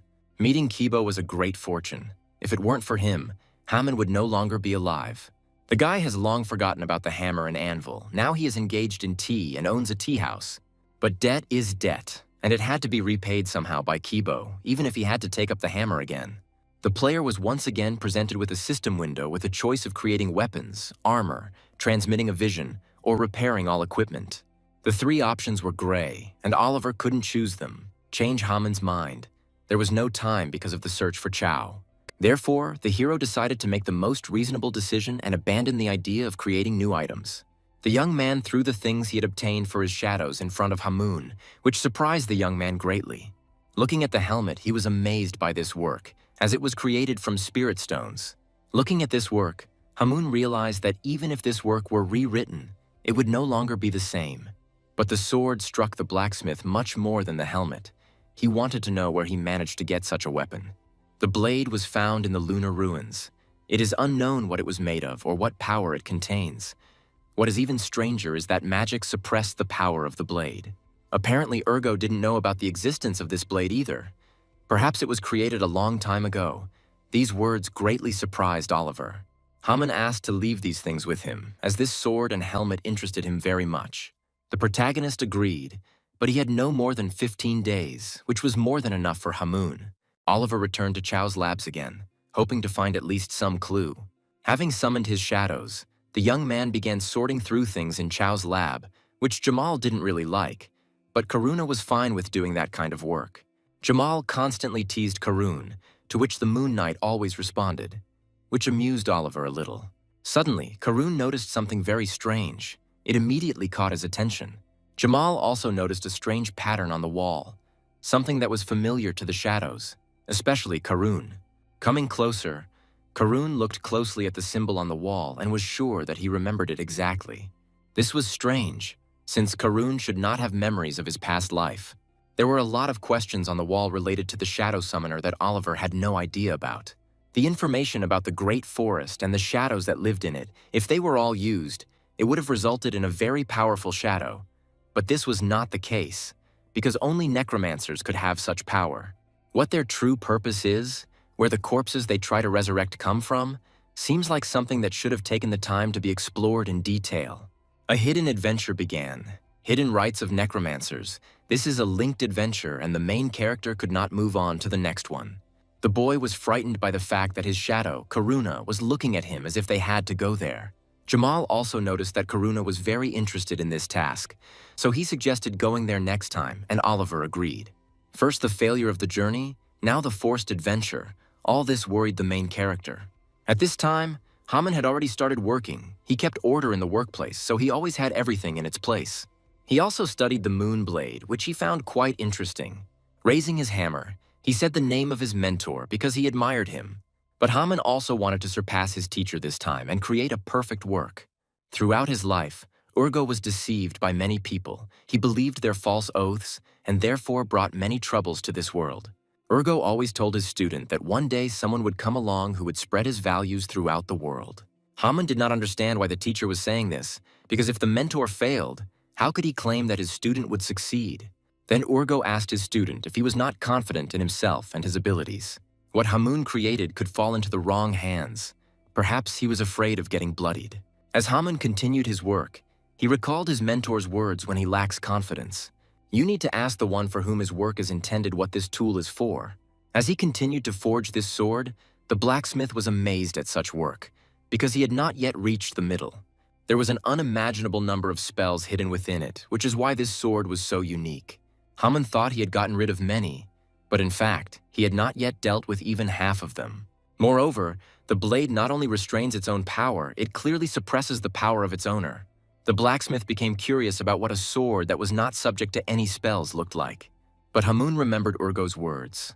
Such a weapon should never fall into the wrong hands. Therefore, it was hard for him to work.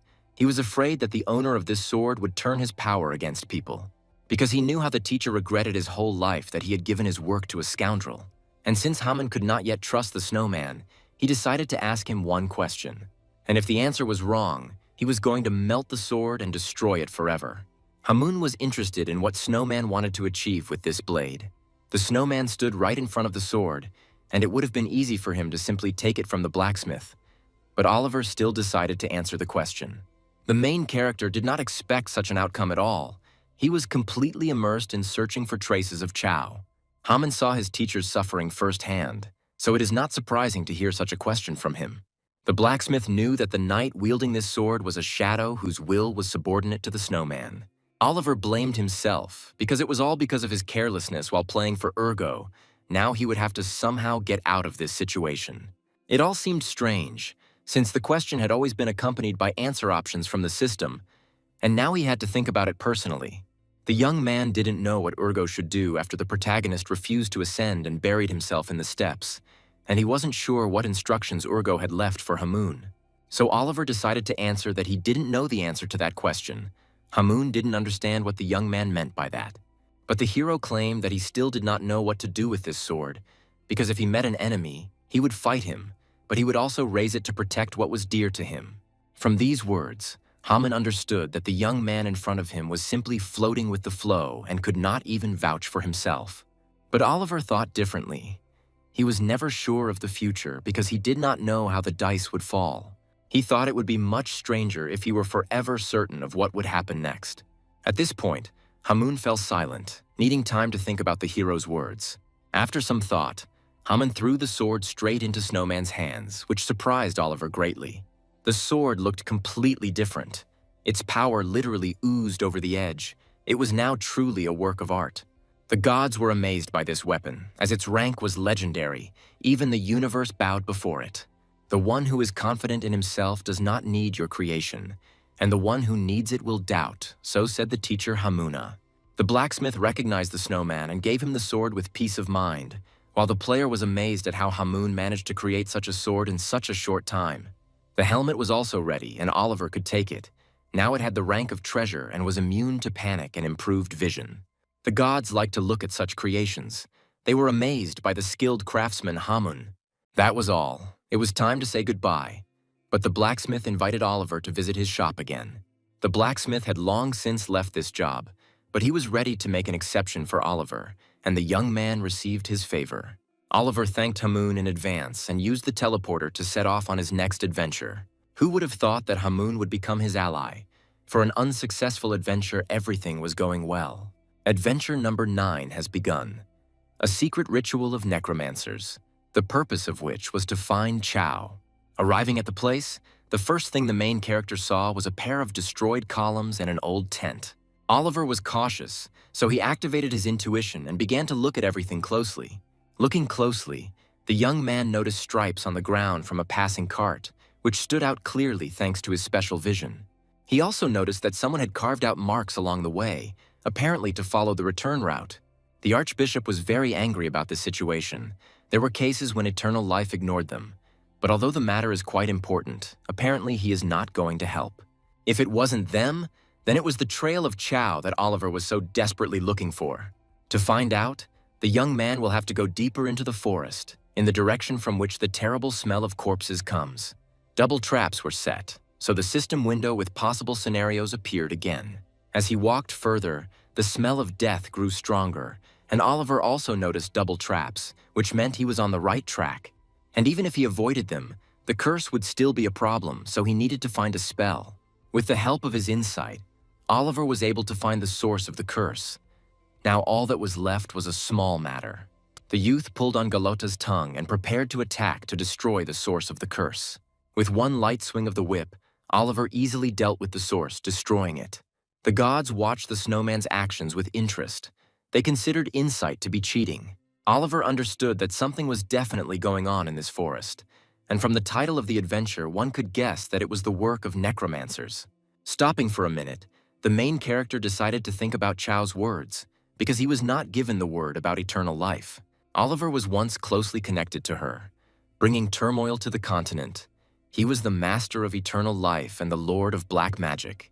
This meant that the owner of eternal life had left.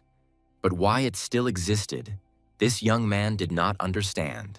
If he were the leader of eternal life, it would be a different matter. But if he met them now, he would not be able to get rid of them until the end of the adventure. Therefore, the hero decided to hide in the bushes and find out first whether this is connected with eternal life. Voices were coming from the tent. It was clear that there was someone in it. Perhaps they were followers of eternal life. From the men's conversations, it became clear that they were necromancers and wanted to hit the corpse in the head. Oliver approached the tent and began to listen carefully. The men's dialogue seemed strange to him. Apparently, they had an artifact, a death sentence crystal, with the help of which they could forcibly resurrect a necromancer. Necromancers don't need much effort to raise a necromancer of their level. But if there is a gap in levels or the deceased strongly resists, things are different. The main character was not going to stop and continued to eavesdrop on the men's dialogue, from which he learned that a body had been created for the resurrected necromancer. One of the men approached the other and said that the archbishop himself would take care of this. The more the young man delved into the conversation, the more he didn't like this situation. Everything looked extremely suspicious. So Oliver decided to rush deeper into the camp to scout out the situation more thoroughly. Having called Karun, he gave the order to explore the other tents and to use force in case of danger. In one of the tents, a man was fast asleep, unsuspecting. Entering the tent, Oliver was surprised by the man's ability. Such a deep sleep amazed him. But it didn't matter.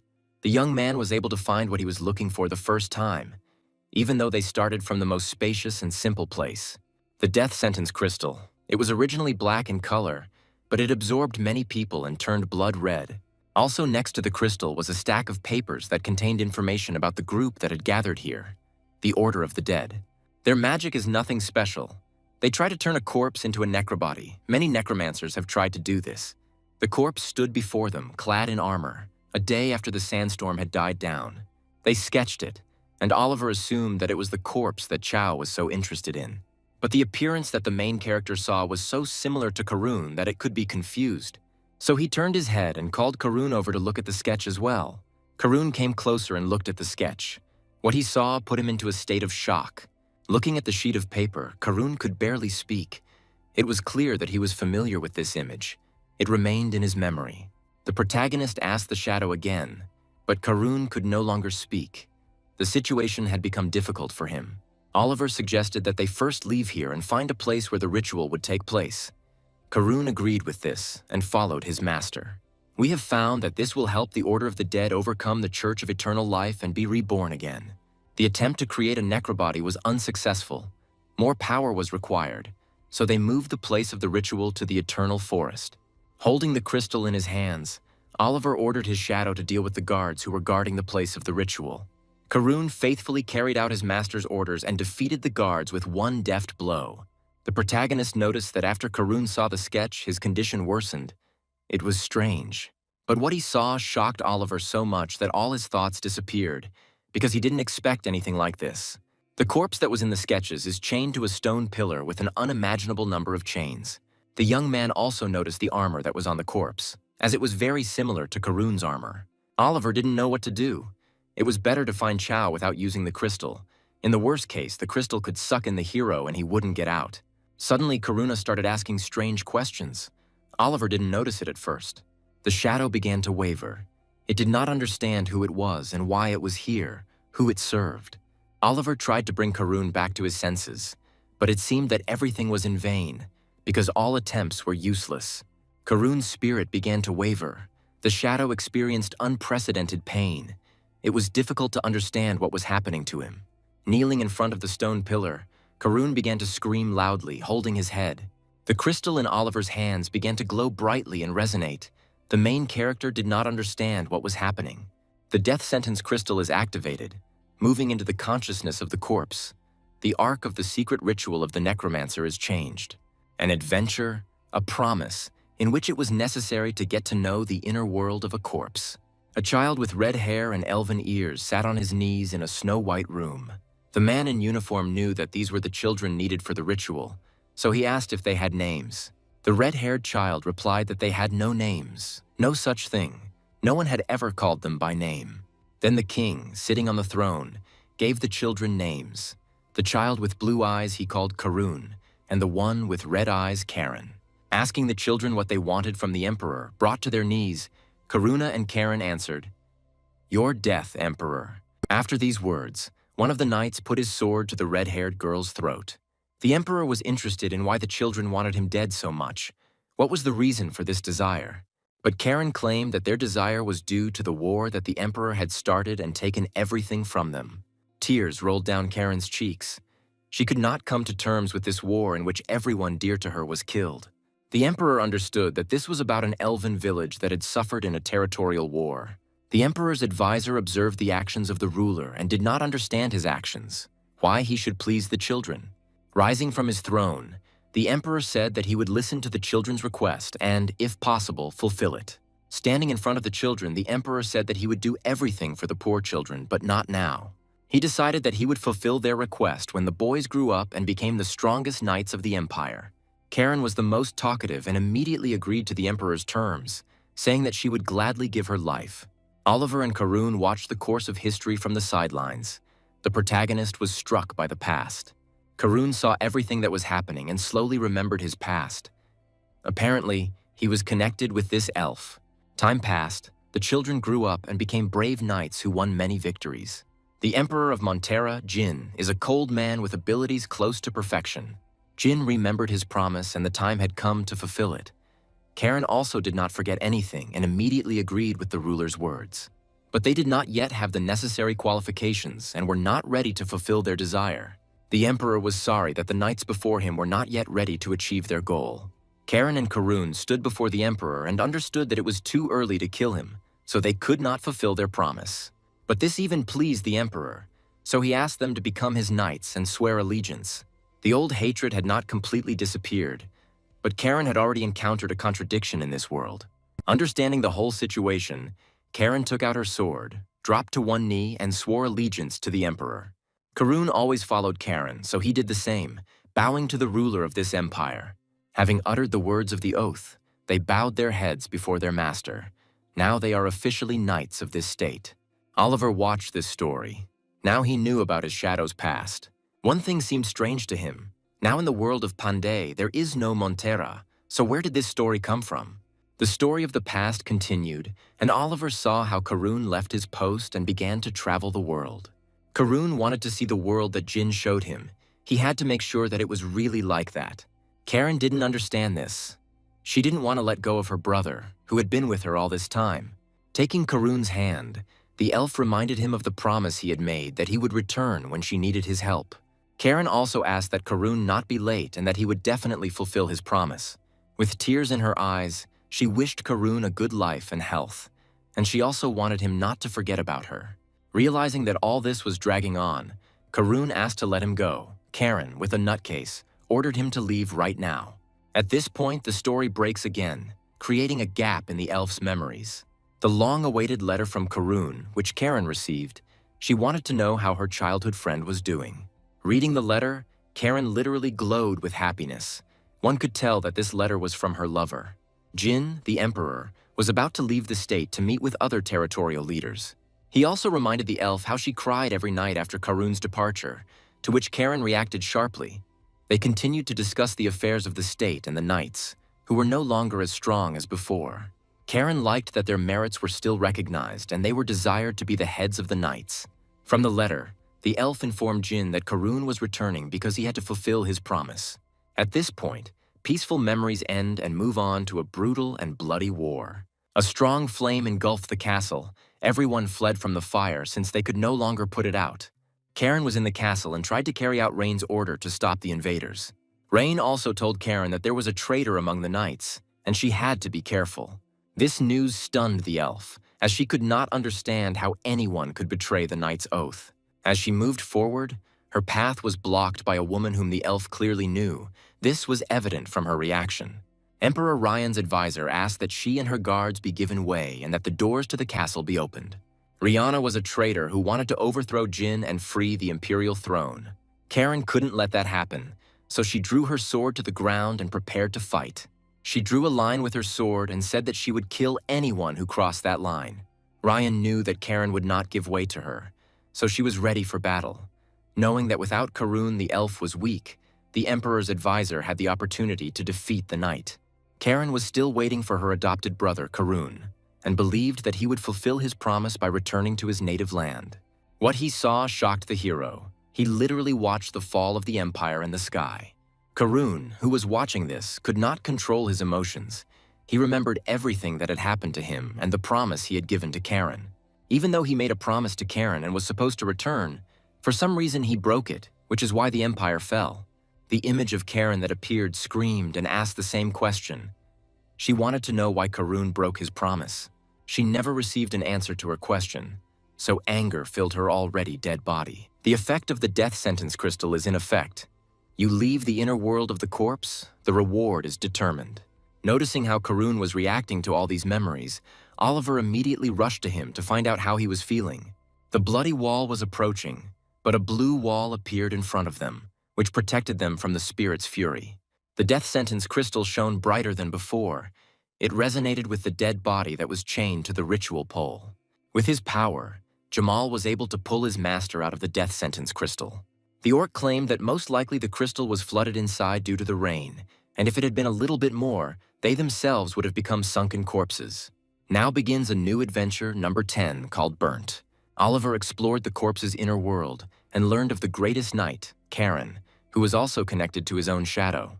However, unfortunately, the hero did not find Chow, but this was not a problem, since soon Karen would wake up from eternal sleep. Now Karen only has instincts left, and on the day she regains consciousness, something completely unexpected could happen.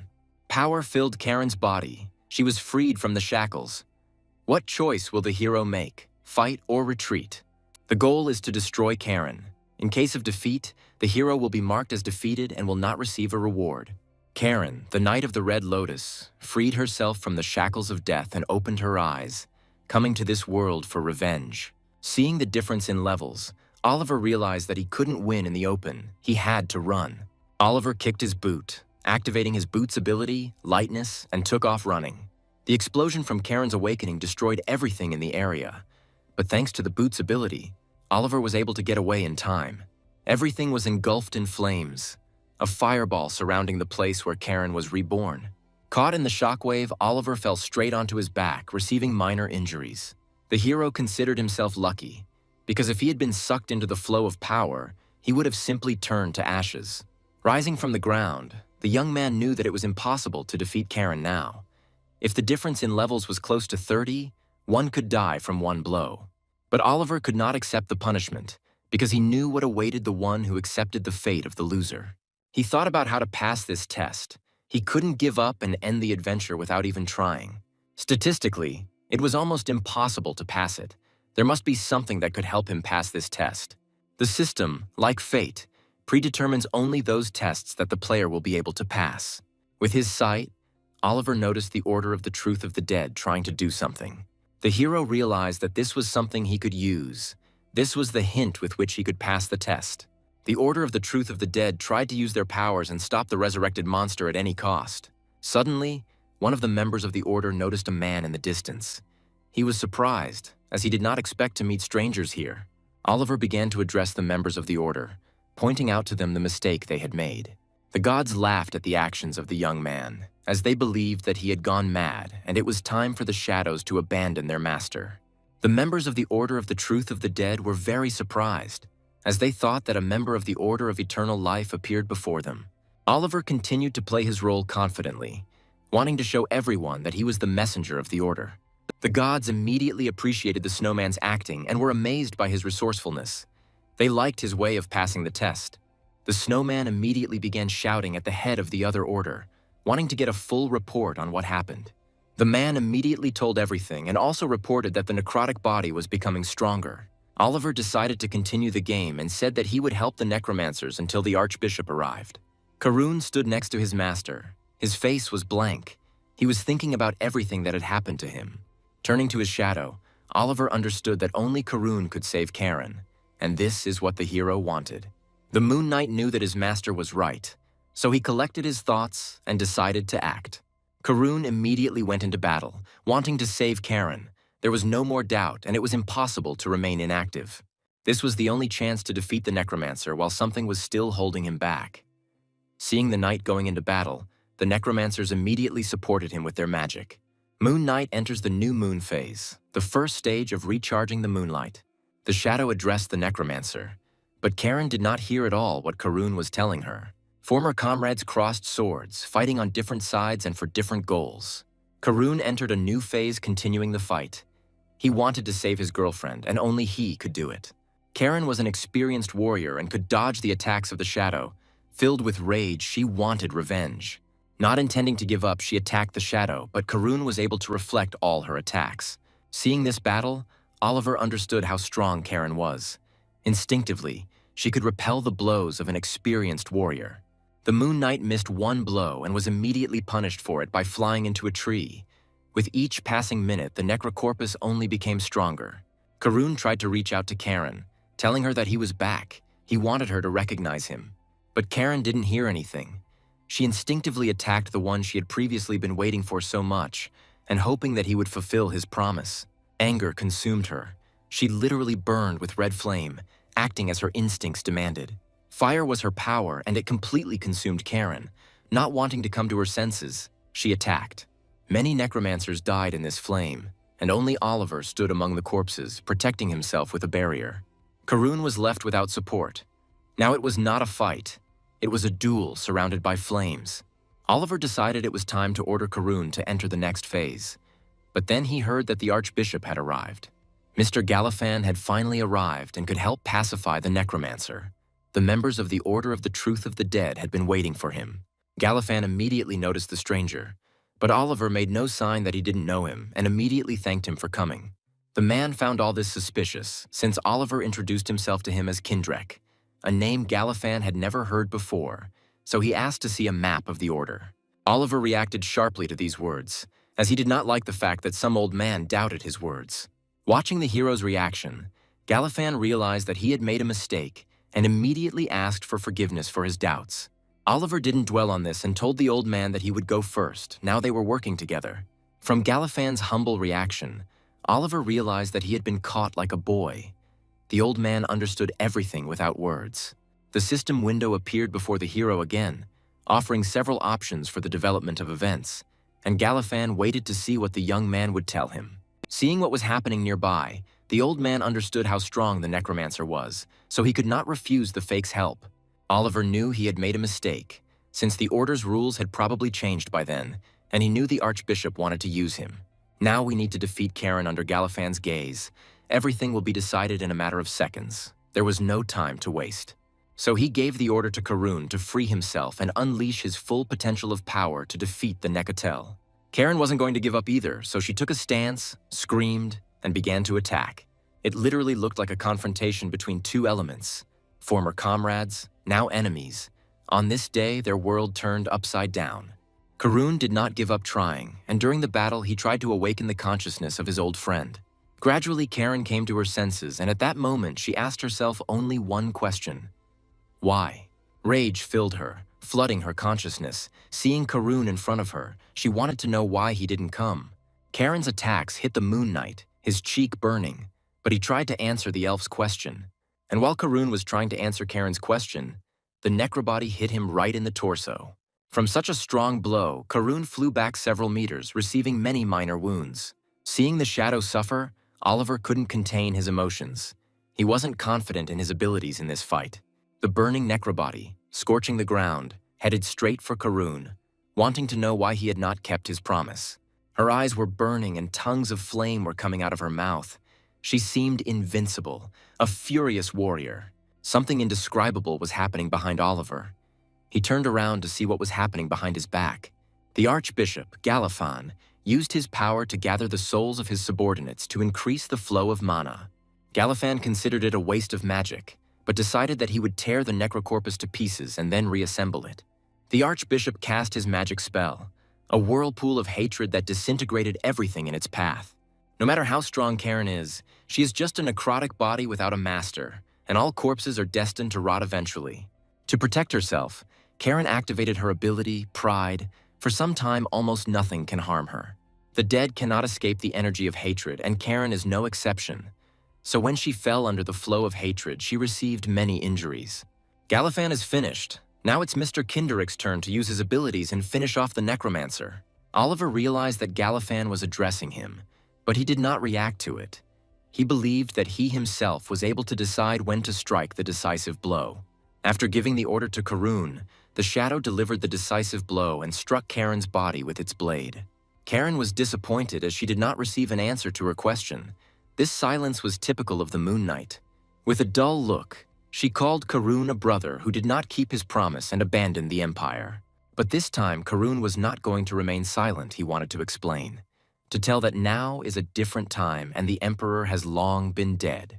He wanted his adopted sister to finally come to her senses and understand that their time had long passed. Karen came to consciousness and realized that she had been dead for a long time. But the Empire? No, it was alive. In her heart. Oliver watched this picture and did not understand why it was so hot around, but he felt some kind of coolness. All wounded, Karen was not going to give up. She longed for battle until the very end, and the fire in her eyes did not go out.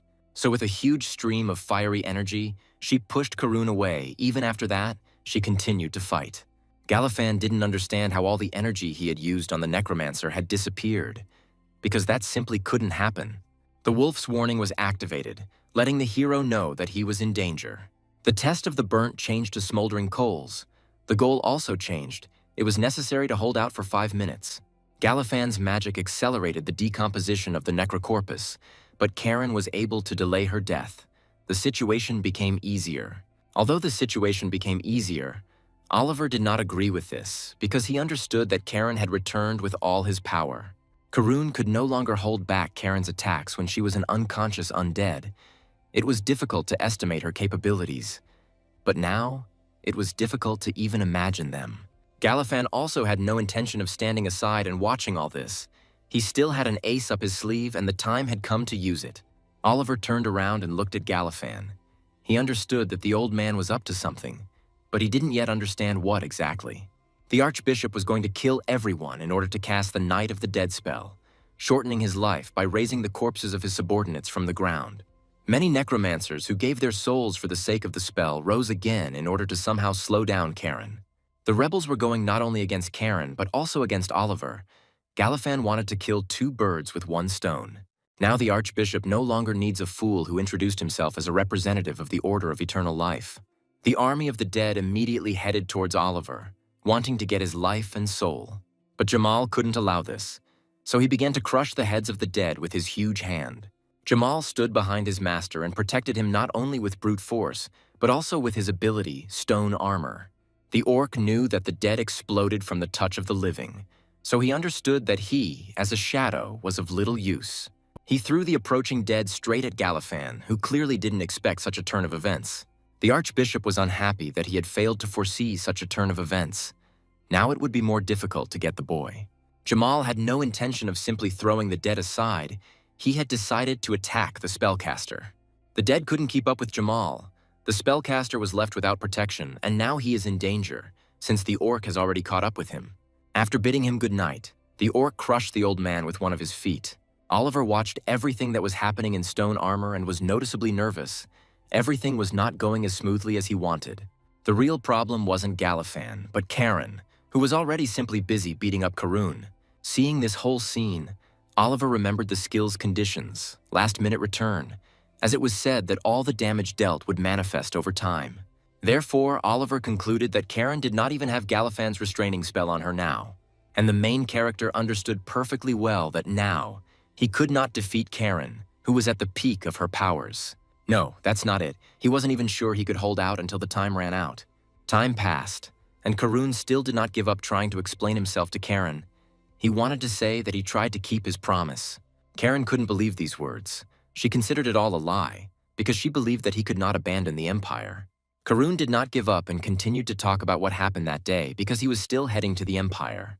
The elf did not listen to Karun. She called him a traitor who was never able to keep his promise. Karen uses Red Lotus Strike and Karun uses Full Moon Strike. They are literally opposites of each other. Streams of different energies merged in battle. They could not resist each other, as they once fought on the same side. It was hard for Karun. He could not contain all the energy of his sister.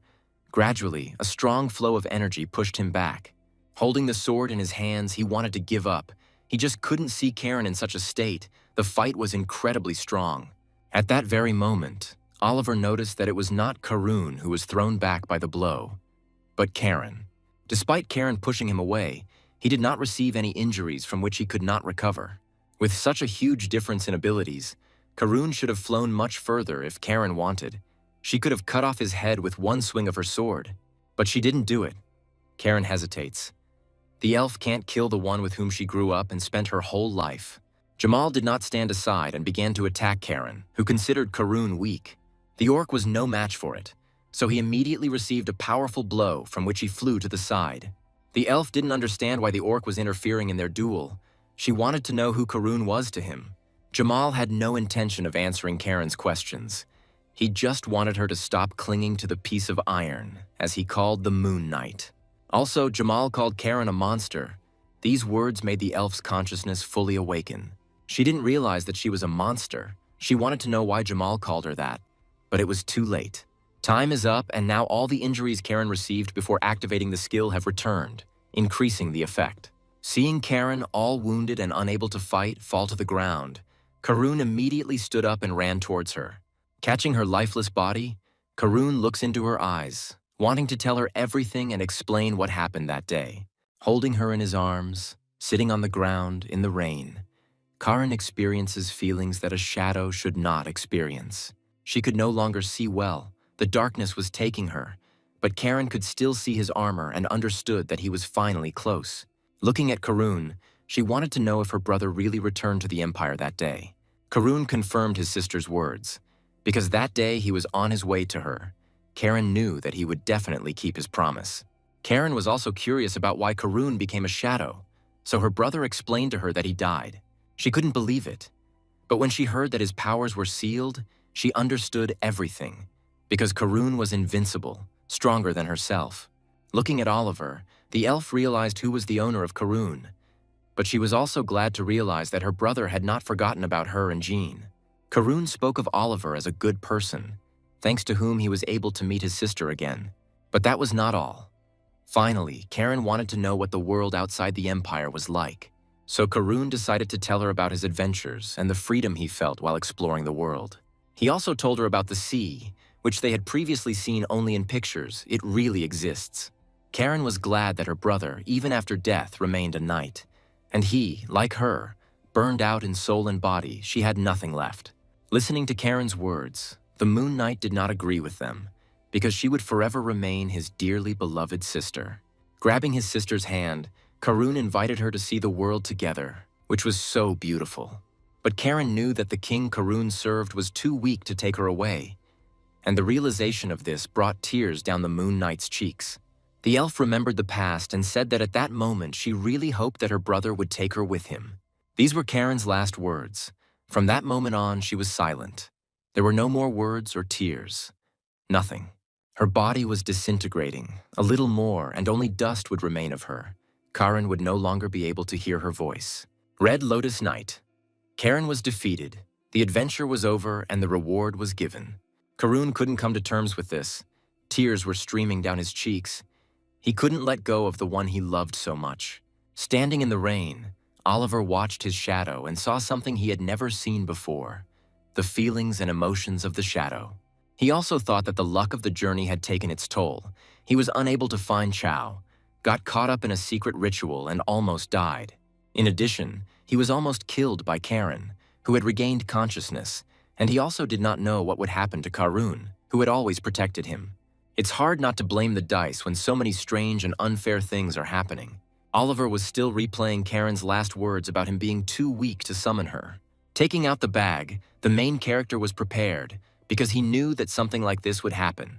In tears, Karun turned around as he noticed his master's strange actions.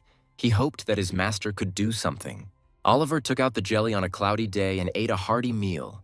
The effect of the jelly was activated and will last for another hour. The main character's powers increased. His eyes began to glow black, as did his hands. It seemed that he himself became a shadow at that moment. Reaching out his hand to Karen, Oliver commanded her to serve, not knowing if he had the strength to summon such a powerful shadow. Karen's body resonated. Although everything looked out of place, it was hard to control such powerful energy. The gods couldn't believe their eyes. They thought it was Karen playing by the rules, but it turned out to be a snowman. Oliver kept thinking about how he had thrown the dice countless times over the past 17 years. Countless times he tried to find the best move, but the world of eternity is a small universe, and you never know which move will be right. That's why Oliver always wanted to try his luck, throw the dice and fight what he was dealt. Every time he held the dice in his hands, he thought about what he would get. The excitement lured him. And this time, he was not going to give up, challenging not only himself but also his destiny. Karen's body did not want to obey, but the snowman's powers prevailed over her and the body resonated, answering the call. The snowman absorbed her shadow, forcing her to submit, and he succeeded. Karen activates the linked souls. Karen and Karun were connected, so his shadow responded to the snowman's call. After some time, black lightning struck the sky. Now it was possible to say with confidence that the snowman had succeeded. Achieved a special achievement, dice are just numbers, earned a special title, criminal. While in the shadows, Karen heard Karun's voice, inviting her to go with him to the new world. Standing before her, he also informed his sister that the Empire was no more and everyone she loved was no more. They were already dead too, but none of that mattered, because they now had a new life, a new owner and new adventures. A new era had arrived. Karen didn't understand this. She couldn't believe that a new era had come. The elf was still thinking about her master, who had probably died at the hands of the invaders. But Karun argued that every living being dies. Sooner or later, it is inevitable. The sister did not understand what her brother wanted to say, but the Moon Knight was calling her to a completely new world. Karun wanted to be with her. These words touched Karen. For the first time in a long time, she heard something like this from her brother. Through his journey, Karun realized how vast the world is and that life does not end outside the walls. Karen had lost everything. She had nothing left. She didn't know what to burn with now. Everything had turned to ashes for her. Looking at the light, Karun did not stop and continued to speak because he believed that it was worth trying to find a reason to live. At that moment, the wall that Karen had built for so long, not wanting to see the future, collapsed. Along with this light, she also saw a ray of hope, a path to a completely different world. Smiling, Karun understood that the new life would be better than the old one. So he knew her with him, towards new adventures. Karen still had doubts. She didn't know if she could trust again someone who had not kept the promise he had made to her. But still, she decided to believe and give another chance to her beloved brother. Now they will have many adventures together. Oliver accomplished the impossible task and was able to summon Karen's shadow, although it was incredibly difficult. Karen stood in front of her new master and said that she had not yet recognized him as her master, so she decided to think twice about serving such a weak Oliver. Jamal was amused by the elf with such a lively character, while Oliver, on the contrary, was not particularly happy with this state of affairs. With a smile on her face, she was pleased to meet the troll, as well as the young king, the snowman. Having completed the adventure, Oliver received a certain number of points and crossed the 1 million mark, becoming the title holder, the crunch of the first snow under his feet. The ranking was updated. Second place was still far from Oliver. No one could compare with him. After such a difficult journey, he needed some rest, so the system sent him to a safe zone. Rest number 4 in the ruined city of Norvila. Goal: rest and pumping. If the condition is not met, you will be overcome by fatigue. Entering the safe zone, Oliver was glad that this adventure was over, because he had experienced so much in one test. While moving, The hero noticed that this time, the system with information about rest was a little different from the last one. Karen had never seen anything like it, so she screamed in admiration every time, which made the hero a little nervous. She immediately noticed where the snowman was going and was unhappy about it, since the young man had promised her that they would buy clothes first. Oliver thought that Karen didn't need more clothes, since she had enough. But the elf didn't want these cheap ones. She wanted beautiful clothes. Karen insisted on her own, wanting to dress not only herself but also her brother, since she understood that he also needed new clothes. With the appearance of the woman in the shadow space, it became very noisy. So noisy that it prevented Oliver from thinking. The gods immediately noticed what kind of sister Karuna had, so they rebelled, wanting the Moon Knight to take his sister. Karuna was missing from everyone, but he was sealed, and Oliver did not understand the reason for this, since there was no explanation. When Oliver successfully summoned Karen's shadow, black lightning struck from the sky, and the young man immediately realized that something was wrong. But he couldn't do anything. All he could do was watch, nothing more. A sphere of lightning formed in that place. He could not verify in any way what had happened. With Karun and Karen inside, all that was left was to wait. At this point, Oliver was powerless. It took a long time before Karen, successfully summoned as a shadow, emerged from the sphere. Thanks to Cloudy Day Jelly and Galota's tongue, Oliver was able to level her up to legendary. But one thing really worried Oliver. After Karen left the sphere, Karuna was nowhere to be found. A multitude of system windows appeared before Oliver's eyes. There were so many of them that he did not have time to look through them all. And the main thing that bothered Oliver most was why there were so many reports about skill transfer. The linked souls of the twin knights have been activated. 42 days, 16 hours, 38 hours, 26 seconds left until the skill transfer. Connected souls. Will they first add up the status of Karun and Karen and then divide it in half? Judging from the keyword twin, Karun also had a special skill before this happened. What's striking is that the ranks of both knights rose from heroic to legendary. And then there's the division of skills. In other words, there is a balance between them, quite useful. But until the skill transfer is finished, Oliver cannot use Karuna. The young man still fulfilled his promise to the elf and bought her a beautiful dress that fit her so well. Although she was a knight, her feminine nature prevailed in her and she was pleased with her new beautiful dress. The gods immediately noted the appearance of the elf, noticing her beauty, and Karen had new admirers. The men were stingy with compliments. Although they liked the look of the elf, they did not know what words were best to say at that moment. Even as a shadow, Karen saw the beauty in such walks, but Jamal did not appreciate it. Watching the shadows argue among themselves, Oliver discussed Karen's appearance. By becoming a shadow, she freed herself from the shell of a dead person and returned to her life form. Only the hair color did not become the same, but Karen understood that there was no way to get it back. The elf didn't think about it for long and immediately asked where they were going now. Walking down the street, everyone around noticed the beautiful Karen. They considered her a noble lady and avoided her. The snowman did not really like such flattering words towards his shadow. Besides, many took him for a servant of a noble lady. The gods laughed loudly at such comments from other players. The snowman was demoted to a slave. Karen enjoyed walking around and looking at the new buildings. Karun was right. This world had changed a lot. Oliver could not understand the feelings of someone who lived a couple of 100 years ago in a completely different era. Everything around Karen had changed, but she herself had not changed, and that made her a little sad. Oliver looked at his shadow and wanted to understand her feelings. He wanted to know what emotions she was experiencing. The first place Oliver decided to visit was Hamun's shop. A lot of repairs needed after the test. The forge was, as always, quiet.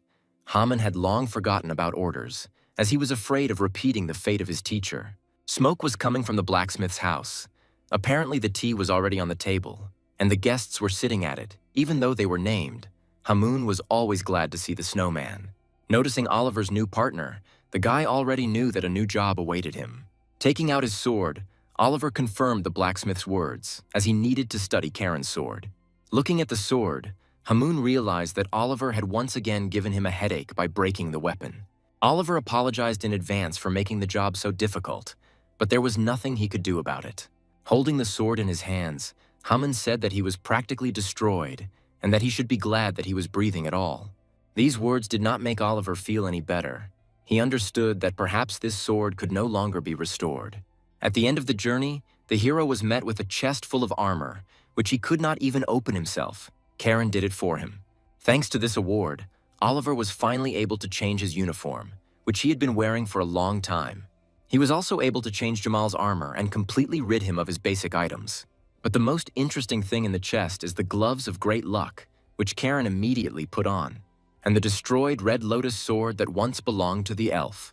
Oliver needed to repair the sword, so he asked Hamoon if he could trust him with the job. The blacksmith looked closely at the blade, wondering if he could repair it. Looking up at the snowman, he asked if the hero knew that this was an unusual sword and that he was currently powerless. Oliver reacted calmly to this, as if he had expected such an answer. Hamoon claimed that the creator put a lot of effort into this sword, and besides the handle, there is nothing else here. Such work required a lot of time and resources. The young man offered to get all the necessary materials, but the blacksmith doubted that the snowman would be able to do this, since the necessary materials no longer existed. The same thing happened with the moonblade, which Hamoon managed to breathe life into with difficulty, but it was far from the original. From the blacksmith's words, Oliver understood that the exceptional rank was just an imitation. He was curious about what kind of power the original sword had. Addressing the owner, Karen asked him not to worry, since no other blade could withstand her heat, but she was also good in hand-to-hand combat. To avoid any strange questions from Hamoon, the elf immediately decided to demonstrate who she was to the snowman. The blacksmith was very surprised, since he did not think that there was a shadow sitting in front of him, although he noticed that the energy coming from it was too strange for an elf. At this point, Hamoon became thoughtful, because if the weapon was meant for the shadow, there was one way to restore the blade. This method actually existed and was described in the legend of the fiery Spider Queen. Few people knew about the existence of the Spider Queen, but Hamoon knew that it was more than just a spider legend. Oliver also knew this legend and understood that it was about Anicindria, a giant spider. Even the gods didn't know about this, so they had to look up the information in the game guide. Hamoon was amazed by the hero's erudition, since few people knew about it. Anicindrias. This is the name given to the fire spider from folk legends that were known in the south. This monster has a habit of storing cocoons of prey in its nest after scorching its victim with sulfuric flame and sucking out all the life force from it. He gained a bad reputation not only due to his huge body, but also due to a couple of disgusting abilities. Taking out the map, Hamoon said that he did not need the Anicindria's blood, since everyone knew that she had been dead for a long time. He was interested in the blood of her last descendant. To be more precise, he had heard rumors about its existence and needed to check it out. Oliver realized that the blacksmith wanted to use the spiritual stone of fire along with the spider's blood. Hamoon confirmed the hero's words, making it clear that in this way he would be able to compensate for his reduced strength. Now Oliver understood why this method was intended for the shadow, because if a living person were to use such a weapon, his mind would be damaged. Hamoon claimed that although it was dangerous, the spiritual stone was not easy to obtain either, but it was worth trying. And Karen didn't have any armor. It all burned in her flames when she was still a necromancer. Oliver knew that the problem was significant and needed to be addressed. There was no point in leaving the shadow without armor. This is how the planned adventure, her descendant, began in such an unexpected way. Everyone around turned their attention to the beautiful lady.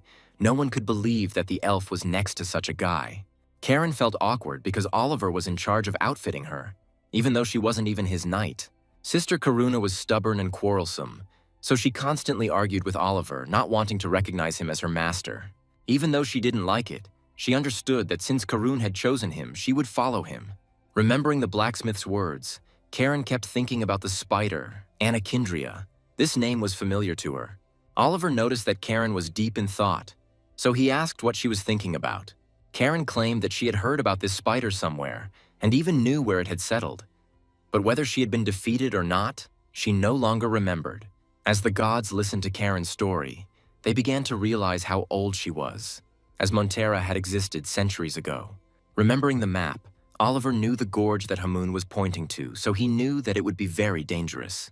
A shadowy gorge, a gorge that no experienced guide or trader would venture into, no matter how much he was in a hurry. Suddenly, Karen touched Oliver, stopping his train of thought.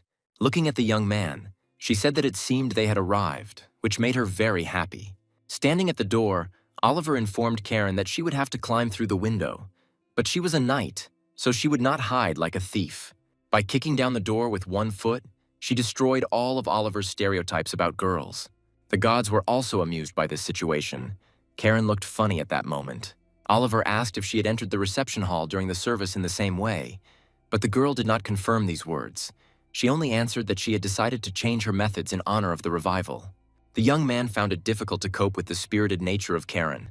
He had already regretted calling her 10,000 times. Karen didn't dwell on it and immediately went to look for the laboratory. Noticing that the girl was going in the wrong direction, Oliver showed her the right way. Suddenly, the wolf's warning was activated, indicating that the hero was in danger. Karen also felt the urge to kill, so she asked the owner to step aside. Looking further down the corridor, Oliver saw nothing. He didn't know what to expect. Someone was approaching, calling the heroes named guests, who unceremoniously knocked down the door.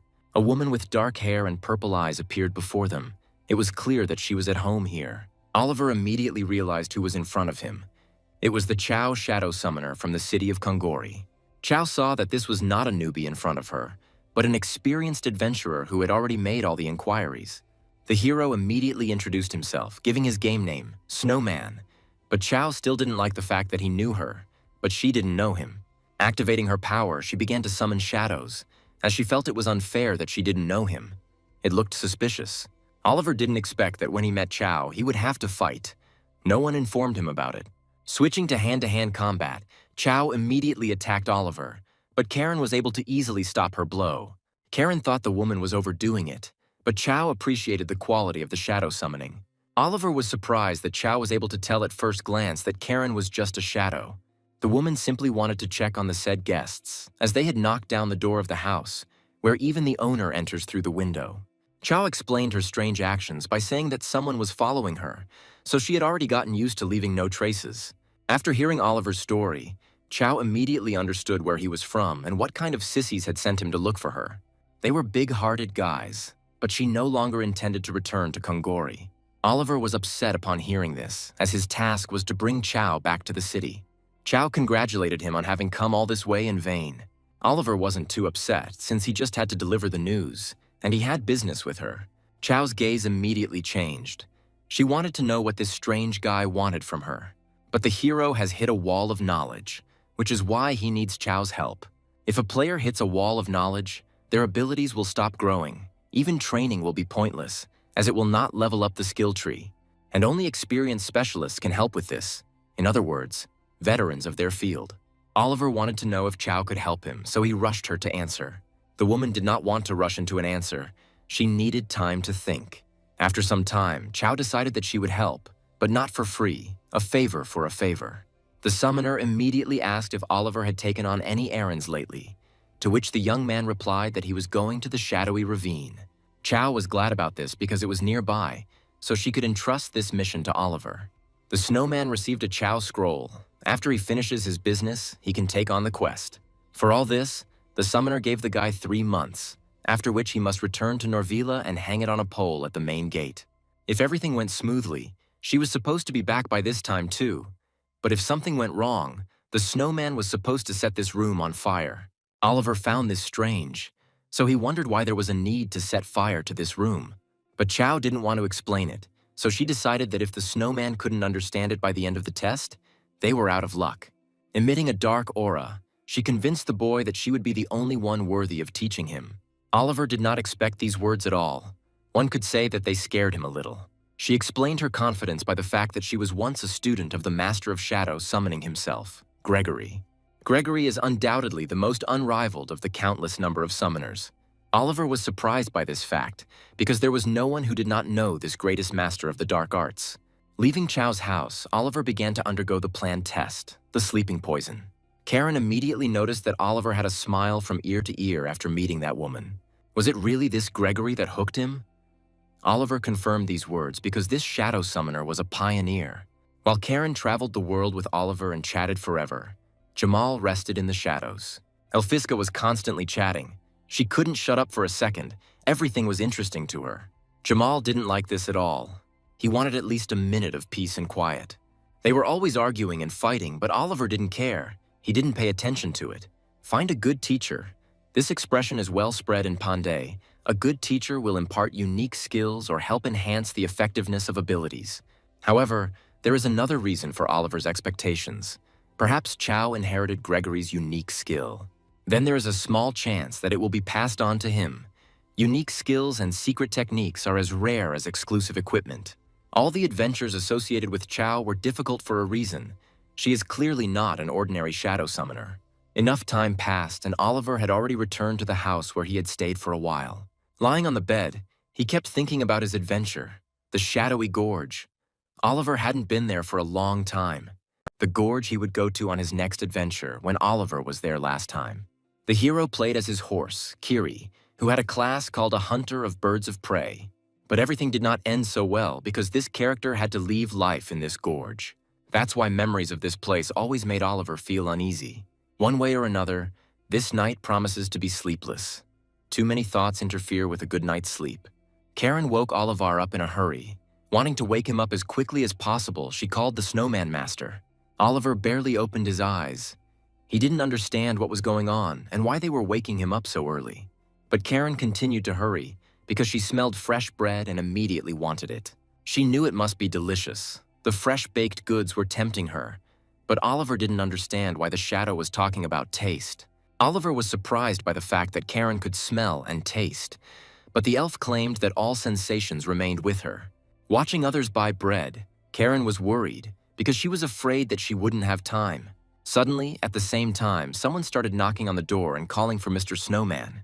Oliver immediately noticed this and asked who was there. It was a messenger from Kibo. He wanted to talk to the hero, so he asked to go down to the first floor. Hearing this, the elf immediately began to become noticeably nervous, as she realized that her trip for bread was being postponed. Oliver was glad that he had managed to not follow the shadow's lead, but Karen was very upset about it. Having dressed, the snowman left the room and began to descend the stairs to the first floor.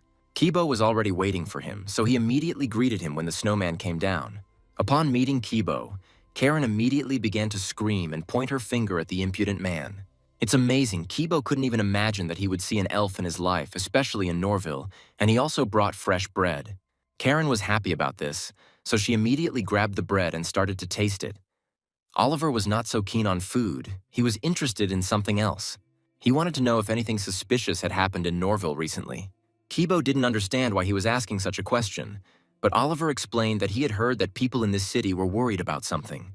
The man thought for a moment, and suddenly he remembered that something had indeed happened. A rumor had reached him that Wiggleton had recently been raided by bandits.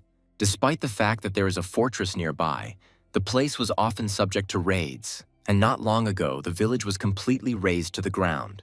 But the problem was that no one knew who it was, which made Oliver's task more difficult. There was no one left. The bandits had prepared carefully and cleaned up after themselves. Fortunately, half of the residents were at work in neighboring areas, but upon their return, a heap of ashes awaited them on the site of the village. Taking Kibo's words into account, Oliver understood why the people of Norvila were so afraid. But Kibo didn't finish his story there. He had a request for the hero, and here is the price of an expensive breakfast. Turning around and looking at the people around him, Kibo said that he could already see how the people of Norvila would live in harmony with otherworlders in the future. The problem was that Kibo was old. His strength was not enough. Times were changing. Young people knew how to catch the right wave. These words puzzled the young man because Kibo had Mira, whom he considered his successor. But the man asked for something else. He wanted the snowman to drop in on Norvila from time to time and find out how Mira was doing. The young man was alarmed by these words, because Kibo spoke as if he was about to leave. The older you get, the more worries you have, and Kibo wanted the young man sitting in front of him to understand this. A few days later, Oliver had already set out on his journey with his shadows, Karen personally accompanying him. It was hard for the elf to part with this city, since during this time she had become attached to it. Oliver was sure it was all because of the food, because in Montera there weren't so many different dishes. But here there was plenty of it.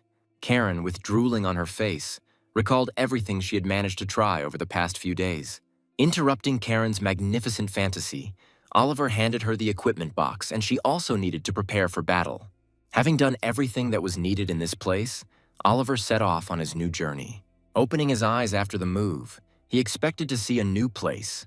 But unexpectedly, Oliver saw something that was completely unfamiliar to him. He did not expect anything like this. The hero found a merchant on the way to the goal. The wheel of his cart was carried away in the mud. Noticing the snowman, the merchant asked for help. The system window appeared in front of Oliver again, offering several options for the development of events. This seemed strange to the young man, but if he was given a choice, then this was the expedition system. There are two ways to travel to places in the world of eternity located far from the base. The first is to move from base to base as quickly as possible, but since this is stressful and you can get into trouble, it is used in extreme cases. The second method is just the expeditionary movement system. If you choose this system, time in the game will continue to flow as before. But in fact, players will be transported to the specified point in a matter of seconds. During this process, several choices must be made, and depending on the results, the state of the traveler is determined. In the expedition system, luck plays a significant role and is also influenced by the player's actual abilities. One miss and you can start a journey with a terrible side effect, like clouding of the mind, so you need to choose wisely. So Oliver chose the second option, to ignore it, because he thinks nothing will happen. Continuing on the way, there were several more similar expeditions, and luck was not always on the hero's side. During the adventure, he needed the cooking skill with which he was able to cook a poisonous mushroom without harming his health. The next time Oliver's path was swampy, fatigue accumulated, and it became more difficult to continue on. And at night, the howling of wild wolves prevented him from sleeping, which is why fatigue continued to accumulate. He found a dead beast, so he had a chance to find meat, and his cooking skill helped him reduce his fatigue to a minimum again. He walked half asleep. This difficult journey will forever remain in his memories. And now, finally, the young man looks around. His body was filled with lead from accumulated fatigue. If Oliver didn't get some sleep soon, he might run into trouble. It seems like it was hard, but the real torment is just beginning, because Oliver has finally arrived at the Shadow Gorge. Thus began the 11th adventure, her last descendant, whose goal is to obtain the blood of Anakindra's descendant. The crescent moon was beautiful that day. The stars were shining brightly high in the sky. About 5 days had passed since Oliver left Norvila. Oliver was getting bored with the adventure, but Karen was having fun, right up until they got into a quagmire. As expected, the summoned shadows perceived time without distortion, despite the expedition system. But for Oliver, not even an hour has come. In fact, they have a very interesting company, Karen, who is always trying to offend the troll, Jamal, who never understands elven jokes, and their owner, the snowman. Karen watched Oliver closely, wishing the snowman would trust her as much as he did Jamal. But at the same time, she still didn't recognize Oliver as her master, so she laughed at her own thoughts. The water was boiling. Dinner would soon be ready and the travelers would be able to eat well and then rest. Having finished his meal, as expected, Oliver immediately went to bed. It was necessary to reduce fatigue to a minimum. When Oliver fell asleep, the shadows continued their conversation. Jamal was curious why Karen still hadn't recognized the hero as the master, but she herself didn't know the answer to this question. Perhaps the troll could help her break down that barrier of mistrust, but she had to do it herself. She was interested in when Jamal became a shadow. He immediately decided to follow Oliver, to which the troll responded positively, since he did not like tossing and turning. Karen wondered why, because for a troll, Jamal was a pretty smart guy. Clutching the stone in his hand, the troll began to tell his story about how he was the leader of the Stone Fang tribe. He thought that as the leader of the tribe, he would be able to keep everything under control, both the thoughts of the tribe and its strength. But Jamal was mistaken, for not a day had passed since the snowman's invasion, and the name of the Stone Fang had disappeared from the face of the earth. Every time he thought about it, he believed that he had a chance. He could win. As strong as Karun was, he was no match for Jamal at the time, so the troll had a chance. But he lost to Karun, and the tribe fell, or rather, he lost to the snowman. Why did he submit immediately? Becoming a shadow, it's simple. The snowman won an unconditional victory. The one who defeated Jamal's people, his brothers, the one who destroyed everything, was this guy, the snowman. Karen thought the fight was the deciding factor, but Jamal liked Oliver's drive, because if the guy decided on something, he would definitely get it. The troll himself did not notice how he began to cover the snowman's back. Jamal, the leader of the Stone Wolf tribe, does not question the fact that the snowman is his master. The elf didn't understand this. She also didn't know what Karun found so good in this guy. Jamal asked not to rush to conclusions, because even if Oliver is frail in appearance, he is very thoughtful. Karen was amused by such words from the troll.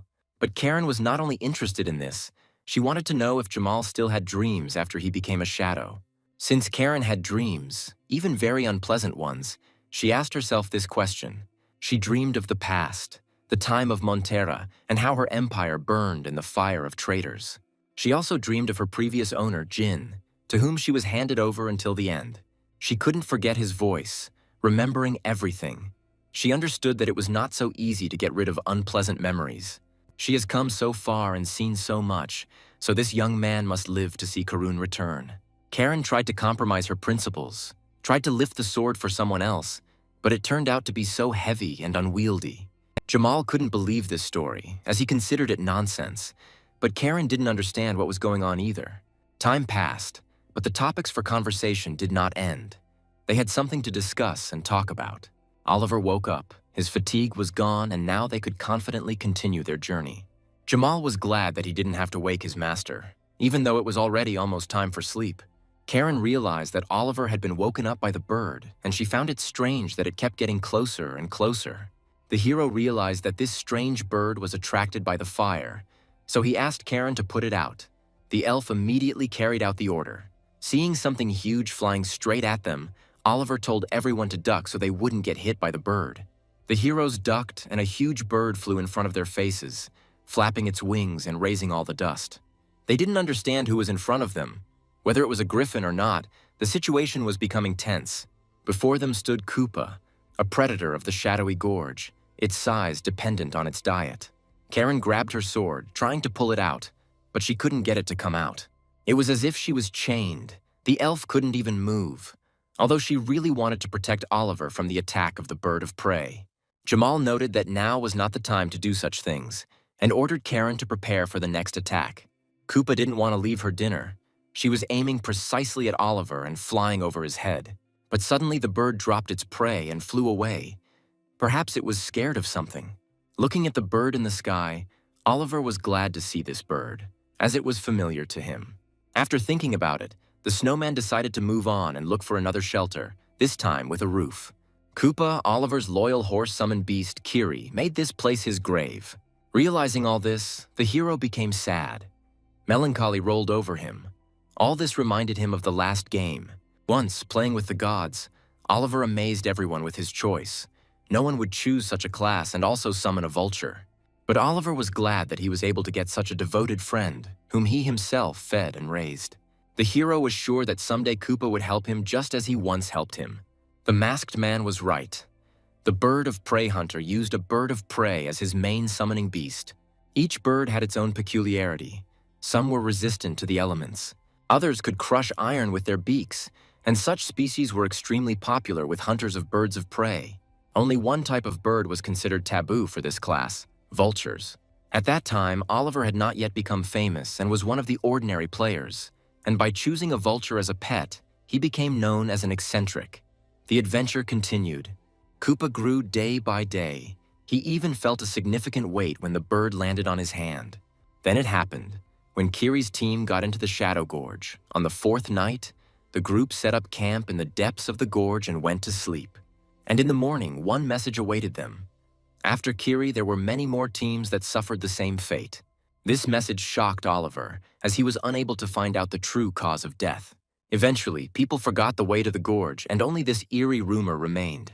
Continuing on her way, Karen kept wondering why the gorge was so huge, but no one could give her an answer to this question. The elf was unhappy with what happened, because of this bird, she was unable to eat normally. The Koopa is still circling above their heads today, and Oliver would like to find traces of the spider without being seen. Suddenly, Karen noticed something strange ahead, so she told Oliver to stay put. There were goblins ahead, and although they were known for their slow wits, that didn't make them any less dangerous. Karen offered to deal with them, but Oliver stopped her, as he did not want to make any unnecessary noise. Their main task was to hide in the depths of the gorge and not attract attention to themselves.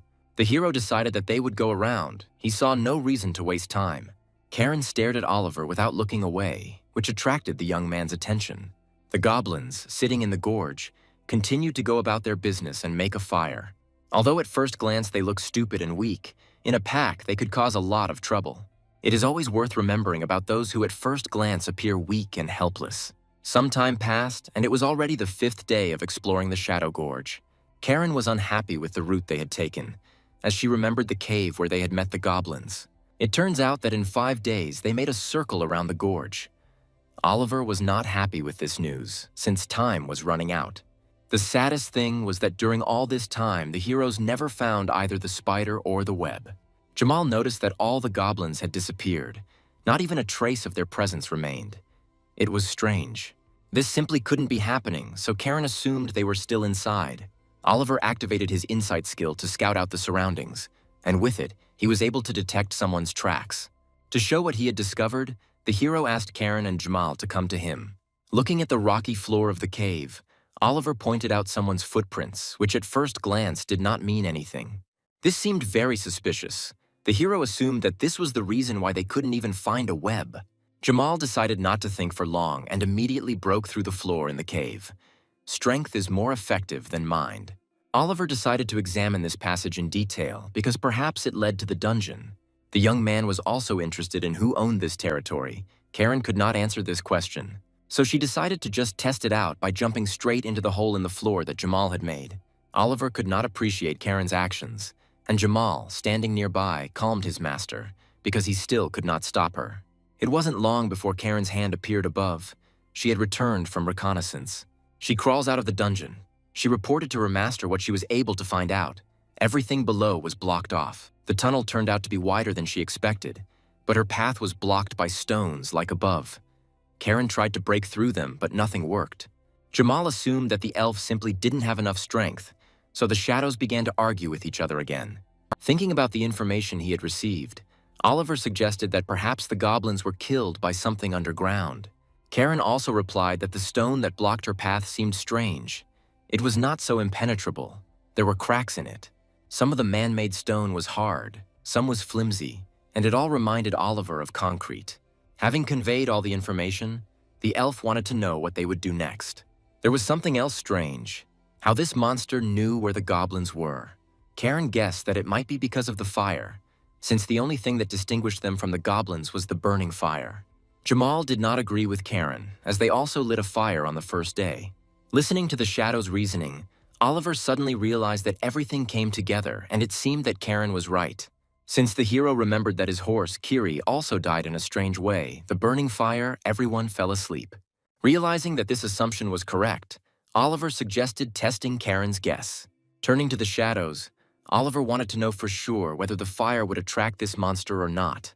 The experiment was simple: hunt wild animals in the gorge and then find a suitable place and make a fire. All that was left was to lie low nearby and watch what would happen to the game. Jamal and Karen, as usual, started arguing. They couldn't sit still for even 5 minutes. Suddenly, Oliver noticed what was happening around the fire, so he ordered the shadows to be silent. A huge shadow indicated that a bird of prey was flying over the heroes' heads. Koopa, the vulture, noticed the dead game and immediately flew closer. With his huge beak, he grabbed the animal by the head, wanting to drag it away with him. So he stole the hero's game and flew away from the scene of the crime. The elf burned with a scarlet flame, wanting to catch this stupid bird. But Oliver did not understand such an ardent mood of Karen, since he did not see a problem in catching more. The gods watched the events unfold and laughed at the heroes, who ended up simply preparing a delicious dinner for Koopa. So the second attempt was also unsuccessful, as Koopa again put out the fire with his claws. Oliver did not understand the bird's actions, but assumed that last time it attacked only so that the heroes could put out the fire. Looking at the sky, the protagonist thought that perhaps the bird was acting this way because of the death of its owner, Kiri. The assumption could be correct, since the bird had lost its owner and did not want the monster to harm anyone else. If suddenly Kiri's team really did die because they started a fire, and as a result of this, Koopa was left alone, most likely the bird hated fire. Oliver kept remembering what a smart bird Koopa was. She always obediently followed all of Kiri's commands. Oliver was haunted by his thoughts. He kept thinking that if he had brought Kiri to the point of resurrection, everything could have turned out differently. Suddenly, Karen called out to the owner. Oliver quickly collected his thoughts and went on. Jamal was irritated by the fact that the elf liked to chatter. He needed to act. Watching the shadows argue, Oliver realized that they were trying to cheer him up. After that, They tried to carry out the experiment several more times, but the devices, which they had painstakingly obtained for it, flew into pieces under the claws of Koopa. Because the bird was destroying everything the heroes did, Karen went crazy and wanted to kill the bird. As a result, we had to resort to special measures and make a fire in 2 places at once. Karen volunteered to light the fire in another place. There was no other way to conduct the experiment. But Oliver thought that 2 fires would not be enough, so he suggested making 4. And since Karen had volunteered herself, she could also ignite the rest, Oliver believed.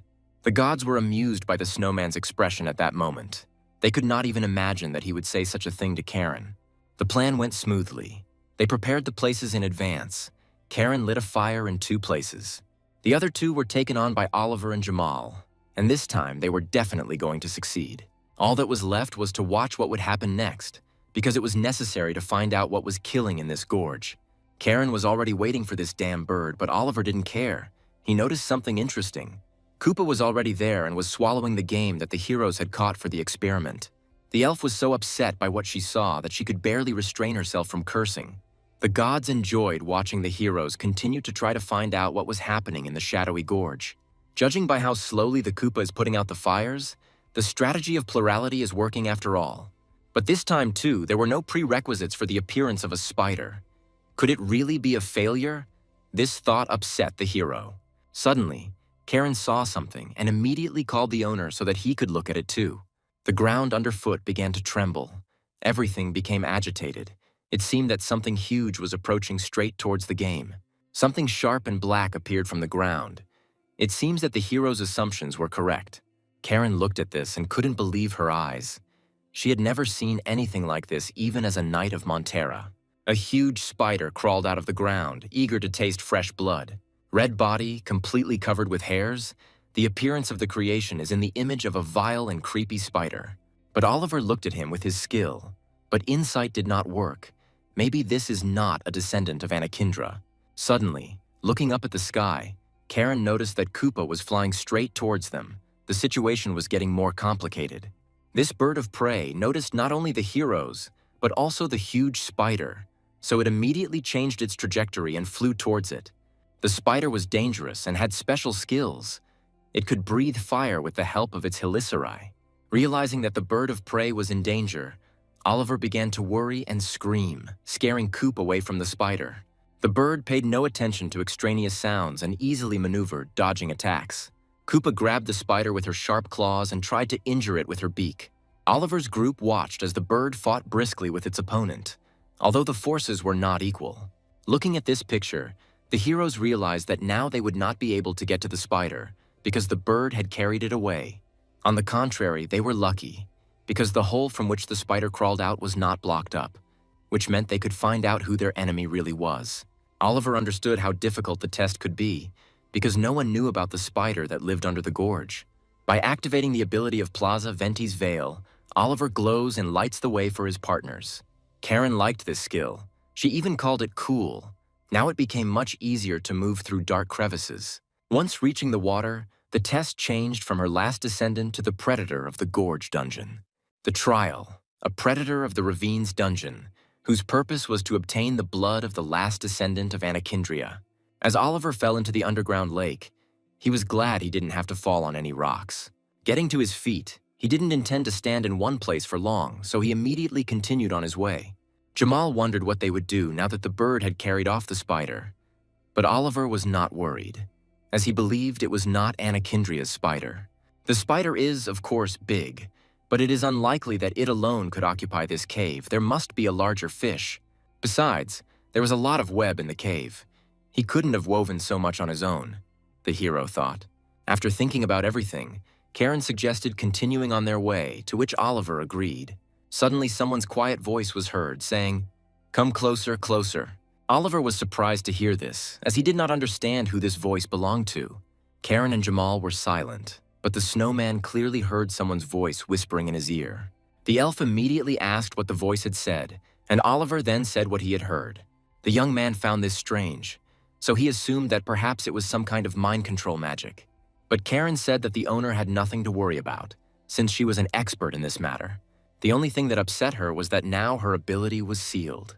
Looking at the size of the spider's house, Oliver assumed that this monster had other talents besides mind control. In this underground cave, there were a lot of bones. The spider was insatiable and kidnapped travelers at night. Traces of murders that continued for many years. Perhaps Kiri's bones will be here too. Holding the stranger's skull in his hands, Oliver could not shake the thought that one of them could be his horse.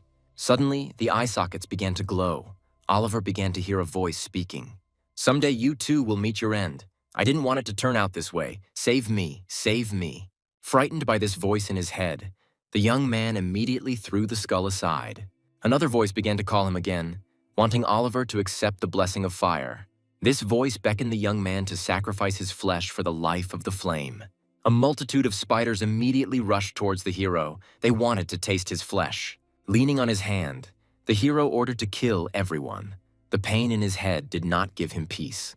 After receiving the order, Jamal immediately used his skill, stone armor. Now the snowman gets the effect from it. When he entered the battle, he destroyed the spiders with one blow, so strong was Jamal. For eliminating the sulfur spider, Oliver received experience points, thereby leveling up as he progressed through the trial. Jamal warned Karen because he could smell a strong sulfur smell from the spiders. The elf already knew this and did not need the advice of a stupid troll. She easily dealt with opponents even without weapons. She was amused by such an unequal fight. Karen thought it was all a joke and nothing more. Suddenly, while Karen was not taking her opponent seriously, one of the spiders managed to hit her with a web. But the elf didn't lose her composure and immediately pulled on the strong web, pulling the victim towards her. By swinging her arm enough, she was able to knock the monster over herself. For her, this was entertainment, not a fight. Inflamed, Karen wanted to burn everything here to the ground, killing every spider in her path. Emitting a pillar of fire, she burned everyone and everything in her path, wanting to solve everything with one attack. Jamal had no intention of staying away from his passionate partner and also began to quickly destroy spiders. Oliver was once again addressed by an unfamiliar voice, so this time he decided to address it.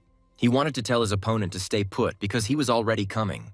This continued for some time until Karen and Jamal destroyed all the spiders. After finishing with the spiders, Oliver decided to collect blood from the corpse. Thus, he got the blood of the sulfur spider. And the hero also became convinced that these were not descendants of the Anichindria. Perhaps they were some other species, but he would still have to tinker with this. Jamal saw something interesting and immediately called the snowman to him so that he could see it too. To find out what was inside these cocoons, Jamal tore open the shell with his bare hands. A dried-out human corpse fell out of the cocoon. Apparently, it was someone's dinner. Looking at all this, Karen could not contain her feelings and emotions. All this seemed terrible to her. Oliver was in a serious mood, so he suggested moving on. "We need to finish this quickly." Jamal agreed with the gentleman's words, and they all set off together to search for the target. Karen was a little worried because she couldn't draw the sword, but on the other hand, she was doing fine without it. Suddenly, Karen saw something strange ahead, so she immediately reported it to the owner. They finally arrived at the place, the lair of the vile spider, which was the mystery of the Shadow Gorge. It was spacious. The cave was so huge that it could be confused with the Dragon's Pact. The mountains of cocoons stood as if for show, as if the spider wanted his work to be appreciated. Thinking about this, the hero was irritated by the thought that Kiri was killed in the same way. Suddenly, the spider began to communicate with the hero. He was waiting for him, as he considered Oliver an interesting child. Feeling Oliver's energy, the spider wanted to taste him and increase his powers in this way. This huge spider was the last descendant of Anichindria that she left behind, the Atarak. Atarak is the last descendant of Anichindria, whose special skill was sulfur shot. It was new for Atarak to talk to her prey, and in order to get more food, she gave Oliver a chance. Jamal and Karen were already ready for battle. Clenching their fists, they showed their readiness. But Atarak offered Oliver a deal, which caused a system window to appear, which gave several options for the development of events to choose from. At any other time, Oliver would have given the proposal serious thought, but not now. Many people lost their lives in this place, including his horse, Kiri, so he did not want to accept Atarak's offer. Looking at the spider, Oliver refused this offer without a second's regret. Atarak was angry. As soon as she shook her body, spiders started pouring out from everywhere. After that, the spiders filled all the free space. Atarak ordered them to kill all the bugs. She lived in the shadows for a long time, enduring insults, and hid in the dungeon to grow to such a size. Oliver wasn't going to listen to the spider, so he ordered Karen to deal with the chatterbox. Using her power, she immediately went on the attack, straight into the mouth of the formidable spider. Atarak was angered by such behavior of people. She will not tolerate contempt, so she started attacking Karen, wanting to show all her strength and power. Not only Karen, but also Jamal, who was dealing with a more minor problem, came under the spider's powerful blows. Sulfuric blood filled the cave, making it increasingly dangerous to fight in it. Oliver knew this was a problem and needed to be solved somehow while they could still get their foot on the ground. While dealing with the small spiders, Karen continued to advance without weakening her pressure. With each passing second, there were more and more spiders. It was difficult to continue such a fight, but she also continued to attack Atarax, wanting to at least touch her a little with her sword in its sheath. Atarak had a good estimate of her opponent's strength and understood that he would not be able to resist for long. Karen was hurt by these words because her honor as a knight was offended. It was she who was judged and called a weak opponent. Spider used spiderweb projectile, a passive throwing skill, and Oliver was inflicted with the detection status. Grabbing the spider's leg, Karen decided to use not only brute force but also her mind. She was able to deflect the blow by throwing the spider's dead body straight into the Atarak's mouth. The spider burned her own child with her poison. Even the body of her descendants could not withstand such a powerful blow. If she had ended up in Karen, she would definitely have had a hard time, although the elf was sure that this would not happen. Atarak continued to use her skill, spiderweb projectile, creating new problems for the heroes. Jamal decided not to invent anything new, so he simply used Karen's method. Atarak didn't like the way her children were being treated, and it made her furious. Oliver had no intention of listening to the spider's loud speeches. He wanted to meet her face to face. The spider took Oliver's bait and decided to go down with him. But before that, she used her special skill, Sweet Sleep. Jamal immediately realized that the spider was targeting his master's mind, so he tried to save him from this crazy attack. The troll rolled the magic resistance dice. The dice came up 4. Jamal resisted the sweet dream. Oliver also rolled the magic resistance dice and got a 5. He too was able to resist the sweet dream. And only Karen was unlucky. Luck was not on her side and she got a 1. She succumbed to a sweet dream. Jamal knew that the elf wouldn't be able to fight in that state, so he wanted to help her. But the spider had already taken over her consciousness and plunged her into a sweet sleep. Karen opened her eyes. She didn't understand where she was and why her hair was red again. She heard the painfully familiar voice again, and she couldn't believe it, since only one person could communicate with her in this way. Before her sat Jin, the Emperor of Montera, her former master, whom she had protected until her death. Could it be that she had been sleeping all this time, when before her sat Jin, the living Emperor of the Montera Empire?